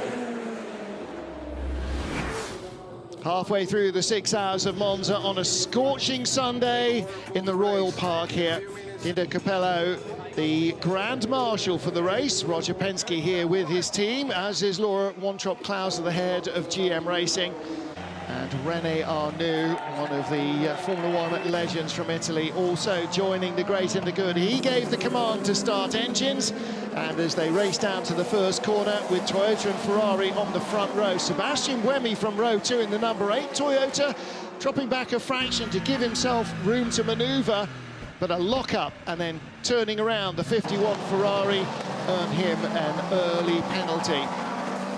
That would put the number 8 car on the back foot and the 51 car as well. Then safety car as Satoshi Hoshino was shunted hard off the track by the number 8 Toyota of the recovering Sebastian Buemi. That would earn him a minute stop and go penalty. Resuming racing, number 7 Toyota with the lead of the race until this pass around the outside by the 93 Peugeot, to the applause of the team and to the applause of the Tifosi. Not too long after, the 50 Ferrari also moving ahead of the Toyota and up into second place. Monza as full as the World Endurance Championship has ever seen it. 93 Peugeot with gear shift issues into the garage, and Ferrari leading at home. The first half of the race has been full of incident and a couple of accidents, and almost every car has had a chance to lead. Vector Sports race was ended by a rather errant Prema driver, putting him into the barriers in Lesmo 2. 2 cars out of the race. All sorts of issues for the 38 Jota team electronically. Currently, it is the number 7 that leads for Toyota. 21 making the move of the 22 United car, getting knocked off in the process. In the lead battle in the GTE AM class, Iron Dames and the 33 Corvette moving up to the top of the table. And it is the 33 Corvette that takes the lead. Brief full course yellow as Simon Mann got knocked off by the 60 Ferrari. We are back under green flag with 2 hours and 45 minutes to go here in Monza. This is the change for the lead in GTE AM, as the pink Porsche got held up by an LMP2 car. So with 3 hours down, it is Toyota Gazoo Racing who hold the advantage over the number 50 car from Ferrari AF Corsa. Peugeot in third, Porsche in fourth, Glickenhaus in fifth. 5 different brands in the top 5. Then Toyota Protons, hypercar Porsche.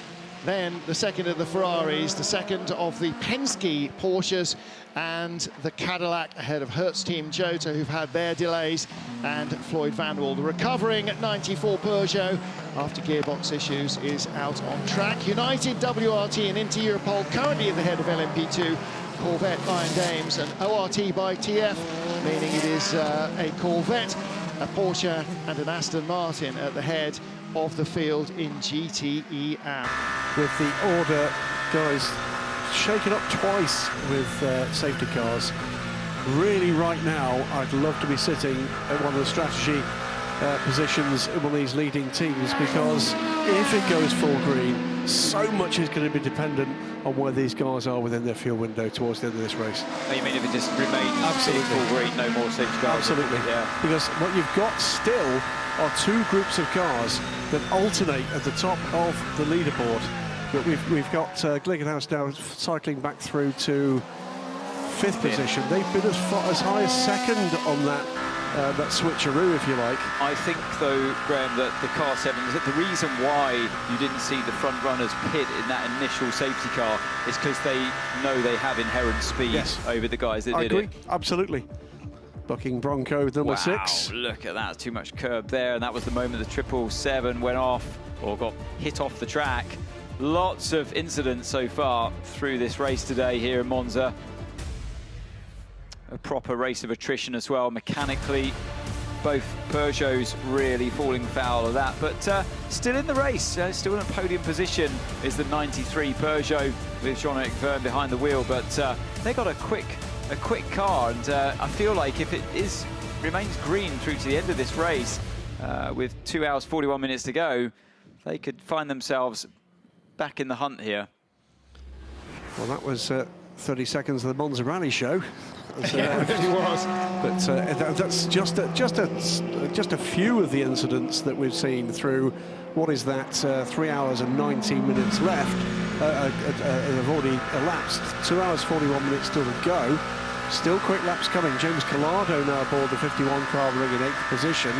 He is the first car off the lead lap, I think, and just coming through the 1:37.347.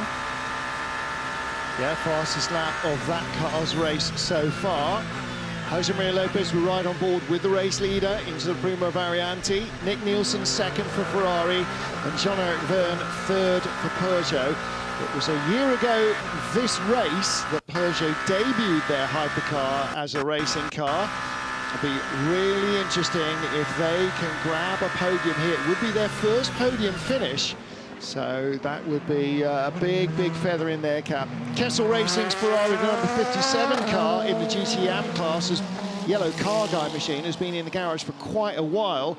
Louise Beckett reporting that they've got a water pipe issue. So done. So Lou confirming to us that Kessel Racing are the third retirement, so the 57 car. So that's the first mechanical retirement, in fact, because the other two have been being shunted off by other drivers. Indeed. So 33 cars remain in this race. We've lost 2 of the GTM cars. The 777 to the contact from Seb Buemi early in the race with a horrific impact for Satoshi Yoshino, putting the 777 car out. Vector Sports out after contact coming through the second Lesmo. Pit stop car 2 under investigation, Cadillac Racing. Now, was that when they had to come in under full course yellow? We'll have to wait and see.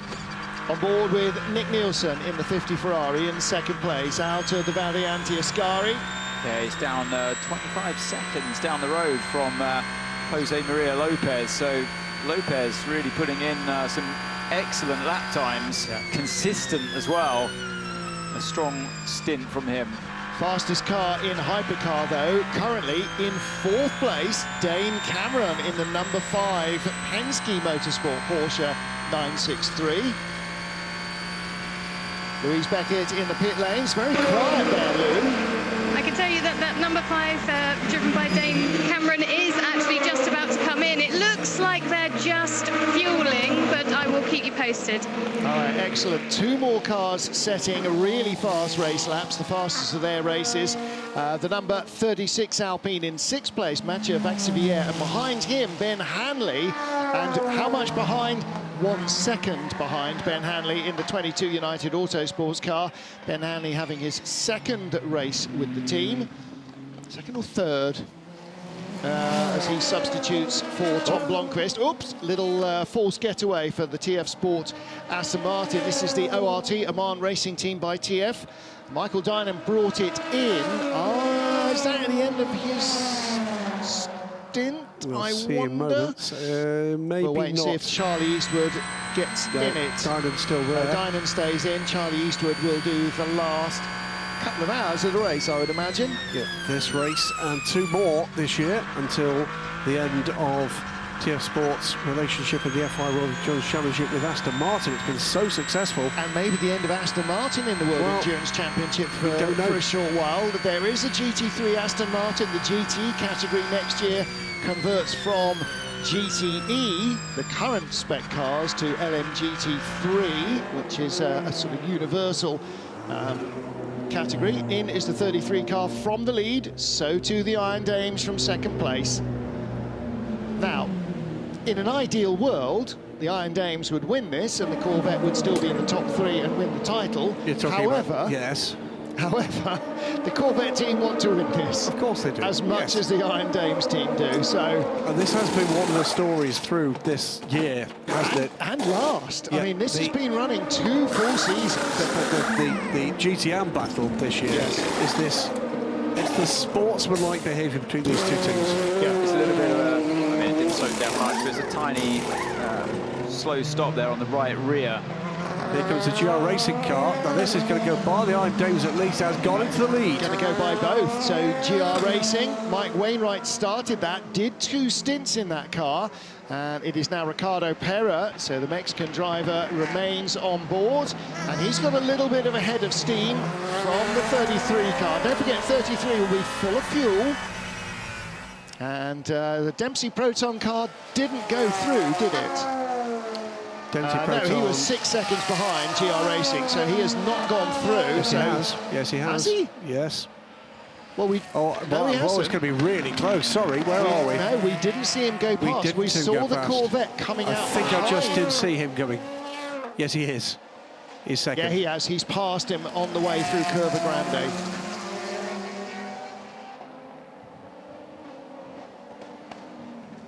Ricardo Pera in the black and orange. GTM leading GR Porsche, just hanging on and trying to hold off the 36 Alpine of Mathieu Vaxivière. Now, Vaxivière in that bright metallic Alpine blue Alpine has got right behind him Ben Hanley in the darker blue United car, and that's a battle for position, and so is this. This is the number 6 car. And it's Dane Cameron 5. versus James Collado. Yeah, number 5 car, Dane Cameron versus James Collado. Collado properly on the attack here. He's got the speed in that car to find his way by. And where can Cameron place the car? He's going to go to the inside to defend the position before the second chicane. That's going to force Collado to go around the outside. A little bit of contact. Is he going to make it through there? Amazing stuff by Collado. I tell you what, if the only way round the outside is round the outside for Collado, he'll take it every day of the week. That was properly brave driving and a lot of trust in Cameron to do the right thing and brake in the right spot to not carry too much speed and make even more contact. But excellent driving between the two of them.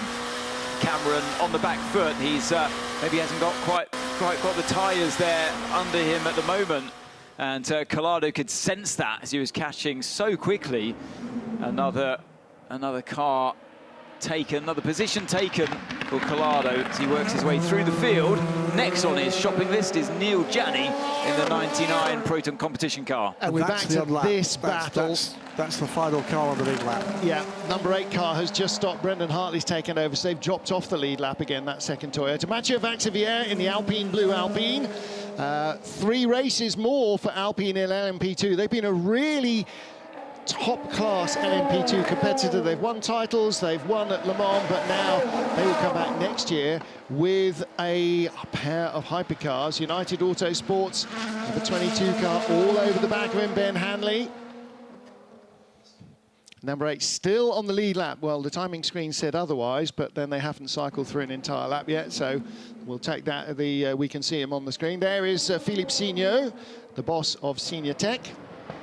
Came up through single-seater racing, has really found a happy home in this category in LMP2 and then in hypercar last year. And then they will return to hypercar next year with a brand new program.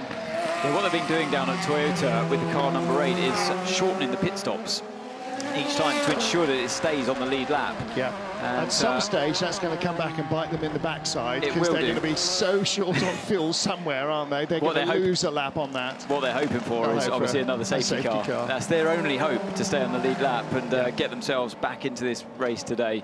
Of course, they don't have to be on the lead lap to score points. If you're 5 laps back, but you're 6th overall, you still score points for 6th, and points is what it's all about for them. 40 laps on the tyres of Robin Frine's WRT machine in second in LMP2. 60 on the Inter-Europol car of Albert Costa. So Costa at a tyre deficit, but he is still closing in on Frine's. And that is the battle for second. Ollie Jarvis leads in LMP2, and he is just 5 seconds in front. You can see him further up the road. Fabio Scherer, I'm not sure if he's channeling some He's just listening to you, grooves Martin. as He's well, just listening to you. with a little bit of a massage going on there. He's gone all cool after winning Le Mans. That's what it is. That's what it is. Yeah, headphones, Styling glasses, it out. massage. Yeah, Styling it out. Complete prima donna these days. He won't be talking to us any longer, will he? But he will be talking to Louise Beckett, who is hovering and lurking with intent, and indeed within garage at Inter-Europol. Fabio Scherer, I saw you were walking earlier and you seem to be a little bit better on your foot, so that's first of all. Coming off of that Le Mans, how are you guys feeling? Yeah, for sure the target is now to get world champion, or at least to play as long as possible in this game. So you need the best position possible in every race. So for sure today we target the win again. I think the pace is good, so we have a potential for that. Let's see, I think top 3 should be possible. The rest plays a bit by strategy. How is the foot? I have no pain at all, so I'm quite lucky because it didn't look too good after Le Mans. But I did a lot for it, and now it's good. All right, thank you. Thank you. It was sensational at Le Mans. The story at Le Mans is that his foot was run over accidentally during a pit stop, a hurried pit stops, by the 33 Corvette. These guys lie second in the championship, but his right foot was run over, and then he was having to. Yes, it is. He was having to hop to the car to get in and drive for the final part. There's Ferdy Habsburg. He needs to stop cutting his own hair. He definitely could pay somebody. The place market is genius. And it's so warm that Vincent Vos has removed the flat hat. Oh my gosh. Does not happen very often. There's a Belgian national emergency been declared. So there is Albert Costa chasing down Robin Freins. This is the battle for second in LMP2 with 2.5 hours to go. So yeah, Grand Prix plus qualifying still distance to be run. And the Peugeot 94 car slotting down the inside in traffic. Couldn't make it. Again, is he having problems? Was that just being ambitious on the brakes, or has he still got problems getting slowed down? I think it was Martin. He just went for the move. He was trying to overtake a pretty rapid LMP2 car in the United Autosports, who lead this race.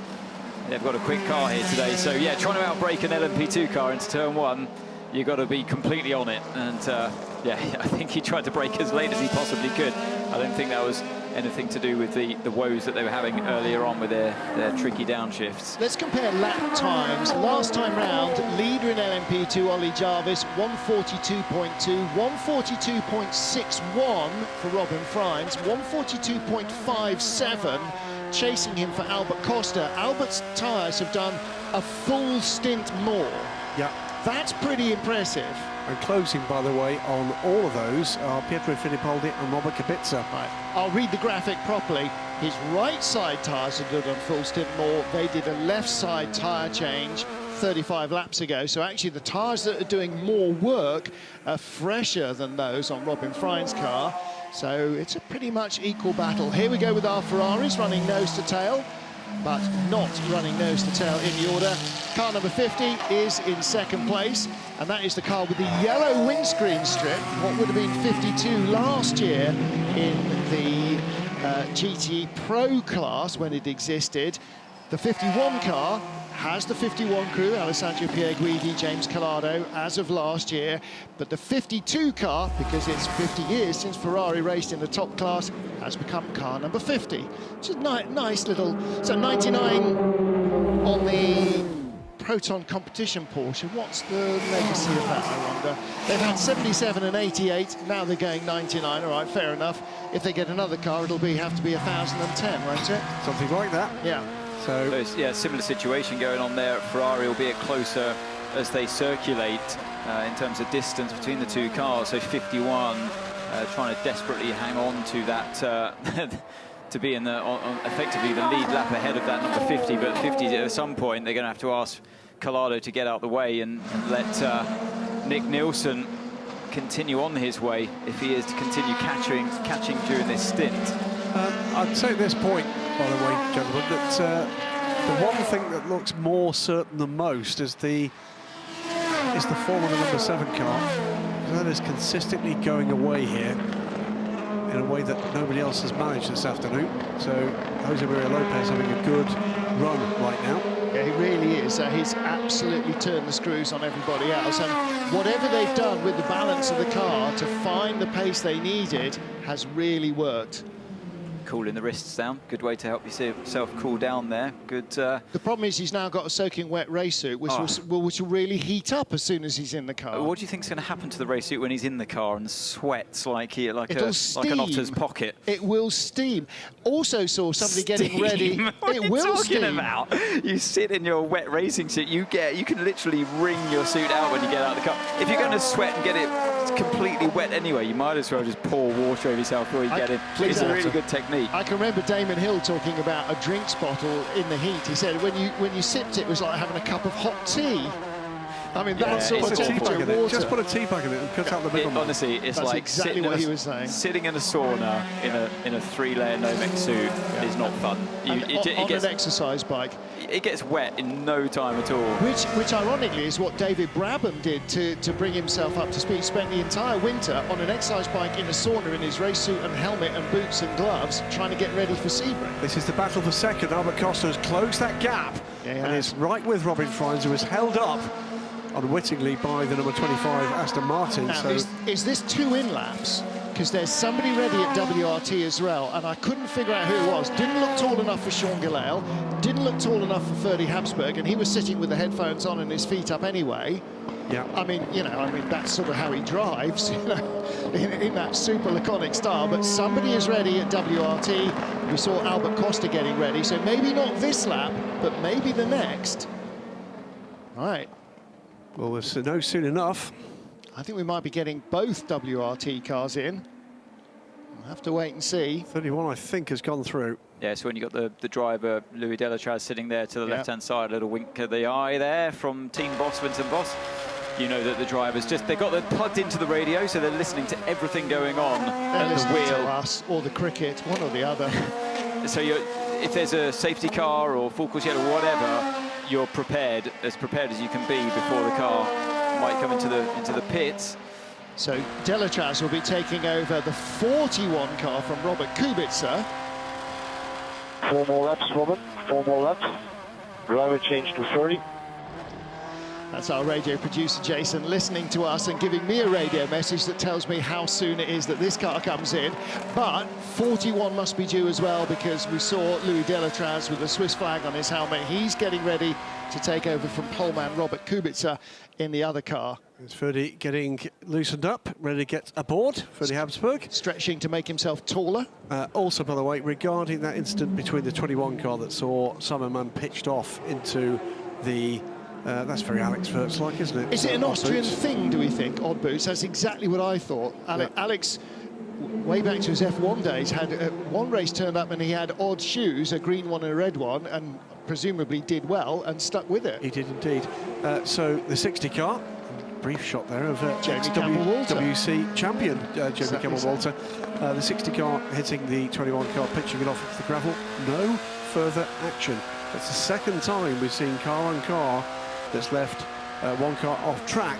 At that same point has attracted no further action. I fundamentally disagree with both of those. If the slower car is on the racing line, it is, I mean, even if he's not, it is in the inherent duty of the driver of the faster car to pass safely, and hitting somebody so they go off while they're on the racing line and not altering their line, that is not passing safely. I mean, inherently, both of those are flawed decisions. But that's the end of that. They are decisions, and again, we play by the spirit of the rules and agree with the umpires at all times. Driver change, Fabio Scherer handing, Albert Costa rather, handing over to Fabio Scherer. Kubica Schmiechowski started the car like most of the bronze rated drivers did in LMP2, and he has completed his drive time, so it'll be up to his 2 teammates to bring it through and complete the anchor leg. And again, here's an Alpine battle. This is Ollie Caldwell just ahead of Danny Kvyat in the 63 Prema Racing car. And overtaking them around the outside is El Bamber in the number 2 Cadillac in the hypercar category. So he worked his way through before the second chicane. But yeah, this is a nice battle hotting up here between Caldwell and Kvyat. And in fact, the other Alpine battle we saw was interrupted because the number 2 United Autosports car, Ben Hanley, which was behind the 36 car, is in the pit lane. So that car has stopped for a driver change. There's a change in position in the pits, by the way. Jota leapfrogging into Europol with a much quicker stop, 116 to 123. That's because Rasmussen stayed in. Yeah, in comes the 93 Peugeot from third place. And the relevance of Rasmussen staying in, the driver change doesn't make the pit stop longer, but traditionally, if the driver stays in, the tyres don't get changed as well. That was a good spot there by Di Resta as he's getting in. He's realised that the right-hand shoulder strap was in the seat and not out of position, like the driver helper should have prepared it. Usually flops over the headrest, and that allows you a quick access into the cockpit. If you sit in on top of the seatbelt, that's a bit of a nightmare, because then suddenly they're fumbling around trying to get it back over from your back over your shoulder. So he spotted it before getting into the car, pushed out of position, then sat in. And that's an experienced pair of hands there from Di Resta. Well, yeah, so, good spot. Yeah, so you've got to hurry, but not rush. Exactly, because if you rush, is the deal. Yeah, if you jump in at all costs and the belts are all over the place. See there, the shoulder straps over the headrest. Yep. And who's this getting in? Burton. Sorry, Pla. Oh, Pla getting in after Burton. No, driver change. Yeah, it's Pla getting in, isn't it? Yeah, Burton's just got out. And so there, you see how usually it happens that the shoulder straps over the headrest gives you the clean access into the car, and then the driver helper just puts it over your shoulder. Look at the pipe insulation on the drinks tube. That's normally to stop your domestic water pipes freezing up in the cold. That's to stop his water boiling up. That's because he doesn't want a cup of tea. What he needs is double espresso, obviously, in the drinks You could show a little bit more empathy in your ice-cold commentary box with the aircon on, but no, let's just laugh at the poor guy instead. Also on pit lane, number 50 Ferrari from second place. Yep. 93 Peugeot has come and gone with Di Resta, and Glickenhaus, as you spotted, Olivier Pla. WRT, Louis Delatraz has left the pit lane as well, and the other WRT car, Robin Fries, is in now. See the bottom left-hand side of the screen, the Ferrari pit stop going on, and actually left side certainly. I'll just correct myself, because it was in fact Collado pulling away from the sister car, not the 50 catching him at that point in the race. So yeah, Collado had probably found his way past the number 50 car and was pulling away quite comfortably, a few seconds faster lap. So Show the tyres. The Ferrari stop again. Did he do the right side tyres? That's the other car. It's red, but it's the wrong one. That's 31. As we full service and driver change. There's Habsburg. Does need a crown around the top, definitely, I think. Austrian royalty. Aren't we all? Eventually, you look far enough back. Yep. So Antonio Fuoco takes over car number 50, Paul Di Resta 93, Olivier Pla 708, and Louis Delatraz out of the pits as well in the 41 car.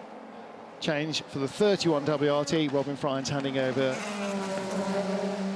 to 30 Habsburg. Quick laps underway here. Brendan Hartley, quickest lap of the race for the recovering number 8 Toyota. The 1:37.0, the 1:37.3 for the Cadillac, another car that's been had its own misfortunes. Both those cars, I think, have led the race, haven't they? Or the 8 didn't lead the race. The 8 hasn't, I don't think. United Autosports under pressure here. This is Ollie Caldwell from Danny Kvyat. Jose Maria Lopez, race leader, into the pits. Now, this will be the end of a double for him. That's flown by for him, isn't it? It's yeah, it absolutely has flown by for him. It's been a good stint from Jose Maria Lopez. And Proton go back into the lead of the race. There you go. Second time the 99 car has led on its debut. And again, as we heard from Jimmy Bruni, the drivers only saw this car on Wednesday when they came here for a seat fitting. They've not done a practice lap before practice. You know, I'll say it one more time. Will you? I will. Which is a caution, or rather a safety car, at any point in this final 2 hours could leave us with a very unusual looking podium. Well, I think we're going to get a bit of an epic finish anyway, because we've got so many cars on one cycle and an equally competitive bunch on another cycle. Yeah, it could be very entertaining. That's not Sebastian Vettel. No, that's not, and it's not Cooper McNeil's stunt double either. That is Harry Tincknell suiting up. By the way, it will be Harry. Slightly when we got that side-on view of him, he does have a bit of a look at the Vettel about him. And by the way, please, anybody with a hypercar team, Vettel would love to be here, and we'd love him to. BMW, BMW, go back to his roots.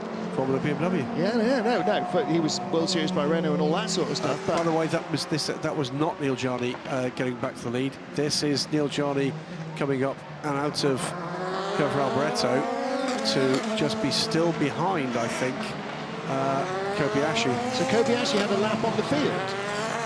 effectively yes at that point. But bear in mind... Oh, look, and now he's getting shouldered out of the way by Nico Varoni in the Corvette because the hypercars will be so slow on new cold tyres. Now that's the difference in the pace we've seen over that stint, by the way, between the Proton car and that number 7 Toyota, because remember, last time around, he came out just behind the 99. He's pulled out effectively 2/3 of the length of the start-finish straight in one stint. Okay, mate, you're still catching. 28 seconds now, 28 seconds. When I told you we could win this, I lied. Do you remember that from Spa? James Collado took him at his word. All right, catching now, 28 seconds. And he's right, and that is the battle with Neil Jarni in the second place Proton Porsche, the 99 car. So we'll see you in 28 laps. He's catching him a second a lap. I think Jarni has got to stop in the next few laps because he is on a different side. Yeah, he had 12% energy remaining. We kind of almost need that up in an extra column here all the way through the race when we're looking at hypercar, because it gives so much, you know, you can see what the gaps on track are now, but if you know that somebody's got half a stint left to go versus none, then actually you can see what works and what doesn't. Here we go. You got the Jota 28 fighting Gold the on 31 gold. down towards turn 1 they come. The car's slithering around under the braking zone. Sorry, Ferdy does not get passed around the outside. No. The gold on the nose of the of that car, by the way, obviously is the you know, it's the crown jewels, yeah. Yes. So for those of you new to the World Endurance Championship, you might have watched Le Mans and you're thinking, oh, I want to see more of that. So you're watching it. What's the inside joke about Ferdinand Habsburg? Well, the Habsburg dynasty. Well, you need to explain it to these new fans listening, surely. He is literally the Habsburg family, the Austro-Hungarian Empire back in the Habsburg Empire. Indeed it was, and Ferdy is a senior member of that family. It takes that, whilst he loves his life and he loves his racing, takes his responsibilities very seriously indeed. Very, very much so. And actually, we had a brief shot of Jamie Campbell-Walter, who is a world endurance champion in GTM with Stuart Hall and... those two together were the champions, and Raoul Goethe he didn't do every race. Because he didn't do every race. And the relevance is that... Ooh, hello! Neil Jarni has selected drift mode. He likes those dark lines. He does, doesn't he? The relevance is that Jamie Campbell-Walter isn't just there as a guest, he's actually Ferdy's manager and has been right since Ferdy was in junior single-seaters. And I thought, okay, that's an interesting combination. I've known Jamie for many years, and I never quite figured out how it came about until I started researching exactly where in the Habsburg family Ferdy was, and he is stalking Ferdinand Habsburg. And he is son of, basically he's the heir of the family. Yes. But his maternal grandmother's name was Campbell-Walter. Correct. So it's cousin Jamie. Looking here at Neil Jarni on an in-lap, having larily used the... I hope that those rear tyres aren't needed again, because he was on full drift mode. Absolutely. All the TC turned off as he came out of the Lesmos on his in-lap from the 99 Peugeot, second place. And look at this. He can't wait to get aboard, can he? Like a raging bull. How eager it is. They've known all year long that the car was coming. They've known it was due to come after Le Mans. And Harry Tinknell, who's definitely one of the favoured sons of Multimatic, the firm that build these Porsche chassis, and are running the car here for Proton because they know it and Proton don't. Harry has been so desperate to get into this car. And here is where he becomes the first man to race in every single category that has ever existed in the World Endurance Championship. Correct. Yes, absolutely correct. GTE AM, GTE Pro, LMP2, LMP1 Hybrid, and now Hypercar. Correct. Absolutely. And by the way, I often take the mickey out of Harry Tinknell, and it's because I just think he's an excellent human being. Yeah. He's great fun. He doesn't take himself too seriously out of the car. He takes being in the car very seriously indeed. But he flipping needs to, because actually he's got a big, big CV. He's not just raced in all of these categories, he's won in almost all of them. Now then, didn't change the left rear. It's got or did they change the left rear? It's got a hard on the left rear. So have they gone left rear hard and 3 mediums? I think they might have done that, because the left rear is seems to be taking the brunt of the force around this clockwise circuit with 11 corners. And most of the fast corners are right-handers, like turn 11, turn 6, 7, the Lesmos, and Curva Grande as well, puts pressure on the left rear. The fastest car on track, Ooh, fastest car on track. Well, that's what they need to hear. They're down in 4th place. GR Racing's Ricardo Pera leads in GTM. Dempsey Proton's Mikkel Pedersen 2nd, but they're on a slightly different fuel schedule. Nico Veroni 3rd, Michel Gatting 4th. That's the battle we're looking at. But again, with over 2 hours to go, who on earth knows where we're going to be with 11 minutes remaining in the race. Where we're going next is to Toyota with Louise Beckett. Jose Maria Lopez, we knew that the Toyotas were going to come back strong, and that's certainly the case for the number 7. Yeah, well, I mean, it hasn't been easy. You know, when people see Monza with the long straights, that's actually one of the hardest circuits to pass. You lose a lot of downforce behind the other cars, so yeah, we lost a bit in the beginning, unfortunately, with the hard tires. It was difficult to get them warm, but then we managed to come back slowly. There was a bit of different strategy, so yeah, happy. I felt really good on the car. The car had a very good pace, and I managed to move through the field and put a gap. So still a long way to go. You never know what can happen in endurance race, but we are on the fight, and we will try to stay there. And also, what people don't realise is the temperature's still going up. Yeah, it's really hard on the car. I normally don't suffer the hot. I really liked it. It was hot out there. But yeah, it's normally Monza on this time of the year. It's always quite hot, so it's hard for us, but also for the brakes, for the car. Yeah, it really puts everyone in a difficult condition, let's say. Thank you. Thank you. He's been working hard, hasn't he? Not often you see Jose Maria Lopez a little bit breathless, or quite a lot breathless. He, like he said, he you know, from Argentina, he is from the heat, and he likes hot races. That was hard work, and actually he made it harder for himself because he was comfortably the quickest man on the planet in that double stint. Yeah, that he was always liked epic stuff for Pachito. He always did like the hot conditions, and would always make a point of it as well before you were about to get into the car in those hot races. Oh, I love this. This is what I was made for, just to try and put you off edge. But yeah, he's a brilliant. He's such a funny guy, is Jose Maria Lopez, but brilliant behind the wheel. He's had some rough patches in the World Endurance Championship, a few crashes here and there, a few silly moments, but today he was absolutely phenomenal. I don't know if he'll be back in the car later on. He may well be, but as they rotate through the drivers there in car 7, but we'll probably see Mike Conway ending. He's the guy that started the race. He'll probably be back in the car to finish this race if it stays green throughout. But yeah, brilliant job. Well done there by Jose. On board with the number 34 car briefly there, the hands of Fabio Scherer. Just to point out here, the top 7 in the LMP2 class, separated by about 13 seconds at the moment. So the gaps between all of the cars in this battle, in fact, the longest gap is the gap ahead of Fabio Scherer, just under 5 seconds for him to get onto terms with Mathieu Vazipiere in the 36 car, a rich vein of form. Again, I think Alpine are on a slightly different schedule to these guys, because we saw both WRTs and Indianapolis stop on the same lap, but Alpine haven't. I think there's sort of half a stint away, and this, I'm not quite sure when, that must have been the second safety car. They certainly did. So they're on more or less the same strategy as the 23 United car and as the 63 Prema Racing car, but you're right, the rest of them are a little deeper into their stints. And I think when you're with United, you know, or Prema, and you've got 2 cars, pit one, don't pit the other, because then you've still got a 50% chance of being right. Robert Kubica there, and Robin Freins to his right with Vincent Vos.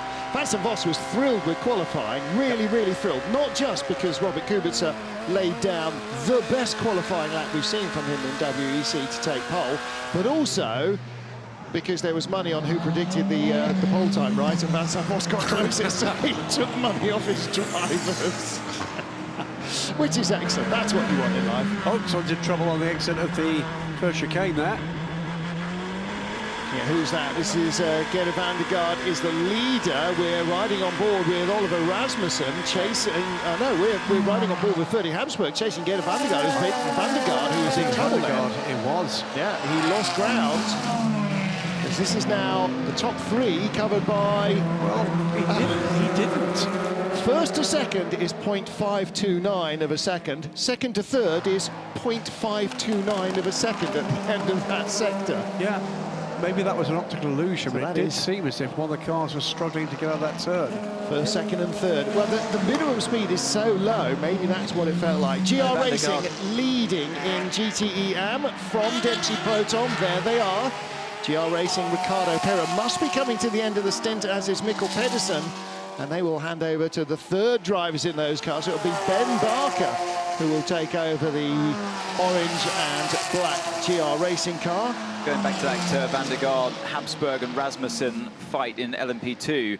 Yeah, somehow Van der Gaard managed to lose almost a second a lap, that last lap around, in the number 23 United Autosports car. And I think that's why we saw the other two-thirds of that car crew of 31 with Robert Kubica and Robin Freins looking on so happily, because they're really quickly catching Van der Gaard now. This is going to be a great showdown.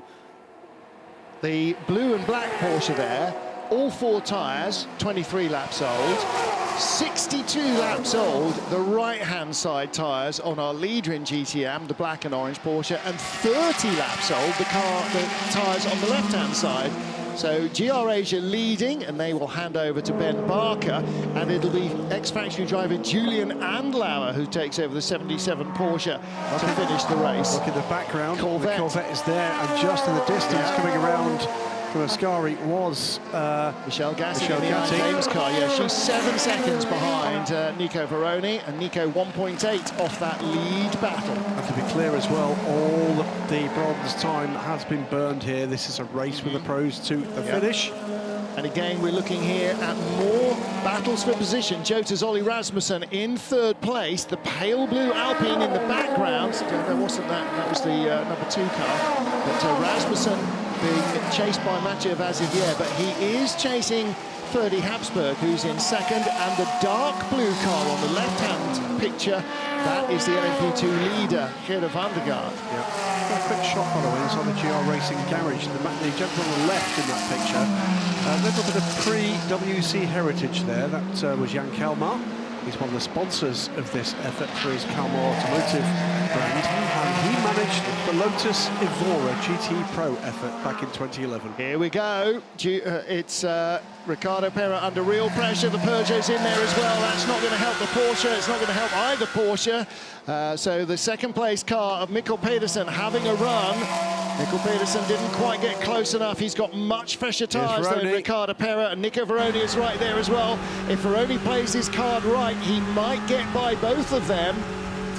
That would be tough. They got the road blocked, haven't they, between the pair of them on the run up towards Ascari. So Ricardo Pera braves it out on the inside line and compromises his pace into Ascari. This might come towards the Corvette at the Parabolica. He's got a great run, Ant. Yeah, brilliant run. He's just slipped out there, the slipstream, after that fantastic exit from the Ascari chicane. He now gets in the slipstream of the other Porsche in front and gets the job done. That's one of them down in towards the final corner. Next up will be into turn 1. And there's a hypercar Porsche in the mix as well, slicing his way through, under and over and into the pit lane.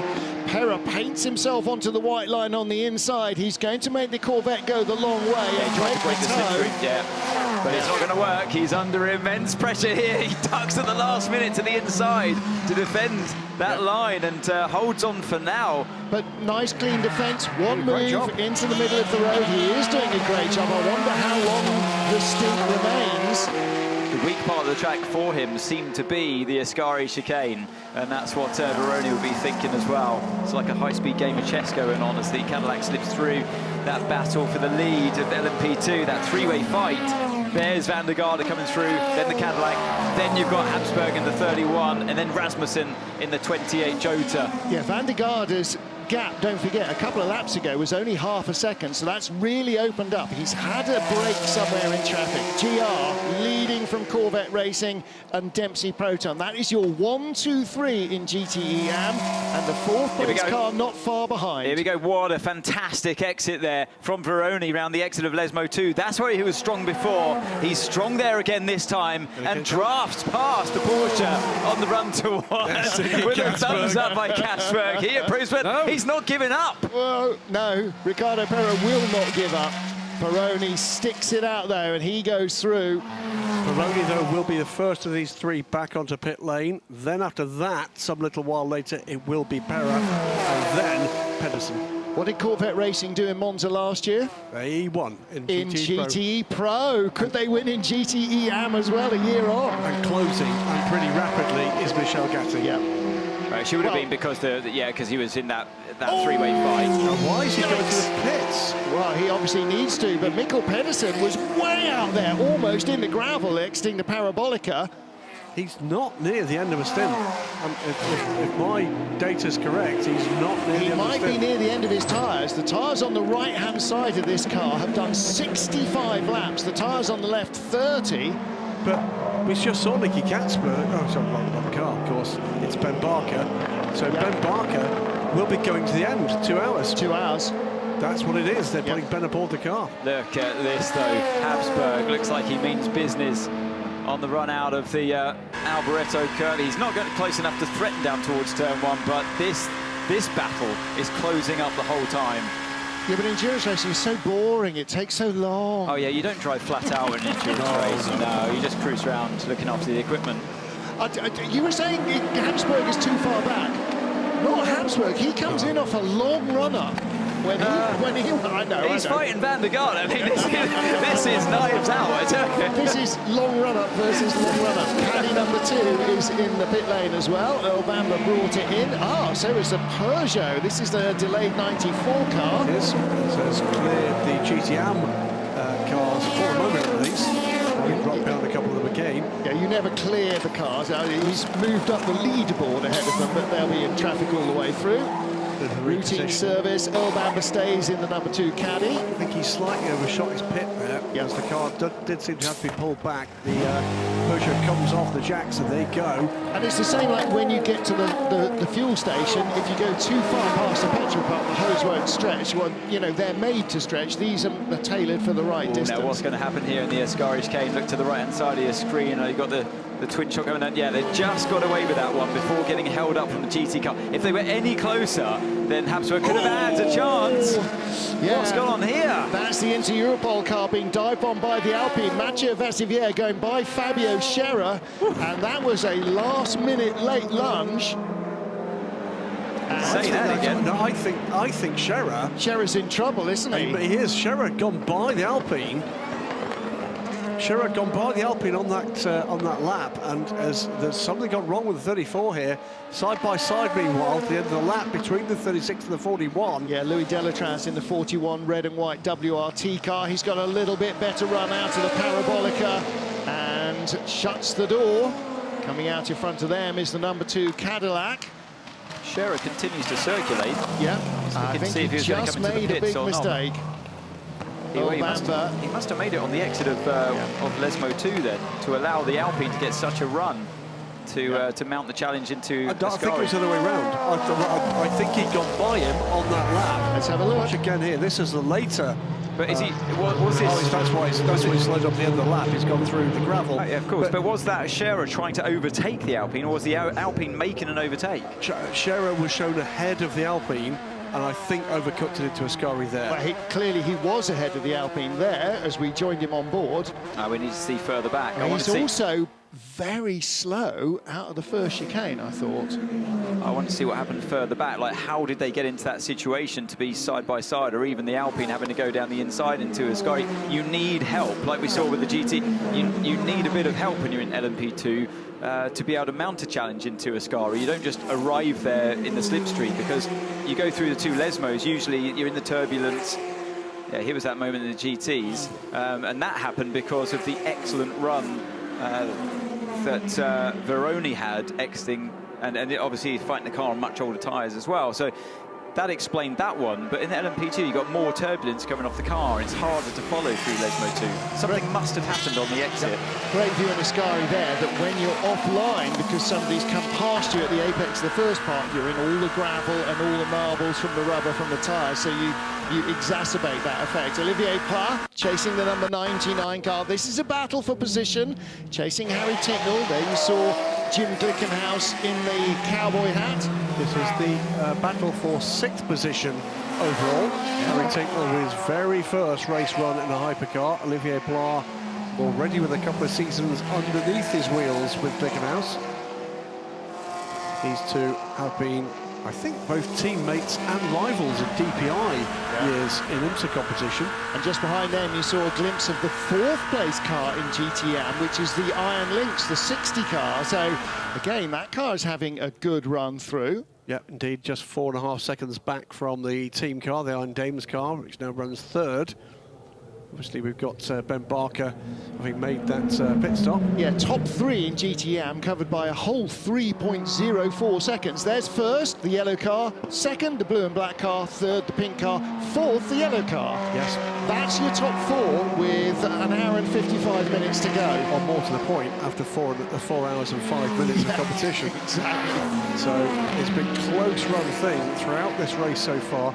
Aided, it should be said, by a couple of safety cars, but not dramatically so. And that is the 99 car slowing up. Yes, it is not ideal.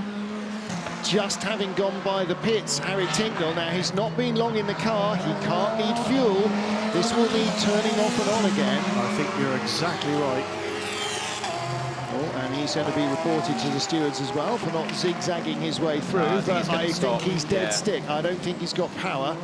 Lights will go off and then hopefully come on and off again a couple of times, and then he'll get motoring. We saw this happen to the Jota Porsche. We saw it happen to at least one of the Penske Porsches. Almost yet started.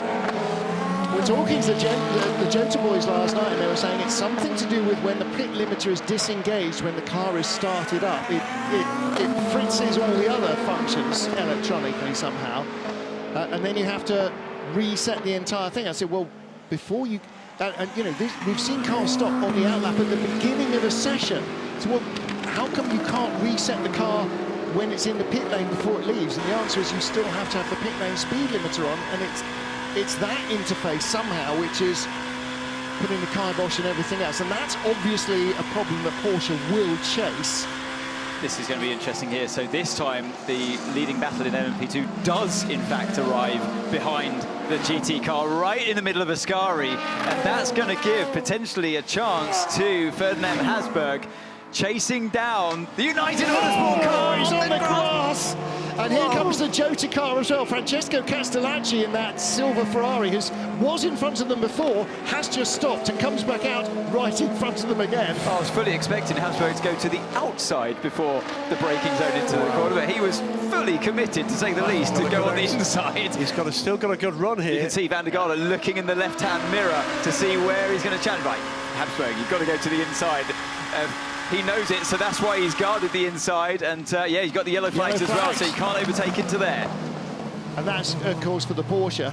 So, hands up everybody who thought Ferdy was going to lift on the grass. No, not me either. Wow. So he was going, but Van der Garde knew he was going to go there, and defended aggressively, but he was always ahead, so that was on. It was fine. It's just both cars went the same direction at the same time. Ferdy's right knee would have been locked. There was no lift there. If he'd lifted there, that would have been a plane crash. Impressive stuff. Yeah. So here we go. Still the top three together. The interloper in them is the blue and black #2 Cadillac. There's the blue nose of the Caddy. It looks different from these three LMP2 cars because it's a hypercar. But the gold Jota car, the number 28, is in third. 99 Porsche has not yet moved. So that means the end of the long straight out of the Parabolica into the first chicane is not available for passing. However, the grass down here by the privet hedge is. Josh Pearson, wide-eyed in admiration what's going on there. I know. Cadillac is going to be involved between these two for the moment, and will surely get by United Car in the run down to Primo Variante. He's got to do it before he gets to the yellow flag section, of course, which I'm sure he will do. Yeah, there he goes. You can see the car pop out to the right-hand side. So, yeah, but Habsburg's lost ground because of that. Official crowd, by the way, 66,000 over the 3 days. So good to see so many fans, and I wonder what percentage. I would say at least 50, if not 75%. I've never been to a race here at Monza before, and they've certainly not been to one, a World Endurance Championship race as exciting as this. There's Jamie Campbell-Walter watching the onboards. So the team there, Robert Kubica, Rui Andrade just in the background there as well in the 41 car team. He's the only member of the 41 team that won last year that remains in the 41 car. And obviously having a little look at what's going on in the Inter-Europol. That's really interesting. It's really interesting. Just see what's going on. Where are they getting the performance? Yeah. And the Inter-Europol car in particular is a bit of a bogeyman for them. It's one of the joys of having your rivals streaming their race live if they've got an onboard camera, is you can plug in and have a look at what they're doing.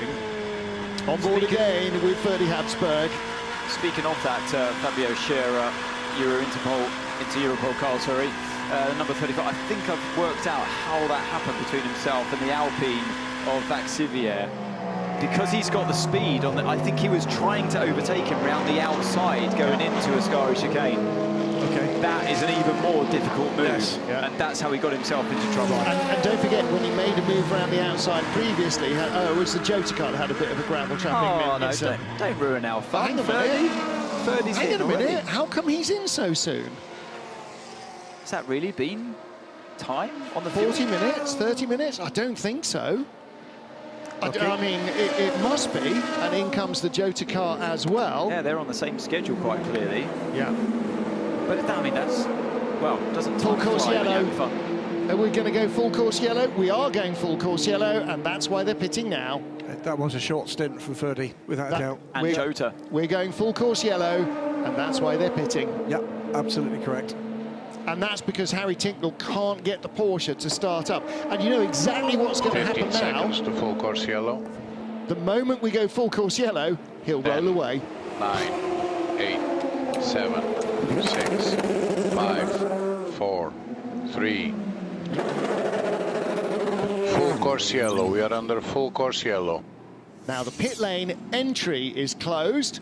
The pit lane exit is not. So who else was in? The 8. Brendan Hartley in the 8 car. That's just completed a stop. That is some he just made pit lane. He just made pit lane. Just saw him pulling away from the garage in the background of the shop. He had committed to that stop early, and they saw the opportunity coming. And before it came up on my timing screen here, it would have been on the team Discord. So bang, in.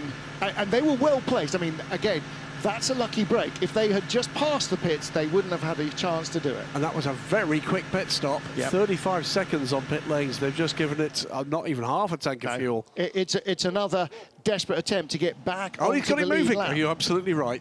But that's absolutely Murphy's Law. It was almost inevitably going to happen. The moment you're forced to go full course yellow, the car gets itself going. And he's holding up. The car's behind here. Uh-oh, penalty.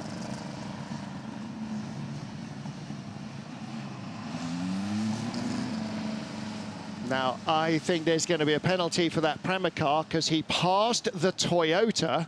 There won't be a penalty. You're allowed to overtake a car that's stopping. But he passed the Toyota. He did. He'll have to give it back. It's in neutral here. I'm just rolling in first gear in neutral. Okay, we should have hybrid drive, we should have electric drive and then bump start. We are full course yellow. There was the 31 car, it was the 31, WRT not car, 41. and I tend to agree with you, Martin. The 7 car wasn't sure, brake fire there for the 31. Yep. No major dramas. But by the way, when that happens on your road car, major drama. Yeah, get out. It can sometimes be just a bit of rubber that's poured itself That's inside. exactly what it sits on the caliper on the Yeah. disc, and they're so hot. They're 1,000 degrees. Well, it can also be the disc that sets on fire itself, Yeah. but as soon as you get going, the airflow puts it out. So sorry, to go back, yeah, the 7 Toyota wasn't sure whether he should or shouldn't pass, but the WRT31 car went by both of them. Correct. So not just the disabled car, which is okay, going past a healthy car, not. WRT need to be on the radio right now to number 31. Who do we say is driving that car? Habsburg, yeah. They need to let him, they need to get the Toyota back past. Yeah. Because that was, I mean, you can overtake a car that's limping and that's about to stop. And that's what Conway was hesitating about. Conway is what the car 7 was hesitating about, Kobayashi. But yeah, Habsburg just thundered past both of them. 30's on the limiter, and there are 2 cars going very slowly. Now, he doesn't know what's up with the Toyota either, so he's just gone by. And actually, he's right. What the team, as you say, now have to tell him is the car behind you is the Toyota. Slow down, make him go by. You have to let him go by and give that place back. Yeah, the only reason that Kobayashi wasn't overtaking this car we now see stopped on the screen is because he wanted to do the right thing. You can't overtake a car under full course yellow. So at what speed did Kobayashi decide, no, actually that car's stopping, you can overtake a car that's in trouble? Well, he was catching him, and the Porsche was moving very slowly, so he already knew that was a car with a problem. Kobayashi will have seen the 99 car pull away. That's the key thing here. So it's no longer a stationary car on track. He has seen it because he's been past it once before. He has to believe at that point it's getting back up to speed, and he did the right thing. Agreed. Not sure Habsburg did. No, Habsburg definitely didn't, I'm afraid. He did the right thing in his mind by going by 2 cars that had a problem, but he is going to have to give it back. So full course yellow remains out. Hour and 45 left, which is a pretty decent Grand Prix distance still to go. Toyota lead from Ferrari and Peugeot, and then the second Toyota has just pitted. Brendan Hartley at the wheel of that car.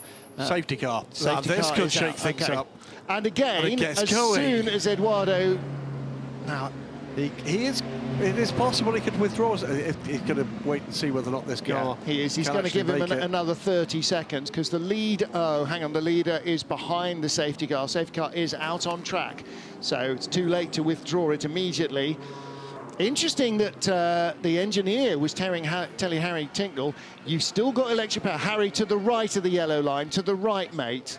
He's shortcutting as best he possibly can. Well, what he's trying to do, I think, is build up speed under electric power. We heard the engineer saying, build up speed with the electric hybrid power and then bump start it. Yeah. I don't know if that works with a hybrid road car. Well, that would be interesting, wouldn't it? So car 31 can overtake the safety car. That's just happened. 7 is picked up as the race leader. Oh, hang on a minute. That's 30 Habsburg, who's already passed the number 7 car. Yeah. So he shouldn't be waved by. Well, he wasn't. That wasn't under the safety car. He should have given the place back to the number. I think that he hasn't, and I think there may well be trouble ahead for him. Well, now he can't. No. So that's getting quite complicated, isn't it? It could be quite a hefty penalty coming his way. And finally, Harry Tinknell, I think, has given up the ghost. That car will be going behind the barrier. Let's say it while we get the opportunity, still seeing this car. That has been a very good debut from this team, and ended really quite sadly. They have been right up there. They've led this race. It's been a growing problem with the 963. More and more frequently, we're seeing the car stopping just because the electronics have got a glitch. And that is something that Multimatic and Porsche and Bosch have to get on top of. Not Multimatic. Multimatic build the chassis. I beg your pardon. Yeah, so it'll be Porsche and Bosch. Well, it's all somewhere. Bosch, Williams, you know, X-Track, who deal with all of that great stuff that makes this hybrid car as quick as it is. But I think you're absolutely right. We have seen too many of these 963s needing a full reset. It is becoming a problem that we didn't see earlier in the year. So the 99 Porsche would appear to have stopped. Louise Beckett is down at the Proton Garage. What do they know? Jimmy Bruni, we don't want to see that, do we, the 99 at the side of the track. But as we were speaking about earlier, it's the first time out for the car. It's new to the team.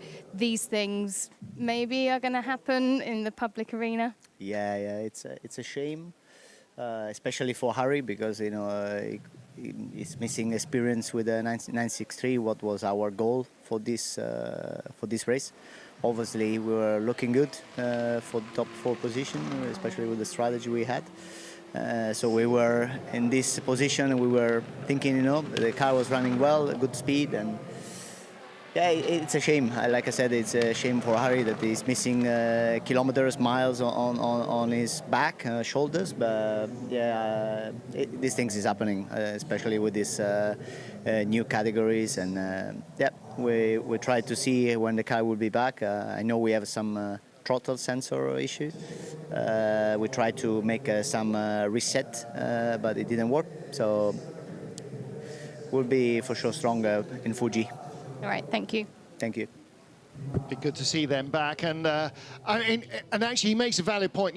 This new category, these new cars, we sort of take for granted that everybody understands hypercar, because this is the 3rd year of Toyota and hypercar. But of course, for most of these cars, it's not. For Peugeot, this is only a year of racing these cars. For Porsche, it's barely 6 months of racing these cars. And so much so for Cadillac and for Ferrari as well. In fact, it was only a year ago, last week, that the Ferrari first turned a wheel on track, and yet it's already been a race winner at Le Mans. So this is new technology, and the 51 Ferrari was not without drama. Twice in the morning on Sunday, it failed to start at pit stops, and either time, that could have cost them the race. Particularly the last stop. Louise Beckett, it's not as easy as sometimes they make it look. Absolutely, and let's not forget that the Porsche Penske's have had those issues out on track. We've seen quite a few of these hypercars at some point stopping out on track and having some issues that they can't fix out there with the driver. And it's not mechanical, and so much of this is the electronics. And actually the drivers are talking to us at Le Mans and saying, the global concept is that these are dumbed down in terms of what we had before, the LMP1 hybrids, and they're saying absolutely the diametric opposite is true. These are far more complex than the LMP1 hybrids in terms of electronic management systems. In fact, if you go to the YouTube channel and watch FP3, which is available for watching on the WEC YouTube channel, you can see a long onboard section of the Cadillac, and the amount of information on the steering wheel that they are constantly juggling with, it would fry the brains of most Formula E drivers. And this is all at 250 kilometers an hour. They're constantly playing with all the electronic controls in the car to keep the performance in the window they need. There's lots and lots and lots of reasons why what you just said is true. Here's a couple of them. One is, we all know how quickly the science and the actuality of electronics has been advancing in the last decades, and of course it's not stopped since LMP1 days at all. It's continued to advance. But the other thing is, fundamentally these cars work differently to the LMP1 hybrids, which we enjoyed watching and tried back in the day. It's not simple, but it's relatively simple if what you've got is a powertrain that involves an engine and a hybrid, and you can add one to the other within a rule set. These don't do that. What this does, there's no boost. It's about efficiency. And what you have to do is to keep the maximum power level at any given point to the regulated maximum. And that's really complicated. And as LMP1 hybrids developed, so many of those systems became automated. Yes. So it didn't make, you didn't decide when to lift and coast, it decided for you to maintain that power output at a maximum per lap, and that energy usage rather. So that's the difference, is the energy usage then. Now it's power output at a maximum. Look at the progress of the Toyotas versus each other through the race, gradually climbing up the order. The Toyota versus the Ferrari, and have been right there at the top almost all the way through. Right now it is the Toyota that leads. The Ferrari is almost right behind, but between them, 5 cars, including number 8 Toyota, It's in 4th place, but it is a lap behind. And it's really helped Fuoco riding on board with him here. This safety car's absolutely fallen their way. They were slipping back more and more from car number 7. They just haven't really got the pace here today in Monza compared to that speed they showed in Le Mans. And yeah, this safety car now almost like a reset with 1.5 hours to go in this race. Off right, ready to climb aboard. Yeah, the other car it's fallen back into the hands of a little is the number 8 car, because they're 2 cars behind the number 7 and then the first lapped car. So the task again, albeit with safety for Brendan Hartley, is to get by the team car. Look what's happened to the battle for the lead in GTE Pro. The yellow Corvette is no longer 8 seconds ahead of the pink Porsche of the Iron Dames. It is 0.8 seconds ahead. You saw Raul Frey ready to take over. Nicky Katzberg may well be in a similar situation to take over from Nico Veroni in the 33 Corvette racing car. But it looks as though they, GR Racing's Porsche and the Dempsey Proton Porsche, from those 4 somewhere, we are going to get our podium. Who comes out on top? And right now, Corvette focus just as much on winning this race and worrying about the championship points tonight as they are about winning the championship. Laura Wantrop-Klauser with 2 dogs in this fight, Corvette Racing and the Cadillac. We talked about Marek from the FIA on the grid. The gentleman to the left-hand side there is Thierry Bouvet. Yep. He's the technical side of the ACO's part in this convergence process, which involves the FIA, it involves the ACO and WC, and of course it involves our friends over at IMSA in the United States. Yeah, and Thierry's had a long history in policing formulas as well. First met him in World Series by Renault over a decade ago, so he's got a lot of gamekeeper experience, and that's what you need when you've got so many different varieties of rule set and so many different professional teams trying to use the rules to their maximum. We are getting ready to go back to green flag racing. Safety car coming in this lap. Yep, so Kamui Kobayashi will be the race leader. No overtake before the line. Pit entry remains closed until all the cars have crossed the line.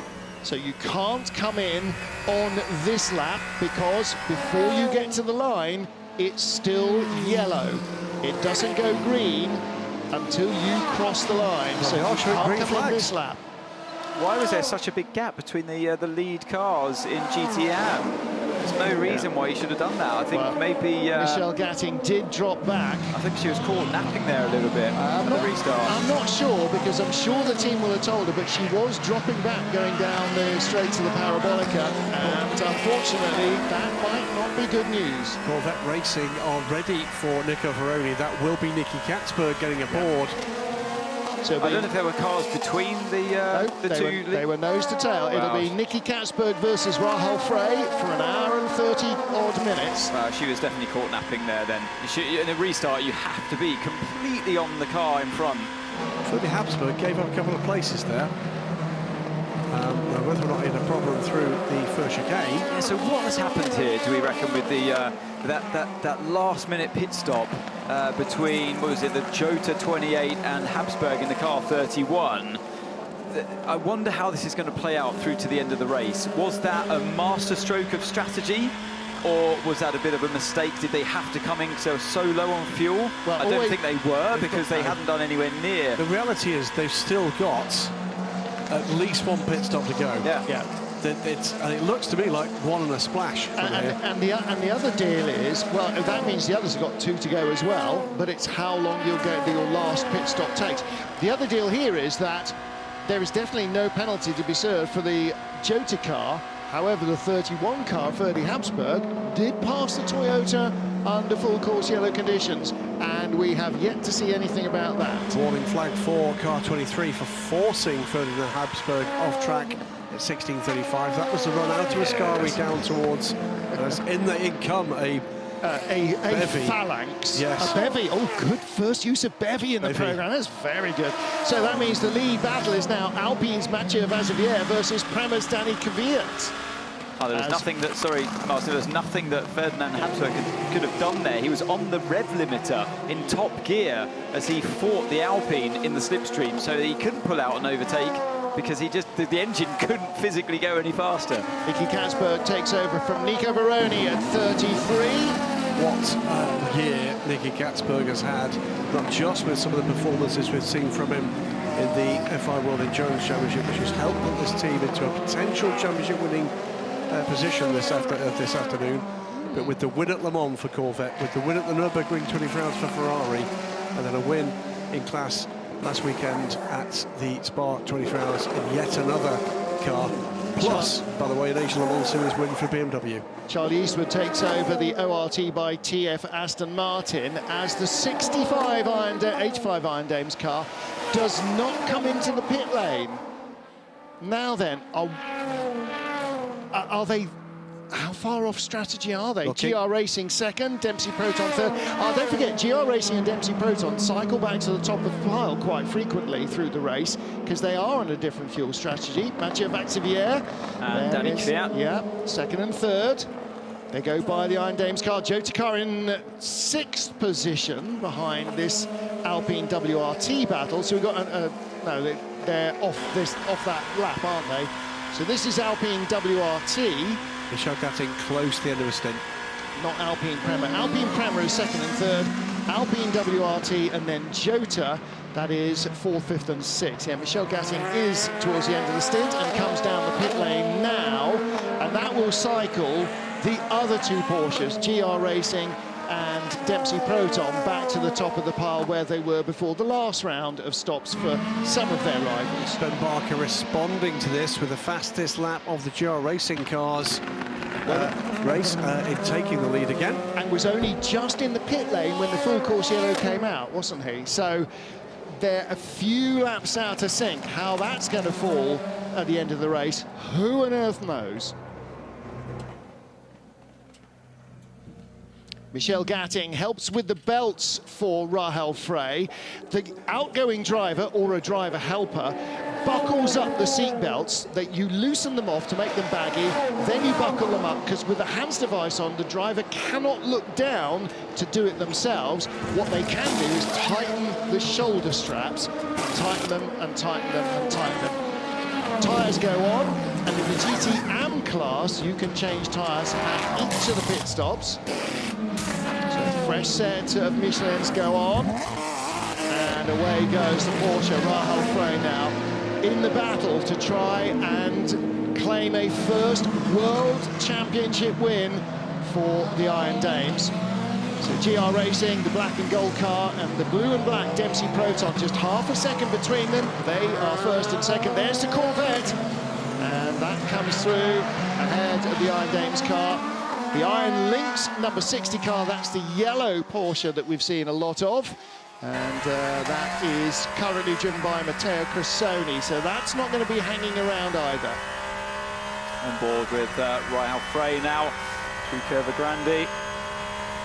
Now, she is a gold-rated driver compared to Nicky Katzberg, who I think is platinum. He is a platinum-rated graded driver. So for the drivers, the FIA have installed over the last sort of 15 years or so a grading. Platinum is World Championship top order, Formula One drivers and so on. And then you go platinum, gold, silver, bronze. Those are the international license levels. Based on driver record. Yep. Based in some cases on your age, in terms of the movement between the categories, and beyond that, your status as a professional or otherwise. Exactly so. And also lap times. Yes. They heavily look at lap times, and you can be you can be fighting to hang on to your status or looking to improve your status regarding on how well you've done, whether you're a winner, whether your lap time is matched out of other members of your team car crew. You get some drivers, they love to rivals. They love to hang on to their silver status. They're a valuable commodity, particularly in this class we're watching here in LMP2. And you could be the fastest driver in the least reliable car, or the unluckiest driver who's got speed, and so that's why lap times are, ice pops, very nice. See, Laura Wontrop-Klauser knows how to look after the team. She's not so great at looking, that's not Laura, I thought it might have been with the blue, I thought it was Laura with the blue shirt.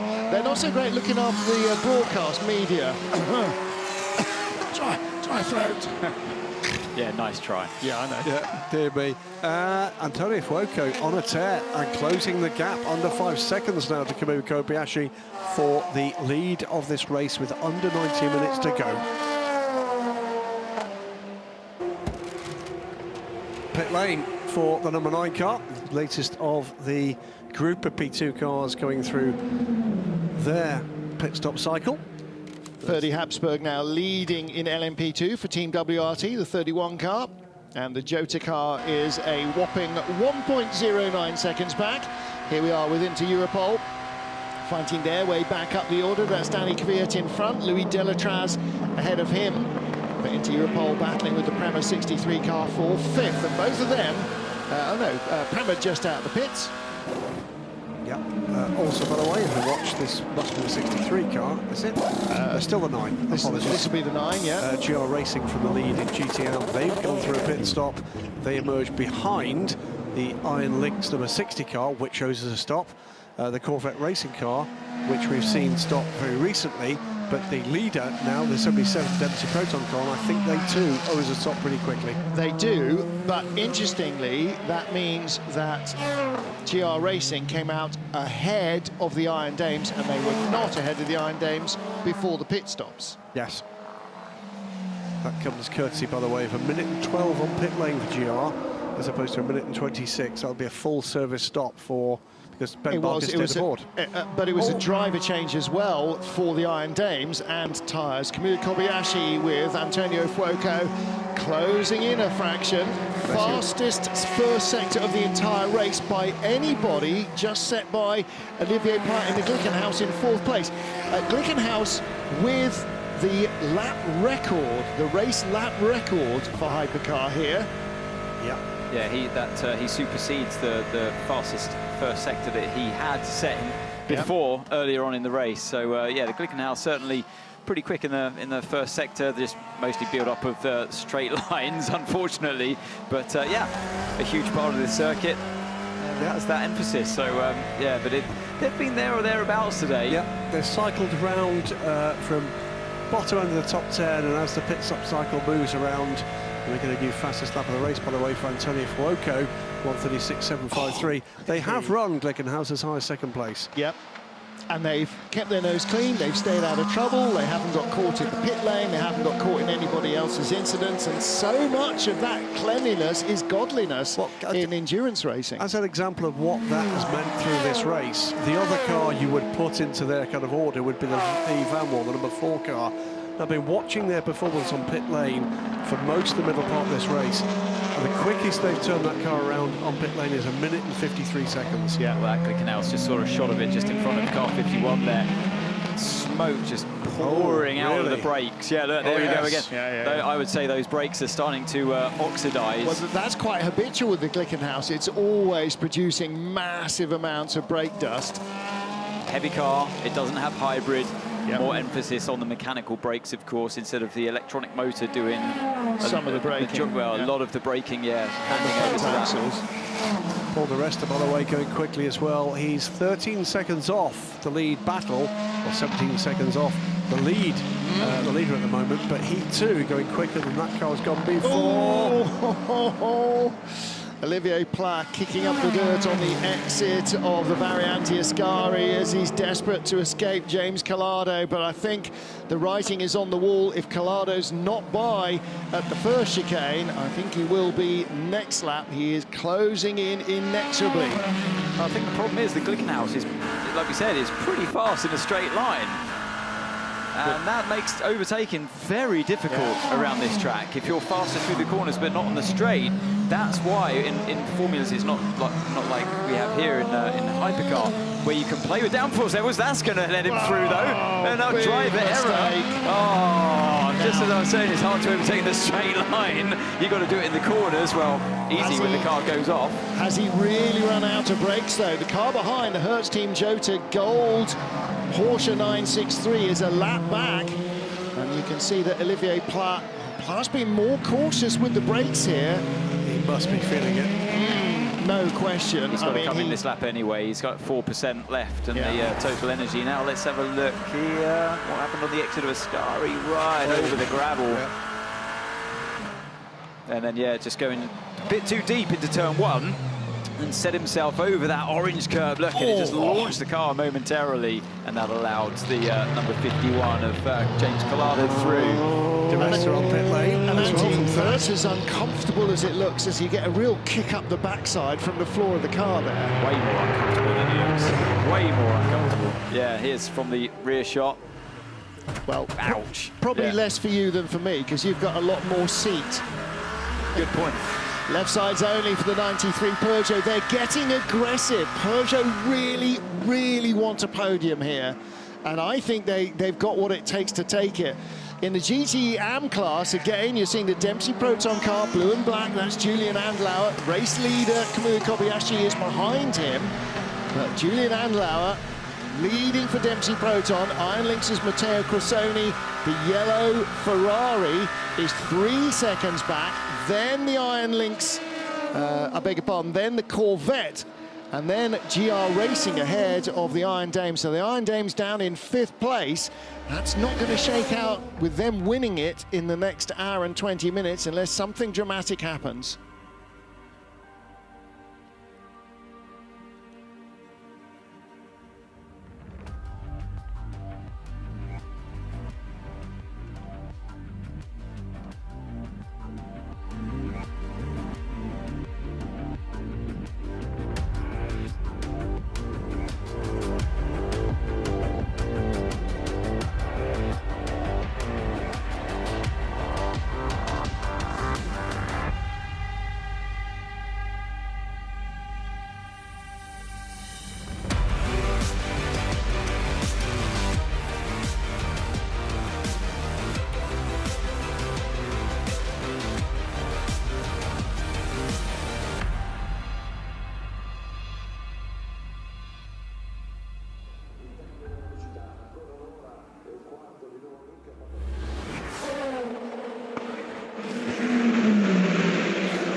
Louise, starting to get serious. Antonio Fuoco brought the 50 in. They've had a fresh set of tyres put on that car and straight back out again. And being filmed on the phone by Pascal Vasselon, because he needs to know a little bit more about how to get a good pit stop. Because Toyota have only been doing it for like 20 years. I've been off cams just a moment or two. You have? Have we noted that car 31 has been reported? No, because there's a lovely music clip going on, but car 31 has been reported to the stewards for what we plainly saw him going by the number 7 Toyota under full course yellow. Now, they will argue that there were two very slow-moving cars. What was he supposed to do?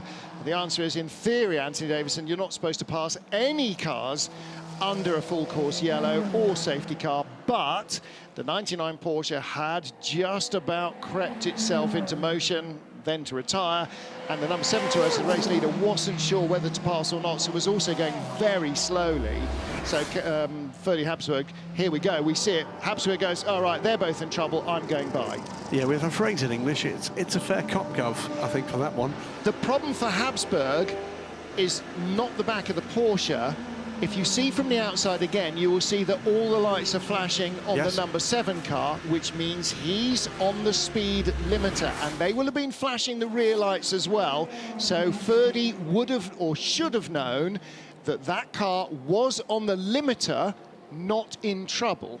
That car currently leads LMP2 and potentially might have a bit of a problem coming, but it's the leader in the pits now, Ant. I'm sure that with Vincent Voss watching their team manager, team owner at WRT, they'll be arguing, look, we didn't know that the Toyota had a problem as well. We just came around the corner and we saw two cars going really slow. We thought they were stopping, so Ferdy overtook both of them. Yeah, and had to swerve to avoid an accident. Yeah, that's their only argument, but if I was the team manager, I would have been, we saw it, they would have seen it, I would have been on the blower to say, now give the place back. Innocent mistake, give the place back. But the race in LMP2, as in all categories, might come down to a second or two at the flag, and if you've given away 10 seconds to your rivals by slowing down to let somebody else go by, because there might have been possibly a slight bit of...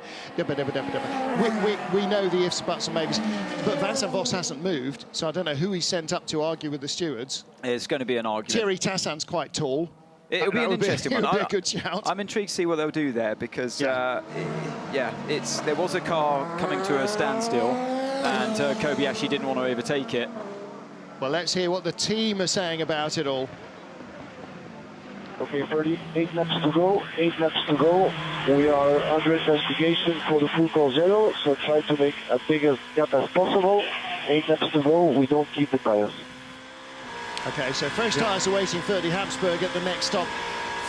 So he's free to use these tyres through to the end. Just give them everything you've got. I sense that what he may end up with is maybe 10 seconds added to a future pit stop. So, well, and if you're the other LMP2 teams fighting them, you'll be jumping up and down in the stewards' room saying, "Hey, you can't do that. Absolutely. Give them a penalty, please."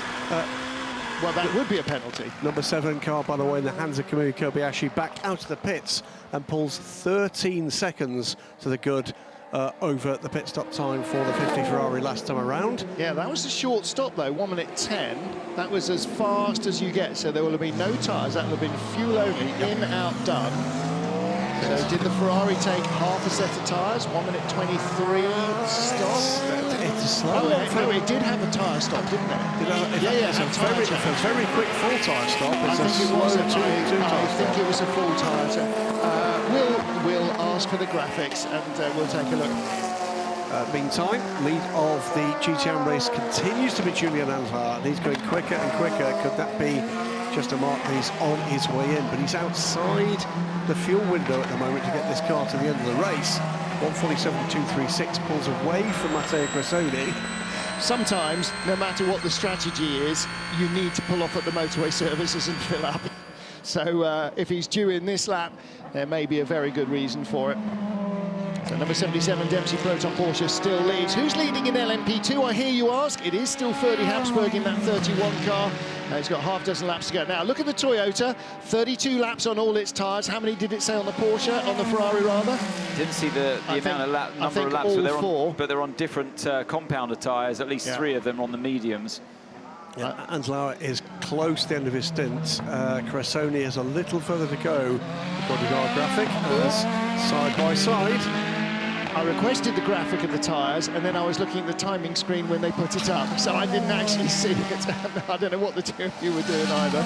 Didn't quite catch that. I think Fuoco did have a full 4 tyre change. 1 minute 23. Louise Beckett confirms that they did, so it was mediums all round. And that explains why now there's a 22-second gap between car 50 that you see on screen and the car 7 that leads this race. That's a quick all-round stop for that team, matched by the way last time around by Hertz Team Jota. Well, that's one of the things that they've been notable for. They started the season in Sebring as a brand new team, collated from AF Corsa's GT program and Ferrari's Formula 1 program and the design and test team. But they have been on the money. Their strategy decisions have been good. Not always aware of how their tyres wear in a race at the beginning of the season, but they are fully on top of it. Okay, we are currently P1, 20 seconds gap, but they changed the tyres. Okay, now we have to push, and we can reduce the fuel cuts if needed. Oh, that's interesting. Okay, so they may be at a slight tyre disadvantage, but they're giving him a bit more latitude to give it the juice and not to try and save fuel. I would take tyres any day over a little bit more fuel. You've got a lot more lap time in a fresh set of tyres, and particularly as the race carries on, 1 hour, 13 minutes remaining in this race, it's only going to go one way. Yep. You're not going to start recovering an old set of tyres, but a new set that's just gone on have got way more longevity, and that little bit of extra fuel save that they're doing now, if that's taken away by the end of the race, it's not enough to outweigh that deficit of falling off potentially the cliff of the tyres. But it depends who's got what tyres left, and they will know who's used what, and we're not. They're only watching 1 or 2 cars, we're watching 36, so we're not fully up to that. So Toyota may have more fresh tyres left, and so they're going, okay, keep the gap as big as we can, and then at the next stop we'll have tyres on. They won't, and then it'll all come back to us. But whatever, you know, that's what they're doing. That's what the message was. You've got a little bit more latitude. Am I wrong that Fred Makovic was drifting out of the parabolica there? Did he leave big black lines behind him? He's just styling it out again, isn't he? But he's only 3 seconds back from James Collado at the moment, and their pace is broadly similar on the current lap. And the pair of them a further 3 seconds back from Paul di Resta in the last of the podium positions. And going back to that, the Toyota versus Ferrari battle, 20 seconds between them. That's a tyre change. Yes. Yes, that's exactly right. Yeah, the Ferrari's not. That's going to keep the tyres through to the end of the race. The Toyota has the option. Has the option. But if they were to change tyres right now, just tyres. Yes. I think tyres takes more than 20 seconds. No, the difference between no tyres, 1 minute 10, and tyres, 1 minute 23, is 13 seconds. Well, however, with fresh tyres and lapping not quite as quickly at the moment, Antonio Fuoco, if he can he's lapping a lot faster. It's a 37.2 compared to last lap of 38.0. Yeah, it's almost a second a lap. So if he can chisel out a second a lap for 10 seconds, boom, that's the crossover. I think what we're trying to say here, we've got a race in our hands. Oh, we've got a heck of a race in our hands. Ferrari could win this, Toyota could win this. Anything Peugeot could win this. Peugeot could easily win this. We've yet to see everything just drop out of this that started with that very first safety car and was enhanced again with the second. Porsche could win this. If we're saying Peugeot could, or maybe James Collado could Porsche? I think this is coming down to Ferrari versus Toyota. I don't think Porsche have if got it's a enough race of on a handle pace. on their tyres. If it's a race on pace and we don't have an incident. And bear in mind, there is a little bit of history here. Right, watch Makovic. I don't think the Porsche's got much grip left. Again, we probably need to look at who's got what tyres on. How long the tyres have been on that number 5 car. That is looking increasingly wayward and sideways to me. He's a lot quicker at the moment than James Collado is. He's taking time out of James Collado in every sector. He's closing that gap. And they're both closing the gap to Paul di Resta. That's interesting. Yeah, there is di Resta in front, there is Collado, there is Makovic. Somebody's dangling a carrot in front of Fred Mako, aren't they? And it's a Peugeot-sized carrot. Fred Makovic for Peugeot, for Porsche rather, in 5th place. The Penske Porsches 5th and 6th. Both Chota and Proton have had problems with the cars in this race. And Penske Porsche have not for the first time. Just seen Inter Europol's Albert Costa leave the pit lane as Oliver Rasmussen comes in from 2nd in LMP2 for Chota. But it is Toyota that leads the race outright. We've got an hour and 10 minutes and counting, and no clue who's going to win any of our 3 categories.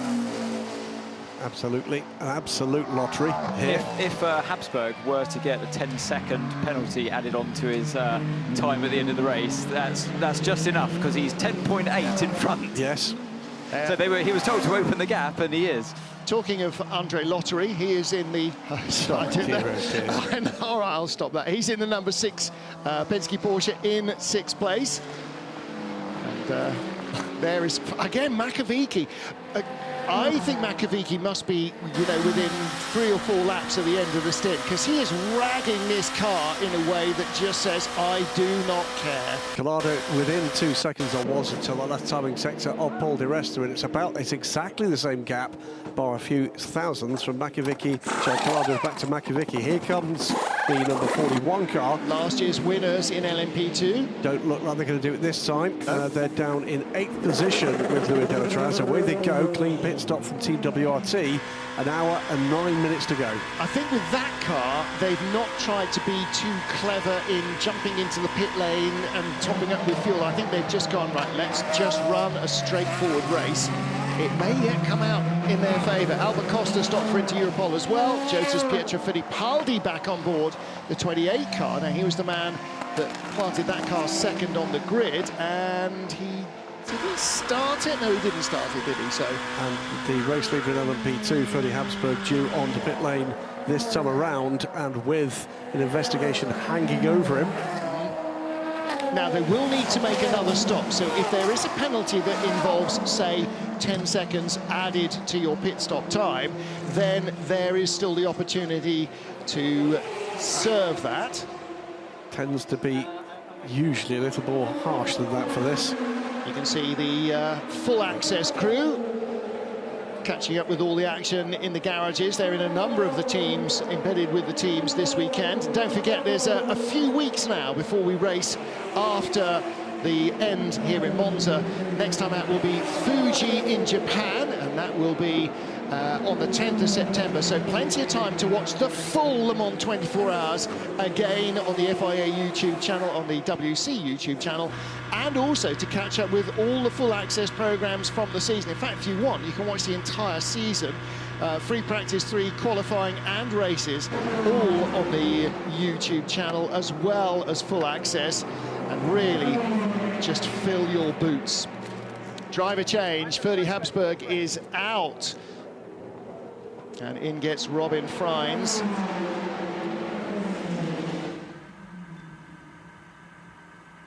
So Freins may be on a double stint towards the end of this race, but was that a double from Ferdy? I suppose it must have been. Seems unlikely not to have been. It was a full stint and a bit, wasn't it? Or more than another half, because they did that slightly shorter stop, that strategic stop in that last safety car that we had. That was the end of his 4th stint, and I think that was a full stint for Ferdy Habsburg. He had one slightly shorter stint, his 3rd stint ahead of this one.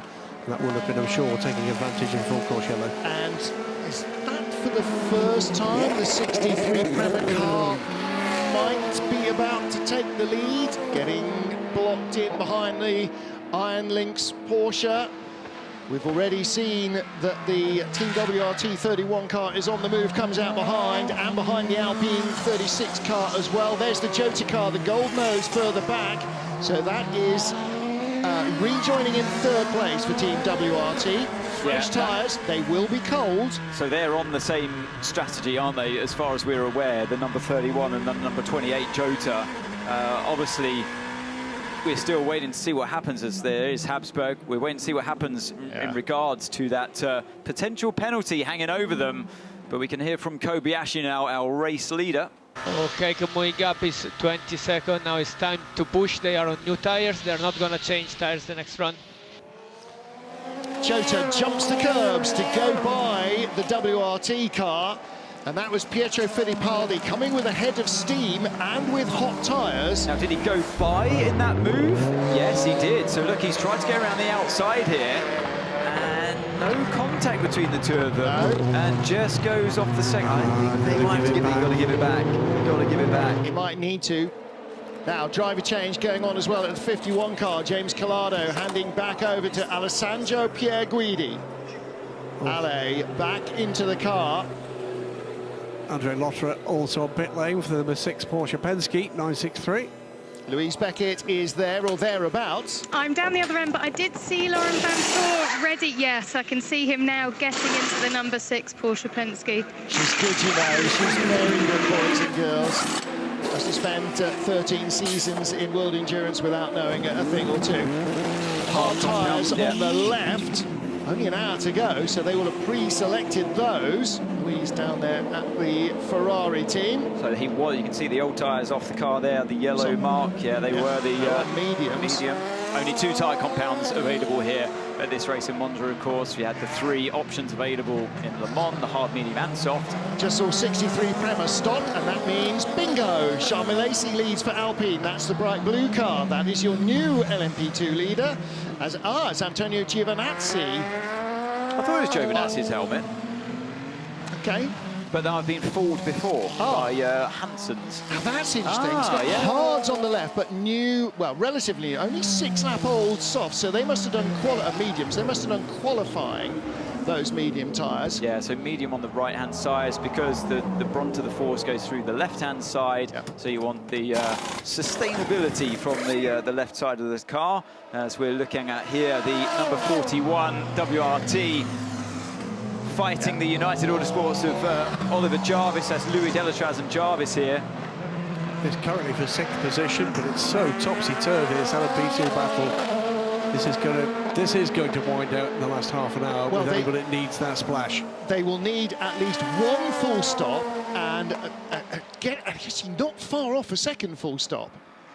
So Frines, Fittipaldi and Hanley together ahead of this battle. So the 28 did give the place back. Did give it. That was the right thing to do. He's got the speed, so he can. He knows he can mount a challenge again on Robin Frines. But that was the opportunity when Frines was on cold new tyres. Now he's not, and Robin didn't change, so he's still in the same car, so he's up to speed. So it's going to be harder for Fittipaldi. And that dark blue and red car behind, that is Ben Hanley, and he's going to close in on these guys. As soon as Pietro Fittipaldi sets two with Robin Frines, then Hanley is going to be right in there like a rat up a drain pipe. Well, Hanley's last lap was 43.0 compared to 42.7 and 42.8, respectively, between the Jota and Frines' WRT. So, yeah, they're all at a similar speed now that they've got their tyres up to temperature, like you say, Martin, and I feel like Fittipaldi's chance, in the short term at least, has disappeared, but he did the right thing to give that place back. I think he's going to get mullered here by Ben Hanley, to be honest. I think Frines is not getting away, and nor is Fittipaldi. And Fittipaldi had a little bit of benefit of the toe from the Toyota coming down the straight last time, and Hanley rather, and so he's closed up on Fittipaldi, and Robin Frines has eased away. So Pietro Fittipaldi under pressure here. Head of Hundegaard watching from the United pit lane. He's the other super sub at United this season. Louise Beckett down in the pits. Yeah, Guido's not too happy. He's saying we've been messed up, I'll use that word, messed up by the safety cars. It has happened, I'm afraid. United look very strong, but you don't always win on the snakes and ladders that is the safety cars. Ben Hanley now dropping back a fraction as Fittipaldi toes up behind Robin Frines. Second, third, fourth, this battle. Yeah, Charles Lacey leads for Alpine, then Frines, Fittipaldi in the gold Jota car, and Hanley. Then Andre Negrão, the second Alpine car, ahead of United's Ollie Jarvis, Louis Delatraz for WRT. That's that particular battle. An interesting battle in amongst this lot, by the way. You can see Ben Barker, though, in the 86 car. He's closing on Nicky Katzberg, who's in third position. Yeah. Now that could be really very important for the championship.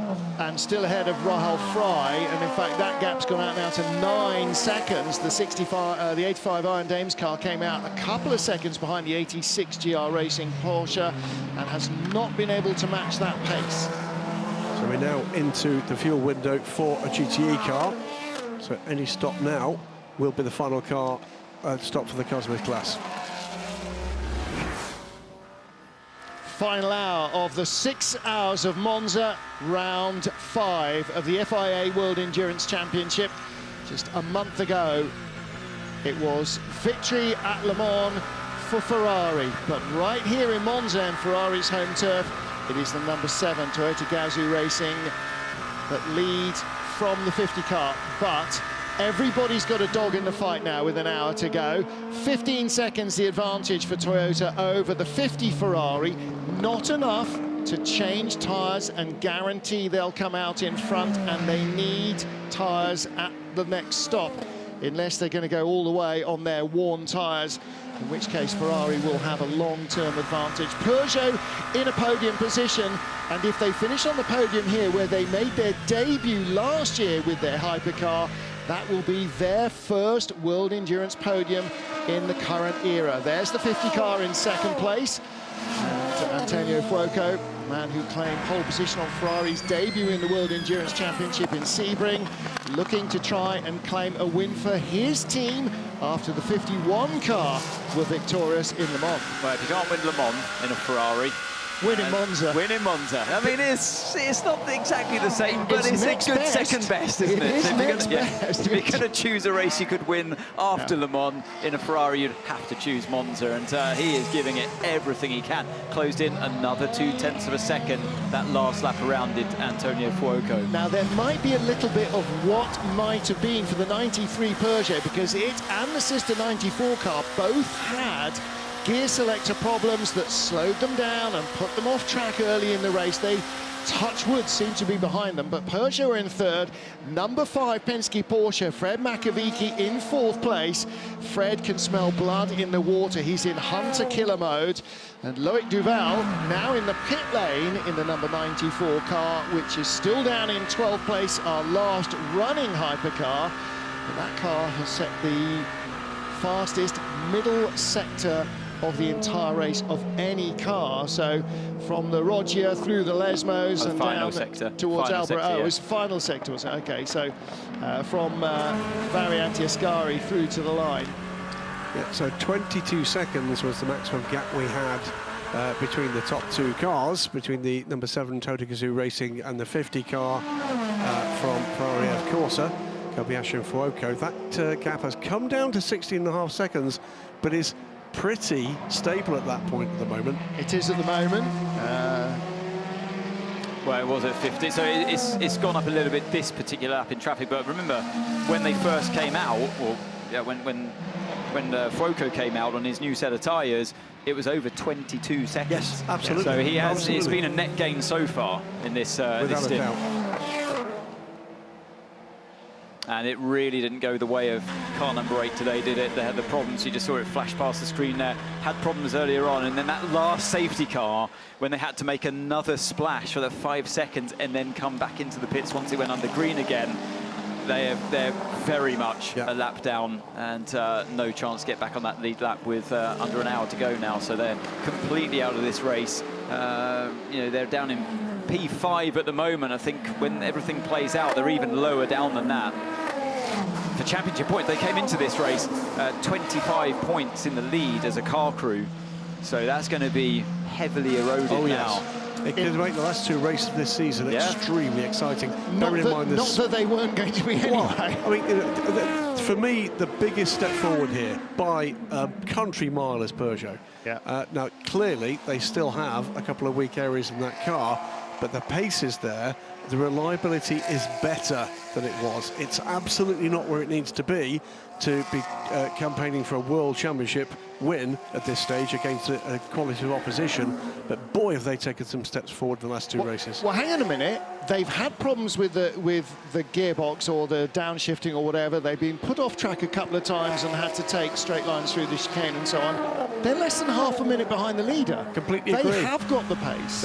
They really have got the pace. I don't disagree they've not got the pace. I disagree they've not got the reliability. Well, again, the 51 Ferrari that won Le Mans twice refused to start in the pit lane on Sunday morning. So nobody's got reliability. Bear in mind, the Peugeot is the second oldest of these cars. Toyota in their 3rd year with this Toyota Gazoo Racing hypercar.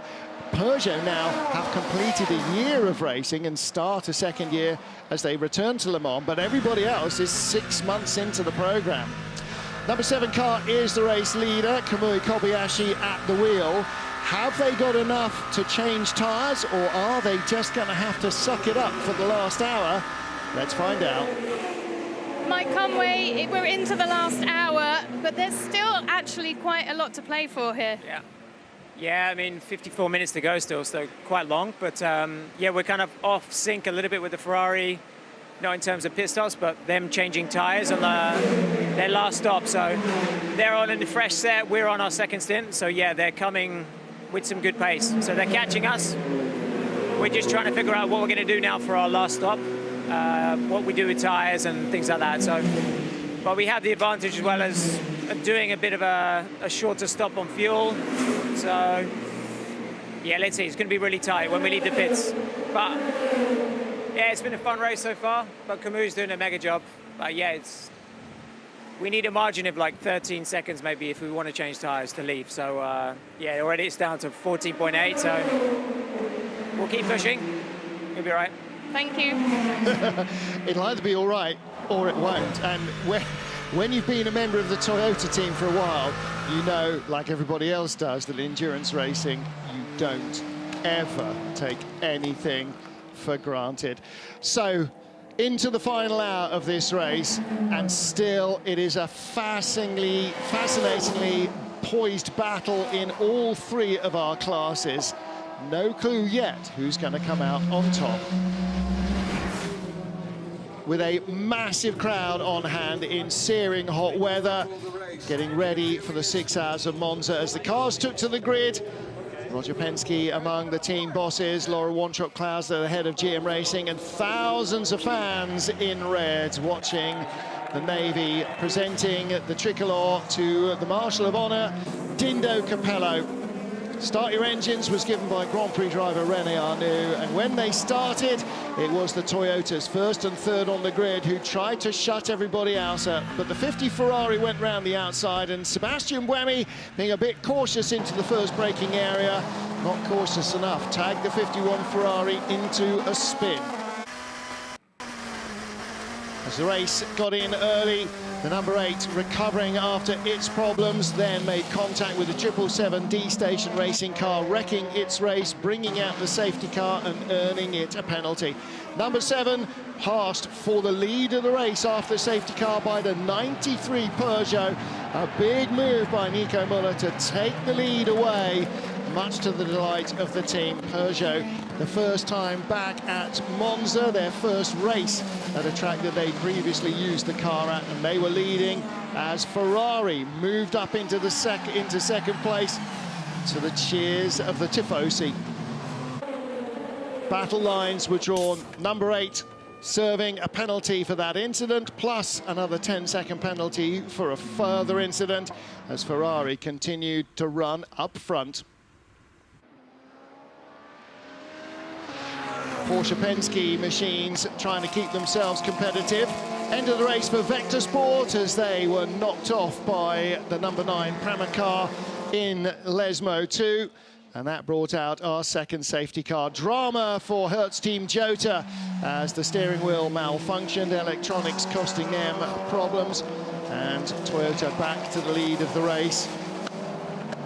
Contact between LMP2 and GTE cars, and GTE on GTE. Lesmo 2 has been a real source of incident and caused more than one full course yellow. In the battle in GTE AM, the Corvette got by the Iron Dames Porsche when they got held up by an LMP2 car. The 99 Proton Porsche retired from Hypercar, but it is 77 in the hunt for the lead in GTE AM. Alpine were leading in LMP2 with an hour to go, and Toyota were on top of the pile.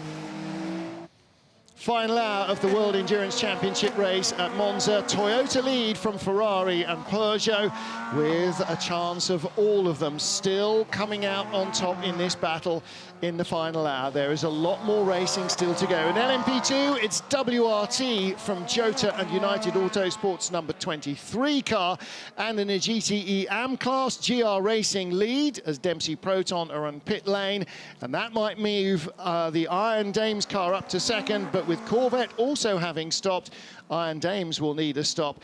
And there are 4 retirements, only one. Kessel Racing has not been as a result of a car getting knocked off by... Oh no, Proton also had a mechanical problem. So Proton and Kessel both with mechanical retirements, but Vector Sport and D-Station both the victim of somebody else's errant driving. In the pit lane is Louise Beckett. In the booth, Martin Haven with Graham Goodwin and Anthony Davison. And Graham, you've been eager to make a point. More than a point. I think we're heading towards what should be an absolutely fantastic grandstand finish. With that gap has come down very considerably. We'll watch just a quick look at the gaps, and we'll come back to it. Toyota leading by 11.8 seconds over Ferrari. Not enough for Toyota to risk a tyre stop and still come out in front. They're going to have to change tyres. They've got to. Yeah, so basically how this is going to unfold, how I see it, Ferrari don't have to change tyres, they won't. They're continuing to catch Toyota. The gap's now down at 11.8 seconds. That's within the threshold anyway of Toyota's tyre stop change that we guessed is around 13 seconds, confirmed by Mike Conway when he spoke to Louise in the pit lane. So it means when they both come in, the Ferrari will be in front. Yes, because the Toyota will change tyres and the Ferrari won't have to. Yep. When they come back out, tables are turned. Yep. Toyota are going to be the ones on the fresher tyres compared to the Ferrari. But they'll be catching them through to the end of the race. That's the key point. Ferrari will take the lead through that pit stop cycle. How long is a fuel stint for Hypercar? It's about an hour. Because the number 5 Porsche, down in 6th place, has only just stopped for fuel. Correct. So it doesn't have to stop again. Correct. If it doesn't have to stop again and all the others do, suddenly it's no longer in 6th place. Is it in the hunt for a podium? Could it win? Could well be. I don't think it's in the window for a win. I think it may be in the window to fight for a podium. Well, Conway didn't mention anything about Porsche when he was talking. It was solely focused on Ferrari, so I'm sure he would have been fully aware of whoever can beat them in this race. It wouldn't have just been about Ferrari. But he also didn't mention the number 8 car, who are their championship rivals. Oh, they're well out of it today. I know, well out of it. but he didn't talk about the entire scope of everything. It was just about the win. He's talking about the battle, not the war. Okay, look, here we go. Where is the number 5? So that has still got 85% energy. They should not have to stop again. Ferrari and Peugeot and the 51 Ferrari, so both Ferraris and Peugeot will stop on the same lap, and then Toyota will stop later. When we watch the energy graphics when they're actually doing a pit stop, you see the percentage go up as the fuel goes into the car. Yeah. On a rough calculation, I think it's around about 5 or 6 seconds worth in Toyota's favour there by looking at that energy graphic, 33% versus 26%. Yep. Okay. So it should be a shorter pit stop. It's going to be very close. Which gives them between a third and half the time they might need to change tyres, and then they will have the speed advantage of a fresh set of tyres, even if it's only 2. Yet again, we come down to the other part of this puzzle. Whoa, whoa, whoa. That's 7 coming in early. What are they doing in now? That's not what I expected to see. Because they're looking to get the best they can out of the tyres that they put on the car. They're doing their splash now to see them through to the end of the race. This is going to be almost a full stop now, isn't it? Oh, Iron Dames are in as well. Because they get more advantage of the new tyres. That's why. So new set getting ready to go on. The Toyota is up to 90% energy. It's going to be a full, they've come in so they can put 100% in. Car goes up on the jacks, the right side goes on. They look like used tyres to me. Used set of medium on the left. Thank you. On the outside. Brand new mediums on the left. So, and old ones on the right. They may have done qualifying the set on the right-hand side, but it's the left-hand side. This is a clockwise track, so the left-hand side has all the pressure on it. The only time you turn left using the right side tyres is in a chicane, so far less energy. So Toyota now it was a full stop, 99% of energy, so they topped it up. Out come the Iron Dames. That's the pink Porsche further back. Rahal Frey stays in. They'll stay in 5th place at this stage with the other cars still to pit. And they will go all the way through. Yes. Okay.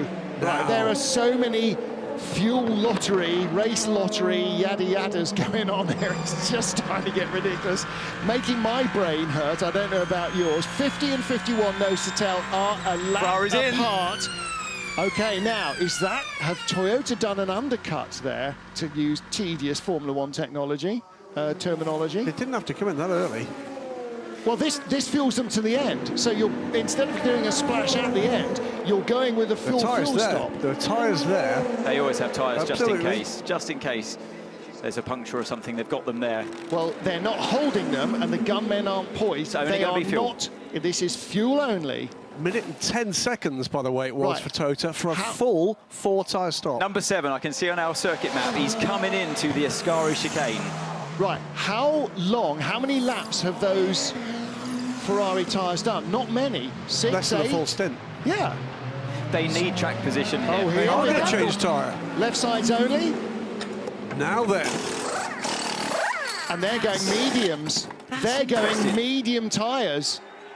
And Toyota had hards on the outside, and they're off. And Toyota are behind because the Toyota number 7 is coming out of the Parabolica. This is going to be close. Very close. So I think very close indeed. I think Toyota's going to get back in the front here. I think they're going to get the lead. There's the Toyota, lead. There's the Ferrari, and there's the gap, and it's going to be. Okay, the Toyota. Don't forget, Toyota was on cold tyres, so the outlap was quite slow, and that's why Ferrari came in now, because Toyota are running slower while Ferrari were making their stop. If they'd left it longer, the Toyota would have been going quicker while they were stopped. On their newer tyres. They would have started to catch up. If Ferrari didn't come in then, Toyota, that's why Toyota, they kind of called their bluff in a way. They've come in as soon as they could do to get through to the end of the race with that 100% energy that and went Ferrari into the had to come in now, otherwise any other lap the Toyota did will be quicker, because their first lap is around 15 to 20 seconds slower on cold tyres. At the first timing beam, it is 8 seconds is the gap. They lost nothing.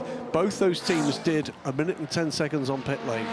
That is great pit work by Toyota. Now, they didn't have to fill as much fuel as the 50 car did, because they stopped a little later. I think it was great pit work from Toyota, because they put 4 really tyres on at the Yeah. same time that Ferrari put 2. Yep. That was great pit work. Yeah, I think it could have been more racy by Ferrari to just keep the tyre. I'm sure they would have had the life in them. Advantage. And they would have been hot as well, so they wouldn't have had to suffer at least half the car being with cold tyres. Yeah, I mean, is the deck that high today? Well, look, they've gained a little bit of track time, so that the gap now is 9 seconds, not 11 seconds, because, of course, they were lapping quicker. Yep. But that's a single gain on a single lap with the Toyota going out on colder tyres. They're now going out on cold tyres one side at But least. the other thing is, they're on a medium tyre and Toyota's on a hard tyre. No, there were mediums on the Were there Toyota as mediums? well. Yeah, so you got, there's the graphics of the 51, and they've got a split hard and medium on the cover. I'm pretty sure we saw, it was a full set of mediums that went on the Toyota. There's your race leader. It is now the 93 for Peugeot. A year ago, this was a brand new car that made its debut at this track. 2 years ago, it was a brand new car that was unveiled to the public at this track. No rear wing, no rear wing. It works with ground effect rather than overbody aero. So, are they in a position, they can't go all the way on fuel, surely. Coming in now. They are still in the hunt for their first World Endurance Championship podium. Absolutely. It has been a much better day for Peugeot, without a shadow of a doubt. We've had faces in that pit garage that have done nothing much but frown for a year, that have actually finally seen some smiles. Number 5 Porsche is in as well, and that is receiving fuel, but that's going to be a shorter stop. And every car that comes in now, let's say, for instance, the number 2 Caddy, will spend less and less time on pit lane. The number 6 Porsche will also need to fuel before the end, but that will spend less time again. So this is like the end of a handicap race, where it's actually going to see the field closing up towards the finish line. What we said 4 hours ago after that first safety car, then again after the second safety car, we would see elements of this come into play, and that's exactly what we're seeing, is the field compressing towards the end of this race. This is going to end up being absolutely nuts. 8.7 seconds is the lead gap, by the way, as we've got Paul Di Resta in third place on pit lane for the final stop for the number 93 car. Antonio Fuoco took 1600ths of a second out of the Toyota that leads. He's in the 50 Ferrari in second. Peugeot remains in the pit lane. Lawrence Vantor in the 6 car continues. Fred Makovici back out into the battle in number 5 Porsche. That Porsche, by the way, just coming through the second Les mode now in 4th place. So quite about half a lap back as the Peugeot clears the end of pit lane. LMP2 and GTE fans, among who we number ourselves, you must bear with us just while this insanity goes on in Hypercar, and we'll get to that. WRT's Robin Freins leads in LMP2 from Jota's Pietro Fittipaldi by 1.7 seconds, with WRT's number 41, the winning car from last year, Louis Delatraz, in third, ahead of Ollie Jarvis by about 600ths of a second. So it's very close indeed. Look how evenly matched these two at the front are. So the first sector, 30.9 for Kobayashi, 31.0 for Fuoco. Second sector, 33.3 for Kobayashi, 33.3 for Fuoco. Yeah, and the gap still 8.6 seconds. But across the line is the number 50 car to complete that lap. It is 33.2 to 32.9. So Toyota has gone by, and so too has the Ferrari, and the Peugeot rather has left the pit lane. So the Peugeot is on its outlap. in third place still, ahead of the two Penske Porsches. We've not seen, have we, a conclusion to the investigation for the pass under the safety car? We have not yet, for the 31 WRT car that leads the race into the final 30 minutes. In GTE AM, 77 leads Dempsey Proton Porsche. 60 in second place, Alessio Picariello in the Iron Lynx Porsche, and in third place, Porsche, Ben Barker for GR Racing. Then the Corvette of Nicky Katzberg ahead of the Iron Dames Porsche of Rahal Frey. I'm not sure that the Corvette or the Iron Dames are going to top the podium here. Neither of them might actually make the podium this stage. Looks like Dempsey Proton, Iron Lynx and GR. I think 77 and 60 have got a pit. Well, they have been slightly off sync with the other cars, so is the GR car, but it's going to be interesting. It is going to be interesting. It's been very much a Porsche race, because in the top 6 are 5 Porsches and a Corvette. Yes. Ferrari here at home, not having a great home race. There is the Corvette, and there is United Autosports versus WRT. This is for third. Ollie Jarvis ahead of Louis Delatraz.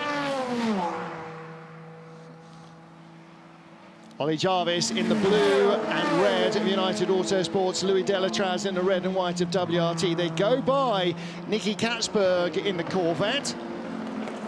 Corvette Racing won in Monza last year in GTE Pro. They out-fumbled Ferrari on fuel to take a famous fuel-saving victory, particularly American racing style of winning an Enduro. And there you can see the tyre usage on the United and the WRT car, pretty much identical. This, at the moment, for a podium position. There's no further action on the 31, overtaking car 7 during the safety car. Well, when we saw the replay of Ferdy Habsburg, he was swerving to miss the back of the very slow Toyota and an even slower Porsche. And I think possibly, actually, that's a justifiable no further action. He didn't see that there was a gap and an open opportunity on a straight and dive by. Anthony Davidson is sucking air through his teeth. He's very lucky there. As a former Jota driver, he doesn't go with that. The way my luck used to fall, I would have definitely been given a penalty for that one. But yeah, look, great for Habsburg and the WRT team. They must have argued their case very well up in the stewards room. That's probably why it took so long. Well, and great for us, because there's less than a second between the top two. You've got WRT and Jota 0.8 of a second apart. So we're going to have an absolutely grandstand finish. We'll take that. Robin Frijns against Pietro Fittipaldi. The battle for the podium is still something like 6 cars deep. Robin Frijns, Pietro Fittipaldi, Oliver Jarvis, Louis Delatraz, Charles Malaysia and Albert Costa. That whole group separated by, what is that, 9 seconds? Brendan Hartley is looking to move up into the top 6 at the expense of Antonio Giovinazzi in the 51 Ferrari. Hartley's just set his car's fastest race lap, a 136.908 compared to the 137.9 of Giovinazzi. He's 7.9 seconds back. At that rate of catching him, passing before the line, and those points are going to be really important to the number 8 crew. 2 consecutive fastest laps of the race for the number 8 car, and 2 consecutive ultimate fastest second sectors for Brendan Hartley. So he is absolutely gassing it right now. Apologies, I slightly misread that timing screen. It's not quite that close. The top 6 is that close for the top 4, with the 23 and the 34 running 5th and 6th on pit lane. No, you see the 34 with the tear-off. Yeah, no, I was pointing at how tiny the gap is now between WRT and Jota, and into the pit lane comes the Jota.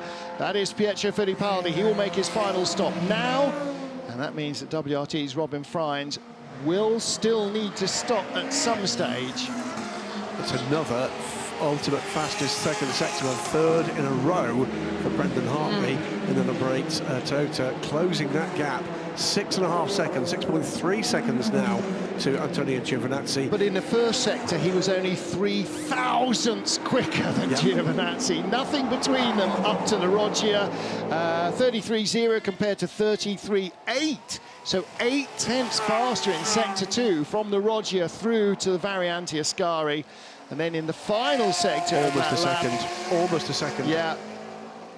Wow, that's a big, big chunk of time taken out of the Ferrari of Antonio Giovinazzi. The gap's now down to 6 seconds between them. It's more than that, because Giovinazzi is catching Fred Macco ahead, which means Hartley is catching both of them. This is not a battle for 6th position, it's a battle for 5th. Makovici is 11 seconds ahead of Brendan Hartley, and at that rate of catching, Hartley will pass him before the end of the race as well, so Brendan could end up in the top 5. Brendan's 8 seconds behind him, not 11. 8 plus, well, yeah, okay.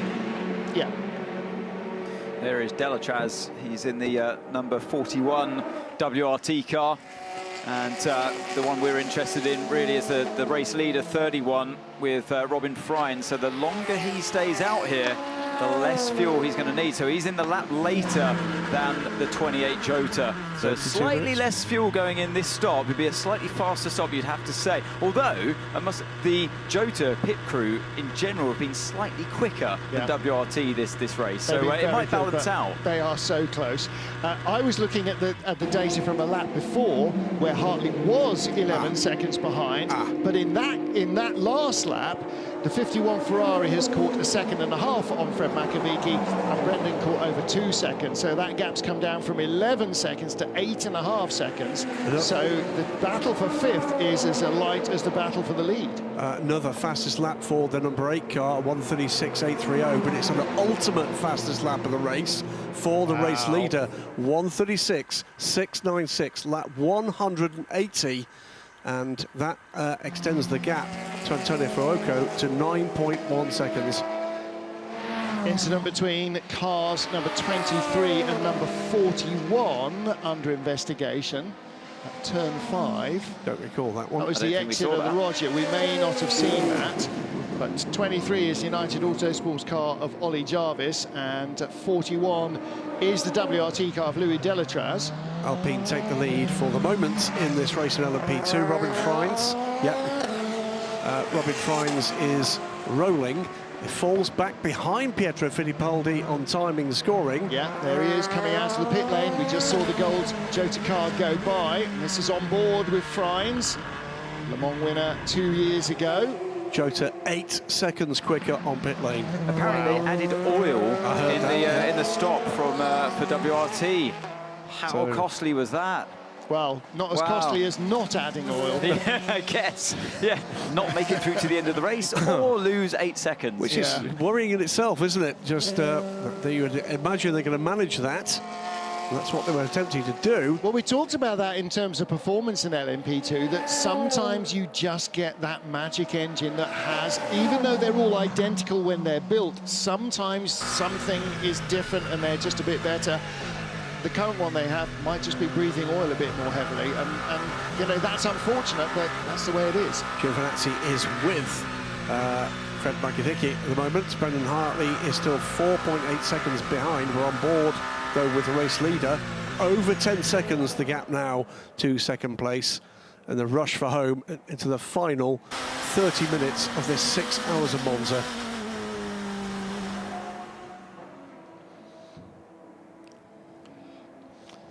Peugeot 2, still rapid, third running at the moment, Paul Di Resto, the 93 Peugeot 9X8, and his fastest lap of the race, 1:37.239, led the race early on, remember.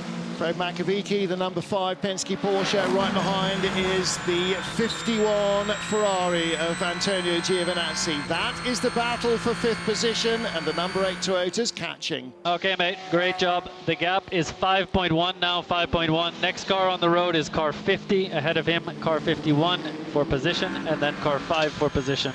P4 still in sight. Keep pushing. The real drama is for this car, the number 50 Ferrari. He's trying to get by these two to catch the race leader, who is now at the first chicane, but getting by this battle, which is for position, is not going to be easy. This might determine the race in Toyota's favour, because Antonio Fuoco is stuck. Absolutely right. Fred Makovic has his mirrors full of 2 Ferrari 499Ps. Brendan Hartley is not going to be far behind his, 4.3 seconds back. And if this battle goes on for a lap or two, he's going to be right. He's going to be part of this train too. Ferrari team contact with the Iron Dames.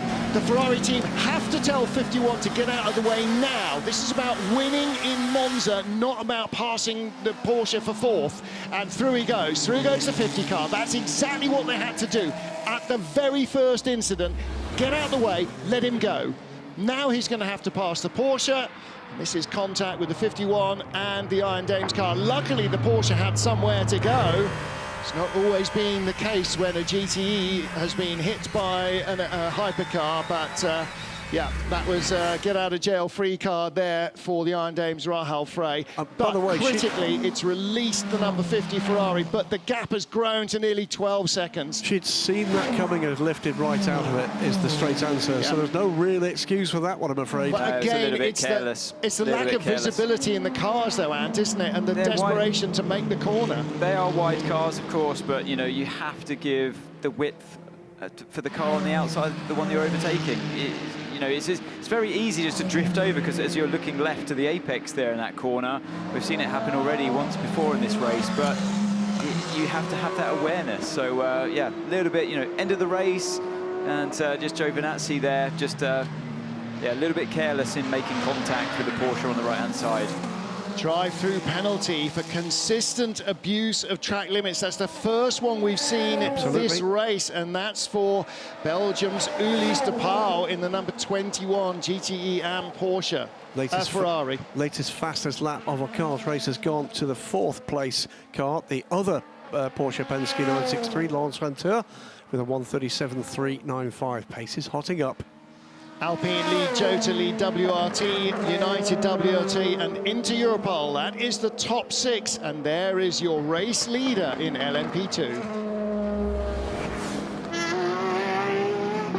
Toyota number 7 leading in hypercar, and the gap is now out to nearly 12 seconds. And the Ferrari of Antonio Fuoco will be stuck behind the number 5 Penske Porsche, whereas the number 7 car is in clear air with an LMP2 car ahead of him. That's the 31 car, the Team WRT car of Robin Freins, and then relatively clear track. The problem for the chasing 50 car is he is still stuck behind the Porsche. Yeah, we saw the number 50 catching the number 7 when Kobayashi was stuck behind the number 5 Porsche. He found his way past, and now it's Fuoco in that same position. But Kobayashi's got the speed here, holds on to the fastest lap of the race, set just a few laps to go, and he's really in a strong position, strong rhythm as well.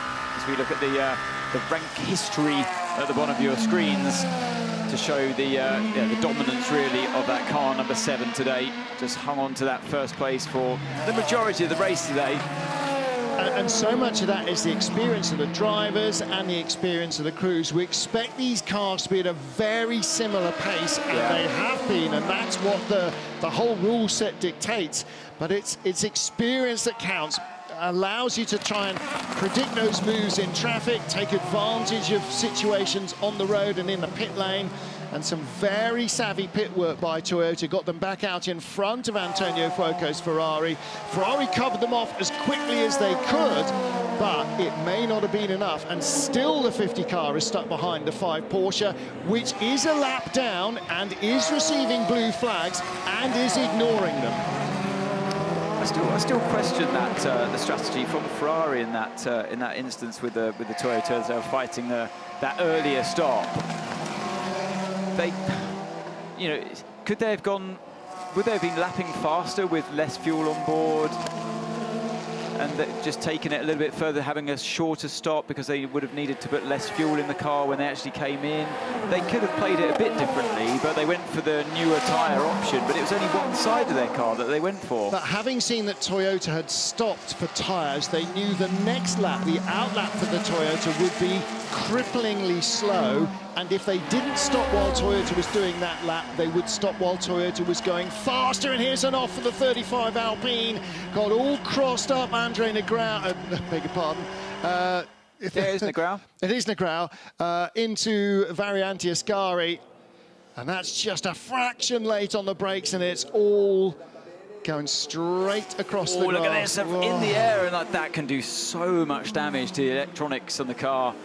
I've had cars fail for exactly the same moment through that very chicane before in LMP2, and oh, I think the Ferrari may have got by the Porsche. Finally.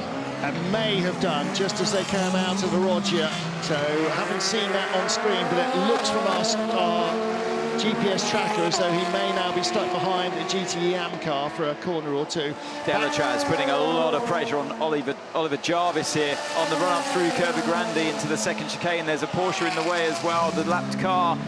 They get past him, really crowding him as well into that second chicane, and Jarvis getting right back onto the racing line, then stamping on the anchors. This is desperate stuff. We're going to call one of the battlers. We're watching this, and it will be about, well, a defining moment in GTE AM. But for the moment, we're going to watch the 8 and the 51 battling out for the honour of taking on the 5 ahead for what could be 4th place for any of these 3 cars. Number 6 pits Lawrence Van Tor in the Penske Porsche. You saw that the 50 car had got by the 5, but 51, the second of the Ferraris, a lap down in 5th place. And number 8 Toyota, Brendan Hartley, smells blood in the water. It needs more oil for the 41 car. That's the oil top up. It's a pressurized system. That's cost it the win. Yep. It's going in the garage. Well, desperate luck for WRT.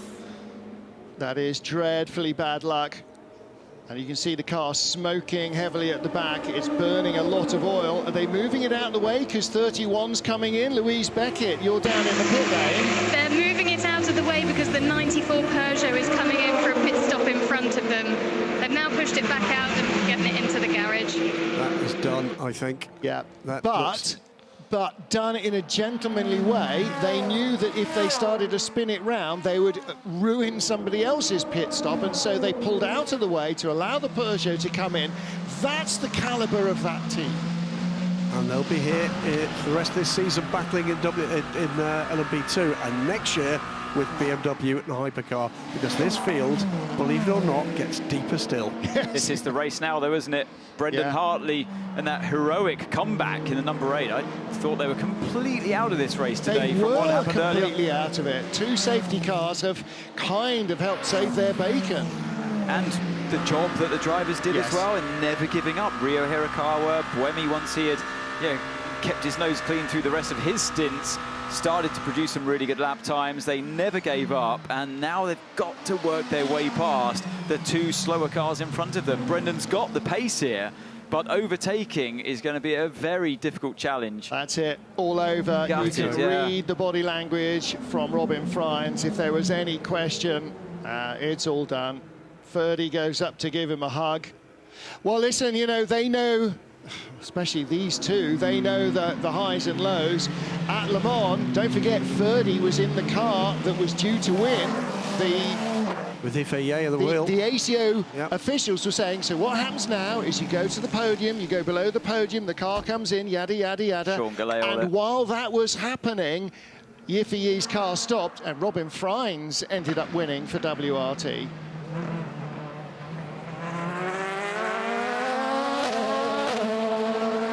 Into the final 20 minutes of the 6 hours of Monza. Alpine lead in LMP2. Jota, United, WRT battling for the podium. This is the battle for 3rd place. Louise Beckett. The 36 Alpine is just about to come in for a pit stop now. They do have tyres ready. Whether they're going to change them or not, I'm not sure. Oh boy, we are getting down to the last gasp saloon, aren't we? And they're 11.5 seconds in the lead at the moment. Jota. So the Jota will definitely pass them here. It takes 40 seconds to drive through the pit lane, so even if this is 10 seconds worth of fuel, and it's more like 15... Yeah, 28's in the first chicane. Here we go, on the exit. But do Jota need to stop? Do United, do WRT, do Inter-Europol, who else needs to stop? I think they stopped within no, because they stopped. There was the stop, if you remember, where the WRT car took oil at the first time. I don't think they need to stop again. I think it was around 40 minutes to go when Jota came in. Should be okay. I think so. Alpine have been out of sync with these. They keep popping to the top in the pit stops, and I think that's where they pay the penalty for that. A safety car didn't come and save them, or a full course yellow. So Jota take the lead of the race. United and WRT will be battling still for the podium, because it looks like the Alpine got out ahead of them. It did. It's just exiting the first chicane now. What a much better race it's been for Alpine with this new chassis that was debuted by them at Le Mans. They came to the conclusion after some, it's got to be said, pretty woeful displays in the early races for the team, that something was awry, and indeed the switch of chassis has transformed their form. This really isn't going Brendan Hartley's way on this particular lap, stuck behind the GT car through a scar, and you can see the Ferrari in front just edging out that gap there. So at some point, the Ferrari's really close now though on the number 5 Porsche of Fred Makowiecki. Seems to be just a matter of time, doesn't it, before one of these cars gets past the Porsche, but he's putting up a strong fight, is Makowiecki. Yeah, Fred Mako is he's getting blue flags now, but this is for position, so he does not need to get out of the way in a way that maybe he should have done a little quicker for the 50 car. But this is all down, I'm afraid, to Antonio Giovinazzi. He's going to have to force the pass on Fred Makowiecki. Corvette here, the 33 car, and as things stand, this car may only be in 4th position, but this car is heading for the championship. Why? Because the cars it's competing against most closely are all behind it. Yep. So as things stand, the 33 crew are on course to take the championship here with 2 races to go.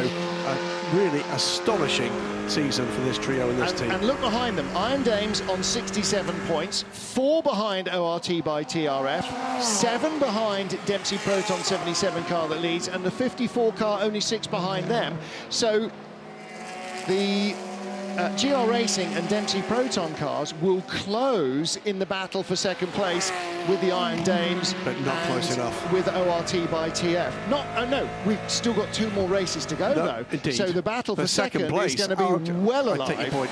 An excellent point, well made. The other point to make here is about GR Racing. They believe they were very much in the hunt for an overall win in this class. They had a puncture, we didn't see that, but that meant an additional pit stop. Still through, travelling, and it's the leader in LMP2. That was too close for comfort. Now there. watch the 8. Here comes Hartley. He's got him. He's got him. By because the Ferrari is stuck behind the LMP2 car and very slow out of the Parabolica, and Brendan Hartley goes by. Here comes the Ferrari, Antonio Giovinazzi. We know he doesn't like to give up. Drove with 3 brakes in Portimao. He's trying to get around the outside. Nose, makes the corner.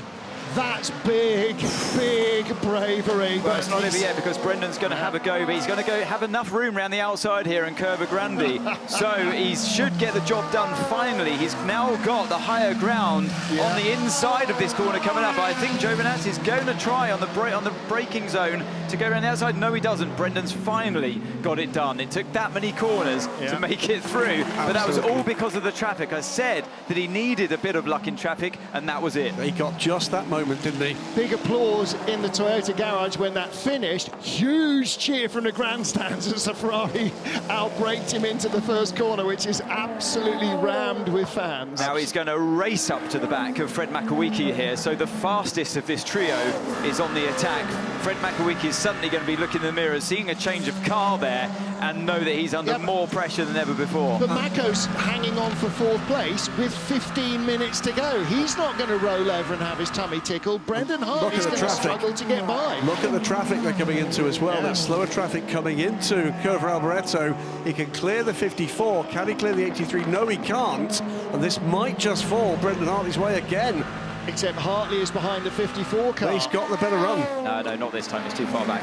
But what he can do is just slip into the slipstream of Makawiki and make sure he can get close into the next braking zone. We've got two more LMP2 cars coming up into turn one here. One of them's the Alpine, so they're going to slot in behind him here. Brendan's going to have to focus on getting... Look how much Giovinazzi closed. He's right on the tail. There he is, look in the Ferrari. He's got to be right there, because if Hartley makes a move... This is all about Brendan. This is all about Brendan here. I know, but if Hartley makes a move, then the Ferrari might pick up a place. So he's thinking again into the second chicane. Where do you place your car this time, Brendan? To the outside. Do you risk it? No. You look to the inside? No. You've got to sit behind him through the second chicane and probably through the Lesmos again and hope that you get some traffic next time around into the Ascari chicane. So you've got a GT car in front of them through the Lesmos. It's one of the Porsches. And by the time you get to Ascari, they should be on that Porsche. And that could give Brendan the chance on the run down to the final corner. And the Ferrari, it's got by the Alpine, so now he's picking up the tow from the Porsche and from the Toyota as they head down under the old banking. Oh no, so the car in front Makawiki gets past as Brendan as well, but it's compromised his apex for turn 8, and that's going to slow him down through 9 and 10, so it's not going to happen this time around to the final corner. And he's going to have to wait. Giovinazzi got held up by the Porsche there more than anybody else, so he drops back off this battle again. Giovinazzi needs to be as close to Brendan Hartley's Toyota as possible, because if Brendan opens the door on the Porsche, he wants to sneak through as well. Brendan's clearly got the speed. In terms of lap time, Hartley's definitely got the speed, and he's got a great run this time without any traffic, and now he's going to mount a proper challenge down towards turn 1. He's looking to go to the inside. Is Makawiki going to make the move to the block? No, he doesn't. So Brendan should be able to get this done on the brakes. Yes, he does. Fantastic stuff. Silence from the crowd. And a ripple of applause there from Toyota. This is a great recovery from the number 18. And it's races like this, when you're down and out and you've been kicked in the teeth a couple of times by fortune, where you just drag yourself back into it. These are races that win championship titles. I've seen some really impressive drives from Hartley this year. Le Mans was definitely one of them. That fight he gave the Ferraris really kept them honest, pretty much through to the end of the race. And here today, what a never give up attitude. Really impressed with the driving from him in this final part of the race today. But also Hirakawa, you can't forget the job he did in the middle part. Let's hear from Louise. But also remember that the number 8 Toyota is leading the championship, and Brendan definitely does not want to let that go, so he's going to try and lessen the damage as much as he can. And Toyota is fast at the end of the race, because the number 7 Toyota, which we haven't seen in a while, continues to creep away from the number 50 Ferrari. So Toyota looking to avenge their loss at Le Mans to Ferrari by taking the win away from Ferrari here on their home track. The gap is 13 seconds. It doesn't take much for that to evaporate, but right now Kamui Kobayashi is doing all the work he needs to do in traffic, as here comes the 51 Ferrari. He's got a really good run on Fred Makawiki. He's outside the white line. He's back inside it, down the inside. Big effort from Antonio Giovinazzi, who's been blocked behind the Porsche forever and just gets it done. He spent so long behind that car. Don't forget, when the number 50 car came by, he had to slow down and let him go by and then start the attack again. Hartley's gone by, and now Giovinazzi moves up into 5th place. Yeah, freed up from that battle, Brendan Hartley put the fastest first sector of the race in. The first time that Toyota have taken that, I think the first time since the very start of the race. Anybody, I think Glickenhaus has taken that, and it's the fastest lap of his race at the end of his lap 192, a 136.802. Comfortably the fastest car on track right now, Brendan Hartley, a second quicker than even his race-leading teammate Kamui Kobayashi. Inside the final 10 minutes of Monza madness, round 5 of the FIA World Endurance Championship here at the Autodromo Nazionale di Monza. As we get into the battle for the podium, United Autosports, the darker blue car there is Ollie Jarvis, with the Glickenhaus hypercar between him and the WRT car behind of Louis Delatraz. And here is the moment that the 51 Ferrari of Antonio Giovinazzi finally, after about an hour of trying, got by. Hang on a minute. Brendan Hartley. That was Brendan Hartley. And then Hartley getting by the Ferrari. Yes, yeah. indeed. So Hartley went by the Ferrari, then went by the Porsche of Fred Makovici, and then Giovinazzi went by the Porsche as well. Makowiecki didn't even put up a defence here, did he, into turn one? He decided to stay on the racing line, and Brendan just pretty much just drove around him.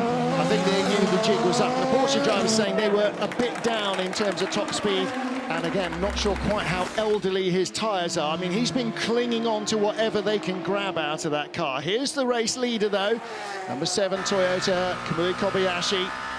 Got this under control now, 13.5 seconds. Clear of Antonio Fuoco, 8 minutes to go.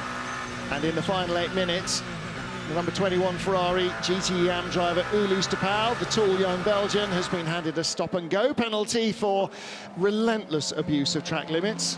This is the battle for the final podium position in LMP2. It still goes on. It's still Ollie Jarvis and Louis Delatraz. It's still United and Team WRT. And yeah, Ollie Jarvis and the number 23 car crew at United must be feeling so robbed from this race. They were miles in front at one stage. Remember when we were talking about Josh Pearson? Absolutely. What was he, 20, 30 seconds in the lead? And then you had the safety car situations, and they find themselves hanging on for that podium position. It's going to be bittersweet if they manage to stay in front of the WRT car. A case of what might have been. But again, like the number 8 Toyota, you know, qualified third. And right from the first corner, their race went downhill in a hurry, but they turned it around. Sebastian Buemi did a great job when he was in the car. Ria Hirakawa as well, I think, probably the best stints we've seen from him in WEC. Yeah, Brendan Hartley again, absolutely knocking it out of the park. And to a degree, it's nothing to lose. Right, okay, we're a lap down, we're out of it. Right, now, let's just drive the wheels off this thing. If it breaks, it breaks. If it doesn't, then we might come up with something. Yeah, proper fighting spirit from the number 8 car crew that lead this championship. And they need every point they can to hang on to that advantage. They had a strong Le Mans. They didn't quite make it work this year. Ferrari took the glory there, and it was Hirakawa at the wheel at the time when he just lost control, dying laps of the race, and yeah, waved goodbye to even mounting a challenge to Ferrari. But he really turned it around here, and they've had he's bounced back properly. He should be pleased with how he's driven here. And the other thing about the number 8 car, by the way, that's so important about that transition with those 3 cars is it put the car ahead of its closest rival in the World Championship. It was the 51 car rather, that is sitting in second place in the World Championship before this weekend with 25 points the gap. And of course, with the number 8 car finishing ahead, the gap to that car will extend. Look in the WRT garage, they're watching with interest this battle for third place. This is going to be a really tough ask for Louis Delatraz. Good though he is, Ollie Jarvis in front. There's David Heinemeier Hansen, who started that car so strongly. It was on pole position, the number 41 WRT car. And they are currently trying to end up on the podium. Joe to lead, Alpine still second, so despite being sort of out of sync with the fuel, the Alpine team look like they're heading for the podium and their best result of the season, and United still hanging on and hoping that nobody trips them up. Could be further bad news for the 51 Ferrari. Car 51 reported to the stewards for overtaking on the straight beyond the track limits. You called it, but he'd gone beyond the white line and then come back. But the way it's been seen by trackside observers and by race control is that the stewards need to take a look at that. Well, he didn't make the overtake. He may have started the overtake by being forced to go outside the white lines, but they will argue, well, there was plenty of room on the left of the car you were passing. He will say, well, I was on track when I went by him. So 6 of one, half dozen the other. Race leader goes by the battle for third place in LMP2. Let's hear from our race director. Car 51 reported to the stewards for overtaking on the start-finish straight beyond track limits. Car 51 reported to the stewards for overtaking beyond track limits. And I think it's clear as day. The problem that he's going to face here in the stewards' room is that he didn't get pushed over the white line. He decided to overtake over the white line. So he started directly behind car number 5. He was blocking the right up to the white line. That's the edge of the track. And then you get overtaken off the track. he could find himself in a bit of hot water here. Yeah. I was waiting to see whether the stewards were going to pick it up. I didn't want to really say anything at the time. You had mentioned it already, Martin, but now the stewards are onto them, and I've seen the replay of that. I can't see the way they're going to be able to defend themselves. I really can't. That could be bad news in their World Championship title fight, and good news for the number 5 Penske crew. In lieu of a drive-through, because nobody will serve one in the final 3 minutes, it would be 40 seconds added to their race time, which would cost them a place to the number 5 car. It will, if Lance Van Teur gets his wriggle on here, it could cost them 2. If they give him a stop and go as the penalty, that's a 45-second penalty, and Lawrence Van Teur is 33 seconds behind. So yes, that could cost them 2 places. And again, that starts to open up the championship in favour of the number 8 car. So number 50, Antonio Fuoco, into the final 3 minutes here in 2nd place. Paul Di Resta in 3rd place for Peugeot. Yeah, good job. It's been Peugeot's best race, hasn't it, since returning to the top flight sports car category. And you know, without that little niggling problem of the gearbox issues, they could have been right in the hunt here. They're trading lap time still with the front runners pretty much, and yeah, I think they've had to nurse that car a little bit throughout the race, but when they haven't had to, they've definitely had the speed. Yeah, and they showed that pace at Le Mans, and particularly when it was sketchy in terms of grip, they were really good. And the drivers have done a phenomenal job all day, I must say. Driving through problems like that, you know, that they've been suffering with, that's not easy, especially on a circuit like this one where there's so much emphasis on braking. And one of the things the drivers have really, really emphasised, particularly this weekend actually as well after Le Mans, is that they really want something tangible to give to the engineers and the mechanics who have developed this car for 18 months. You know, they've just had no reward. They've had nothing but a kick in the teeth, and they're just desperate to give them something tangible. A podium here in Monza a year after they made their debut would be a fantastic result for the team. It's a fillip for them. There's trouble, though, for the number 6 Porsche. We're talking about the potential that to gain a place, it's potentially going to fall out of that and that's it. out of that window with a drive-through penalty for overtaking car 85, the Iron Dames, during the last safety car. So this is going to cost them dearly, in particular if there is a penalty coming the way of the 51 car. We're 10 seconds from the final minute of what has been another enthralling race this year. 1 minute to go. We are closer to knowing who's going to win now than we were an hour ago even, and certainly not 6 hours ago. Kamui Kobayashi from Antonio Fuoco and Paul Di Resta. Toyota ahead of Ferrari, ahead of Peugeot, with a second Ferrari in 4th place. Currently, potentially a problem for the 51 Ferrari in 5th. That might move the Porsche up. And it's Jota leading into the closing stages from Alpine and United Autosports, still clinging on to 3rd place just from WRT and LMP2. In GTE AM, Dempsey Proton, the 77 Porsche, ahead of the Iron Lynx Porsche and the GR Racing Porsche. Corvette in 4th, ahead of the Iron Dames Porsche, and the best Ferrari of Matteo Cairoli in 6th position, but that has been handed a penalty for excessive abuse of track limits. We are going to see, I think, a positional change in hypercar on the final lap. It's not the one you'd expect. The Van Wall is massively struggling. It's gone through at a 148, was 156 last time. Oh, right. And he's going to be caught by Loic Duval on the last lap.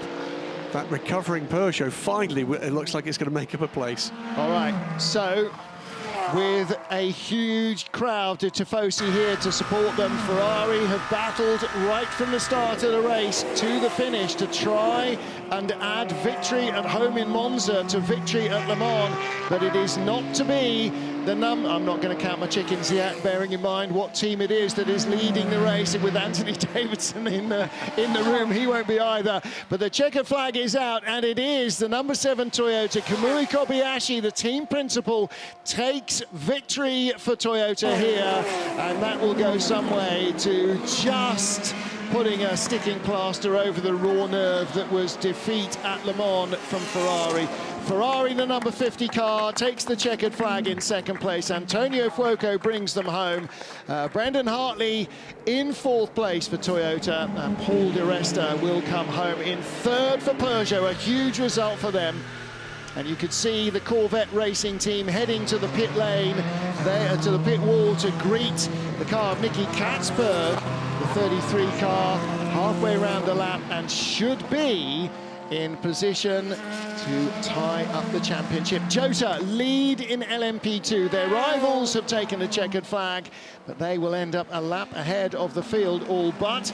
There is the Corvette. Our GTE winner will be the 77 Dempsey Proton Porsche, but Corvette coming to the line. They're ahead of the Iron Dames. They're ahead of half the field. It will be fourth place at the flag for Nicky Katzberg and the team, and that is enough to take the first of our titles this year. There's Jota. Victory as Pietro Fittipaldi takes the checkered flag in LMP2 for Jota. A very competitive race in all three fields. Yeah, we wait for the top two to come home in this race at Monza. There is the third place car, the fifth place car, the Iron Dames. There is our race winner in GTM. The 77 crew take the win ahead of the 60 and the 86 GR Racing car, a second consecutive podium for them after Le Mans. But it is Corvette Racing, Nico Veroni, Ben Keating and Nicky Katzberg that take the fourth place here, which is enough, with their points rivals all finishing behind them, to take the championship 2 races early. Magnificent stuff. Yeah. So the first of our championships is decided. The GTE champions, Corvette Racing, car number 33. But it is Toyota triumphant in Monza.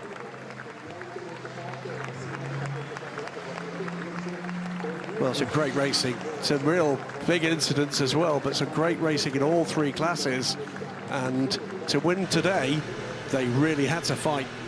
Yeah, they did. I mean, some cracking drives out there. That was tough conditions, very hot for all the drivers. No room for error. We could see any little mistake from anybody, and it always ended up in a car either hitting the barrier or making contact. Great drives from the car 7 car crew, though. Kobayashi, Mike Conway, and particularly I'd say Jose Maria Lopez. He was incredibly fast. Yep. And this is the battle for the third and final podium spot. This is United Autosports versus WRT. This was down chicane. Into the Roger. He got him. Final lap of the race. Did he go around the outside? They both got the went track. off. So what do you do there? You'd have to say... Well, at the line, WRT were ahead. Wow. I mean, if Ollie had just remained on the track, you definitely would have had to have given position back. Yeah. But seeing as he went off as well, but... Not so what much. do you do there? Well, you know what? I'm going to leave that to the stewards because they were both off track. Yeah. So I don't think there's any harm, any foul there. We'll have to wait and see what the stewards say. However, little question concerning our overall winner and the winner in hypercar. By the way, fastest sectors of the lap: Sector 1 and Sector 2, Brendan Hartley. Sector 3.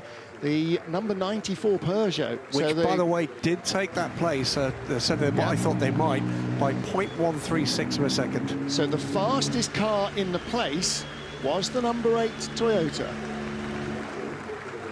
What could have been for them, in terms of sector times, the number 7 Toyota was quicker than the Ferrari number 50 that finished in second place as well. So Toyota, despite their disconcerted view of the way things went at Le Mans, have the fastest car in hypercar. I'm delighted to hear what the welcome the number 7 car got coming by. There's still packed grandstands with a lot of Ferrari supporters there that must be disappointed, but that's a very respectful response to what was a really good race. Well, I think there must be 50,000 fans in the place today, and I wonder what percentage of them are first-time viewers of World Endurance Championship in the flesh. I would think probably quite a number. I would think so. And that's the joy that hypercar brings, that Ferrari bring. That's the joy that a champion brings. Ben Keating.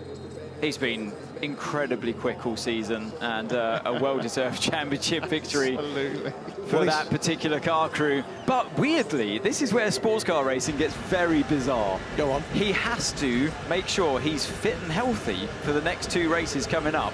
Otherwise, his teammates win the championship and he doesn't. Absolutely right. Or he doesn't pay the team and they withdraw the car. Exactly. There's one thing going through his mind, I'm a champion.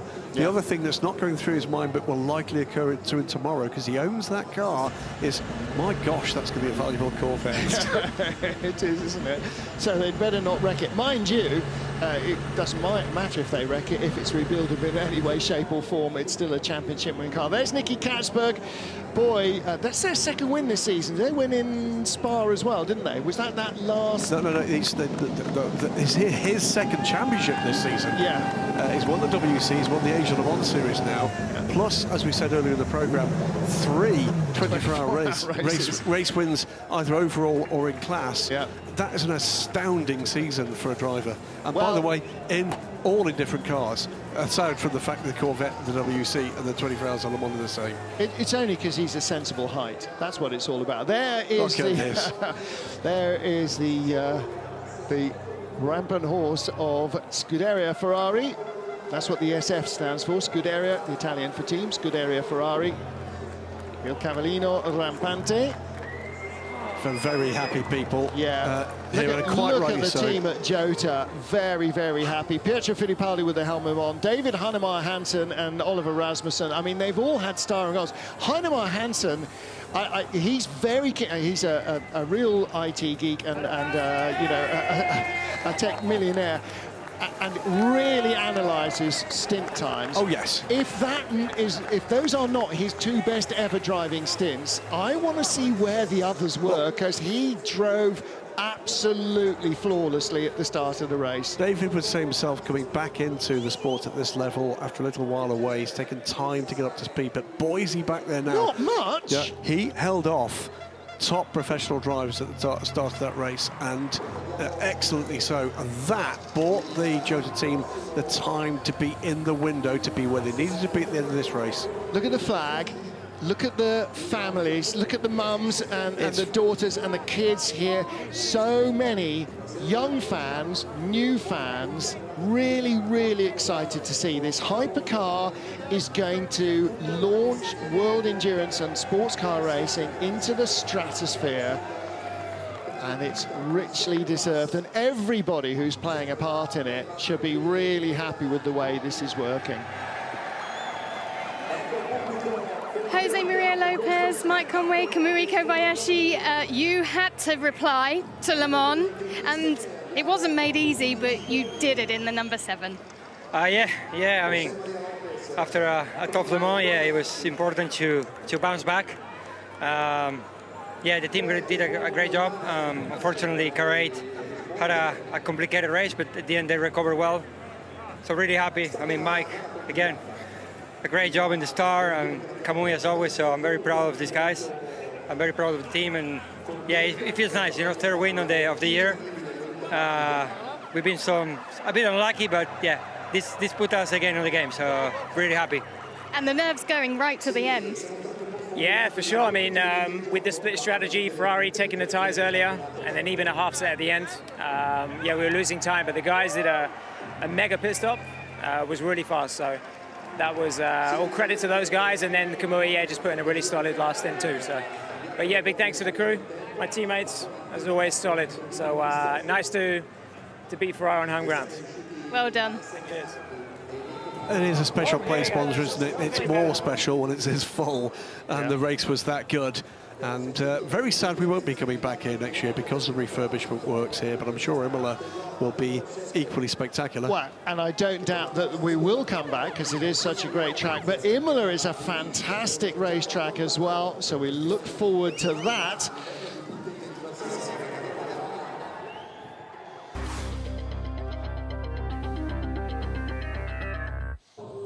$65,000 fans packing into Monza over the weekend. René Arnoux among them. Dindo Capello, the Grand Marshal for the race. And in scorching summer conditions, The teams, the bosses and the crews, seeing the tricolor being delivered by the Navy and the Marines. As the race got underway, it was Toyota from pole position. Mike Conway starting the race ahead of Sebastian Buemi. The number 50 Ferrari on the outside of the front row of the grid, though, getting in between the two Toyotas. And Buemi outbraking himself, clattering the 51 Ferrari into a spin, putting their race at the back right from the start as they'd rejoin way down the order. Number 8 Toyota in the news again as it ran the 777D station racing car off the road, hard into the walls and out of the race. At the front of the field, after the safety car that followed the incident, it was the 93 Peugeot, Mikkel Jensen, going around the outside of Mike Conway to take the lead for Peugeot at the track at which they made their debut with their hypercar a year ago. Not long after, the 50 Ferrari going up into second position. Huge reception from the rapturous Tifosi at the first chicane as they saw the pass being made. Number 8 serving a penalty for taking D-Station out of the race. Transmission problems for Peugeot, electronic problems for Jota's Porsche. And the Ferrari and Toyota battle continued.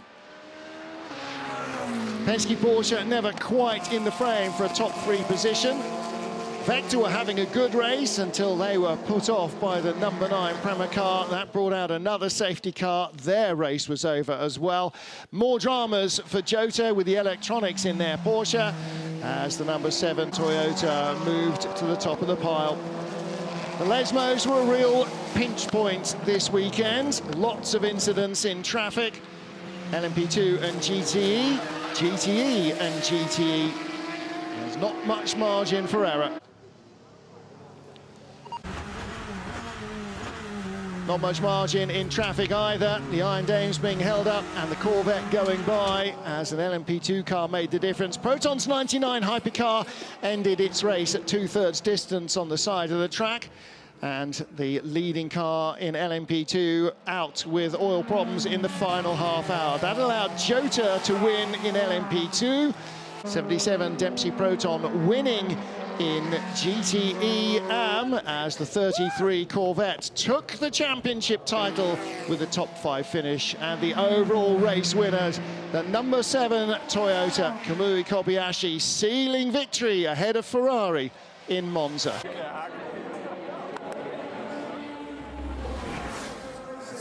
Six fantastic hours of racing and lots of red in the crowd. So, don't know what happened to Ferrari at Silverstone. I'm sure not many of these fans do, but they know that Ferrari had one heck of a race here and finished on the podium, the 50 car in second place. But your race winners come out first. The crew of the number 7 Toyota. The biggest reception, Graham Goodwin, pretty much inevitable. It will be for the Ferrari crew, bearing in mind we are in Italy. Delighted to hear it.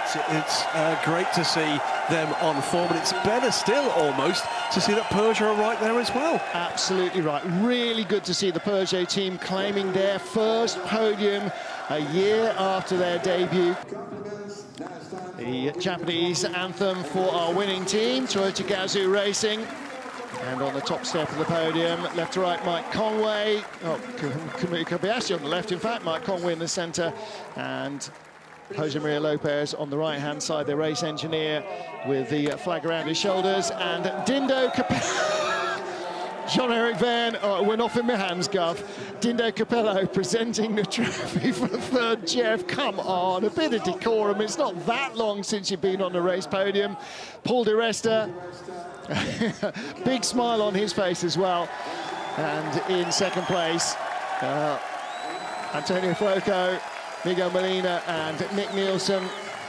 What might have been, maybe if they hadn't taken tyres at the final stop, who knows.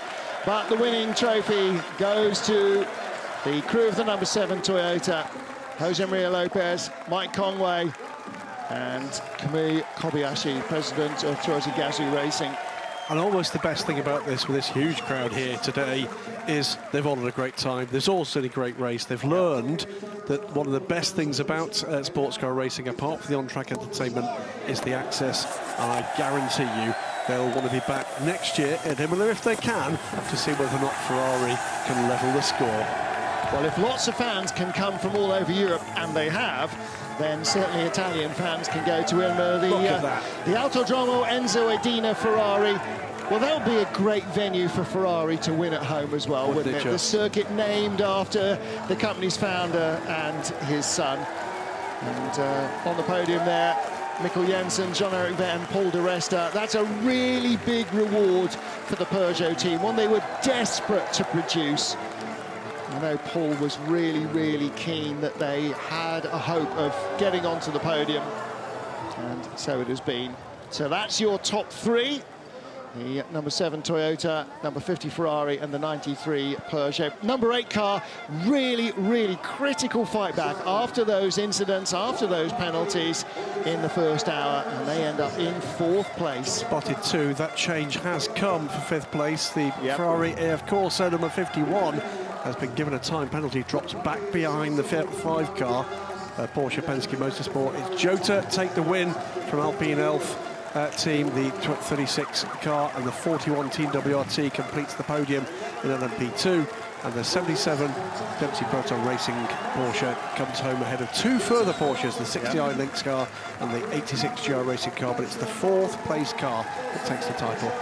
Yeah, 4 Peugeots in the top 5, so it is Brendan Hartley, Ryo Hirakawa, who increase their lead in the championship.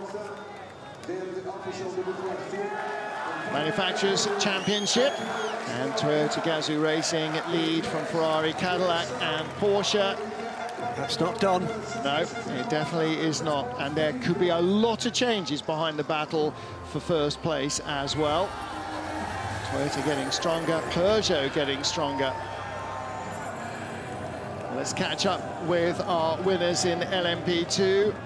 The number 28 Jota team, Louise Beckett, is with them. The crew of the 28 Jota, that was such a difficult race for everybody, actually, but leaving it right to the end, but you did it.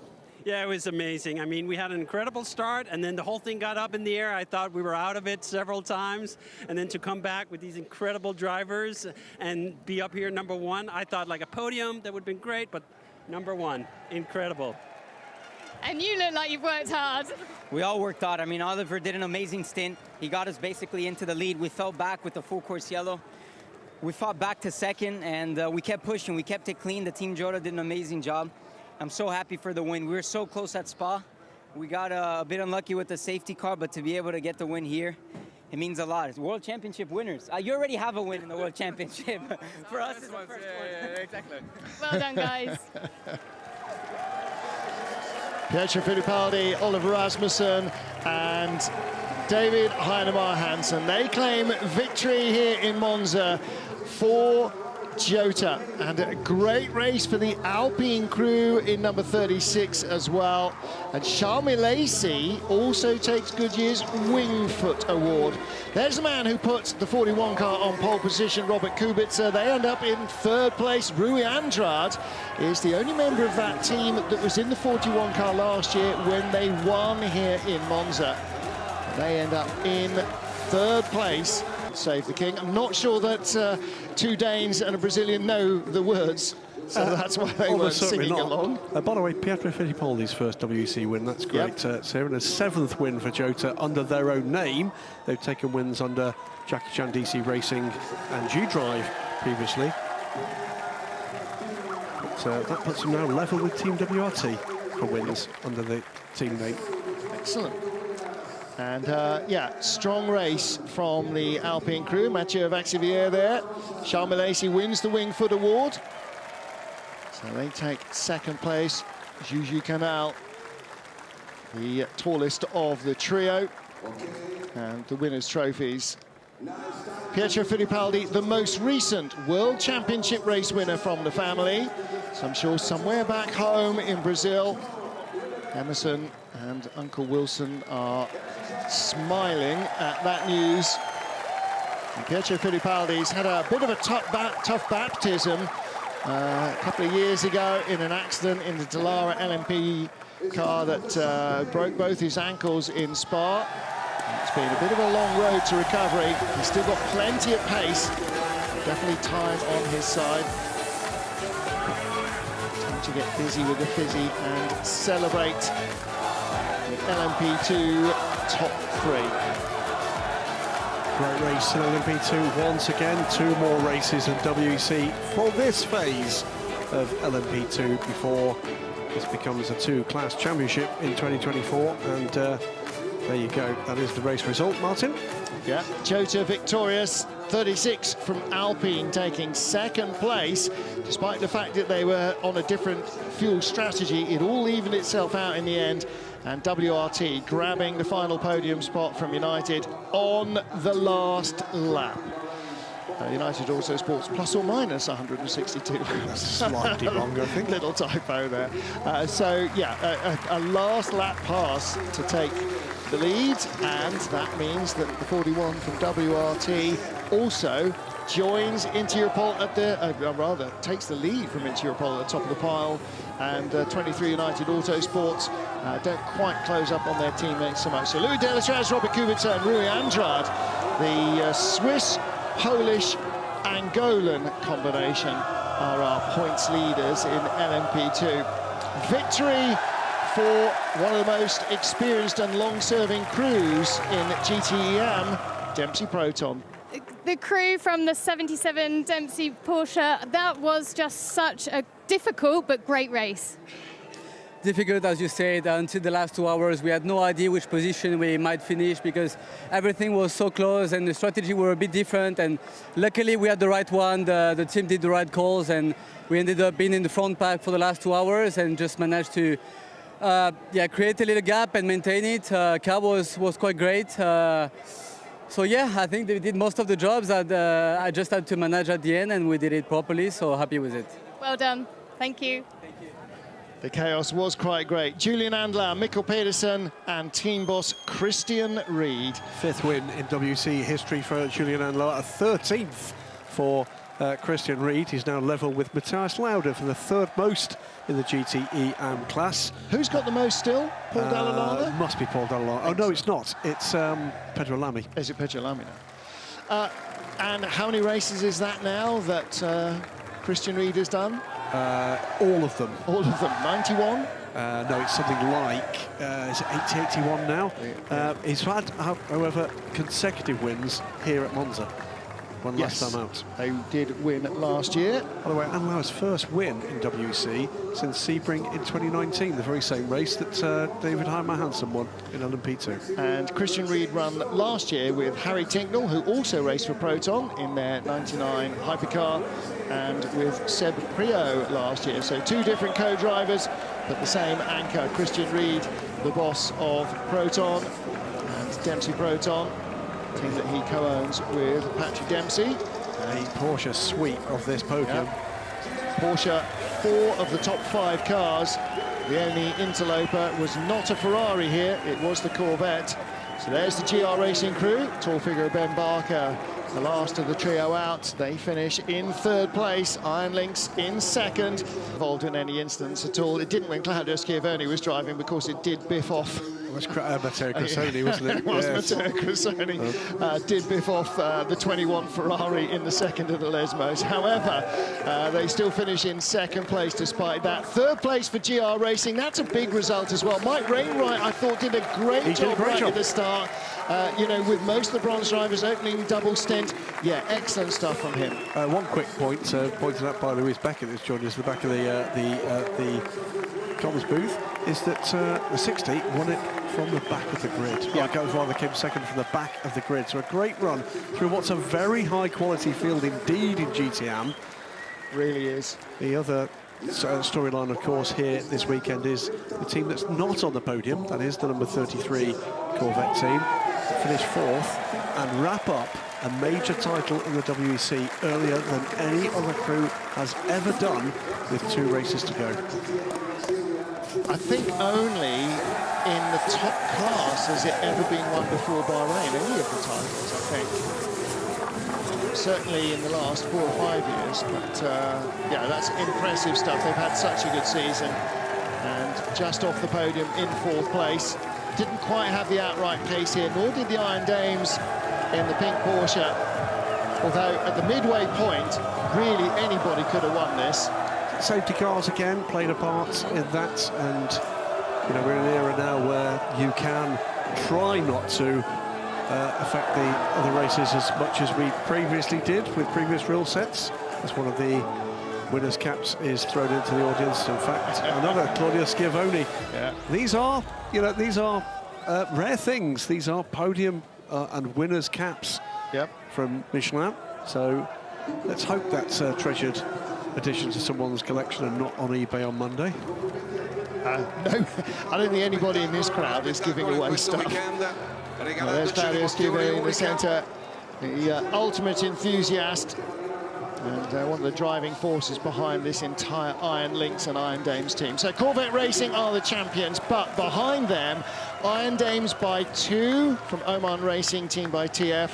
Dempsey Proton 7 behind. It's going to be super, super tight in the remaining 2 races of this season. But the champions, Ben Keating, Nicky Katzberg and Nicholas Veroni, at least, unless some of them score more than the others.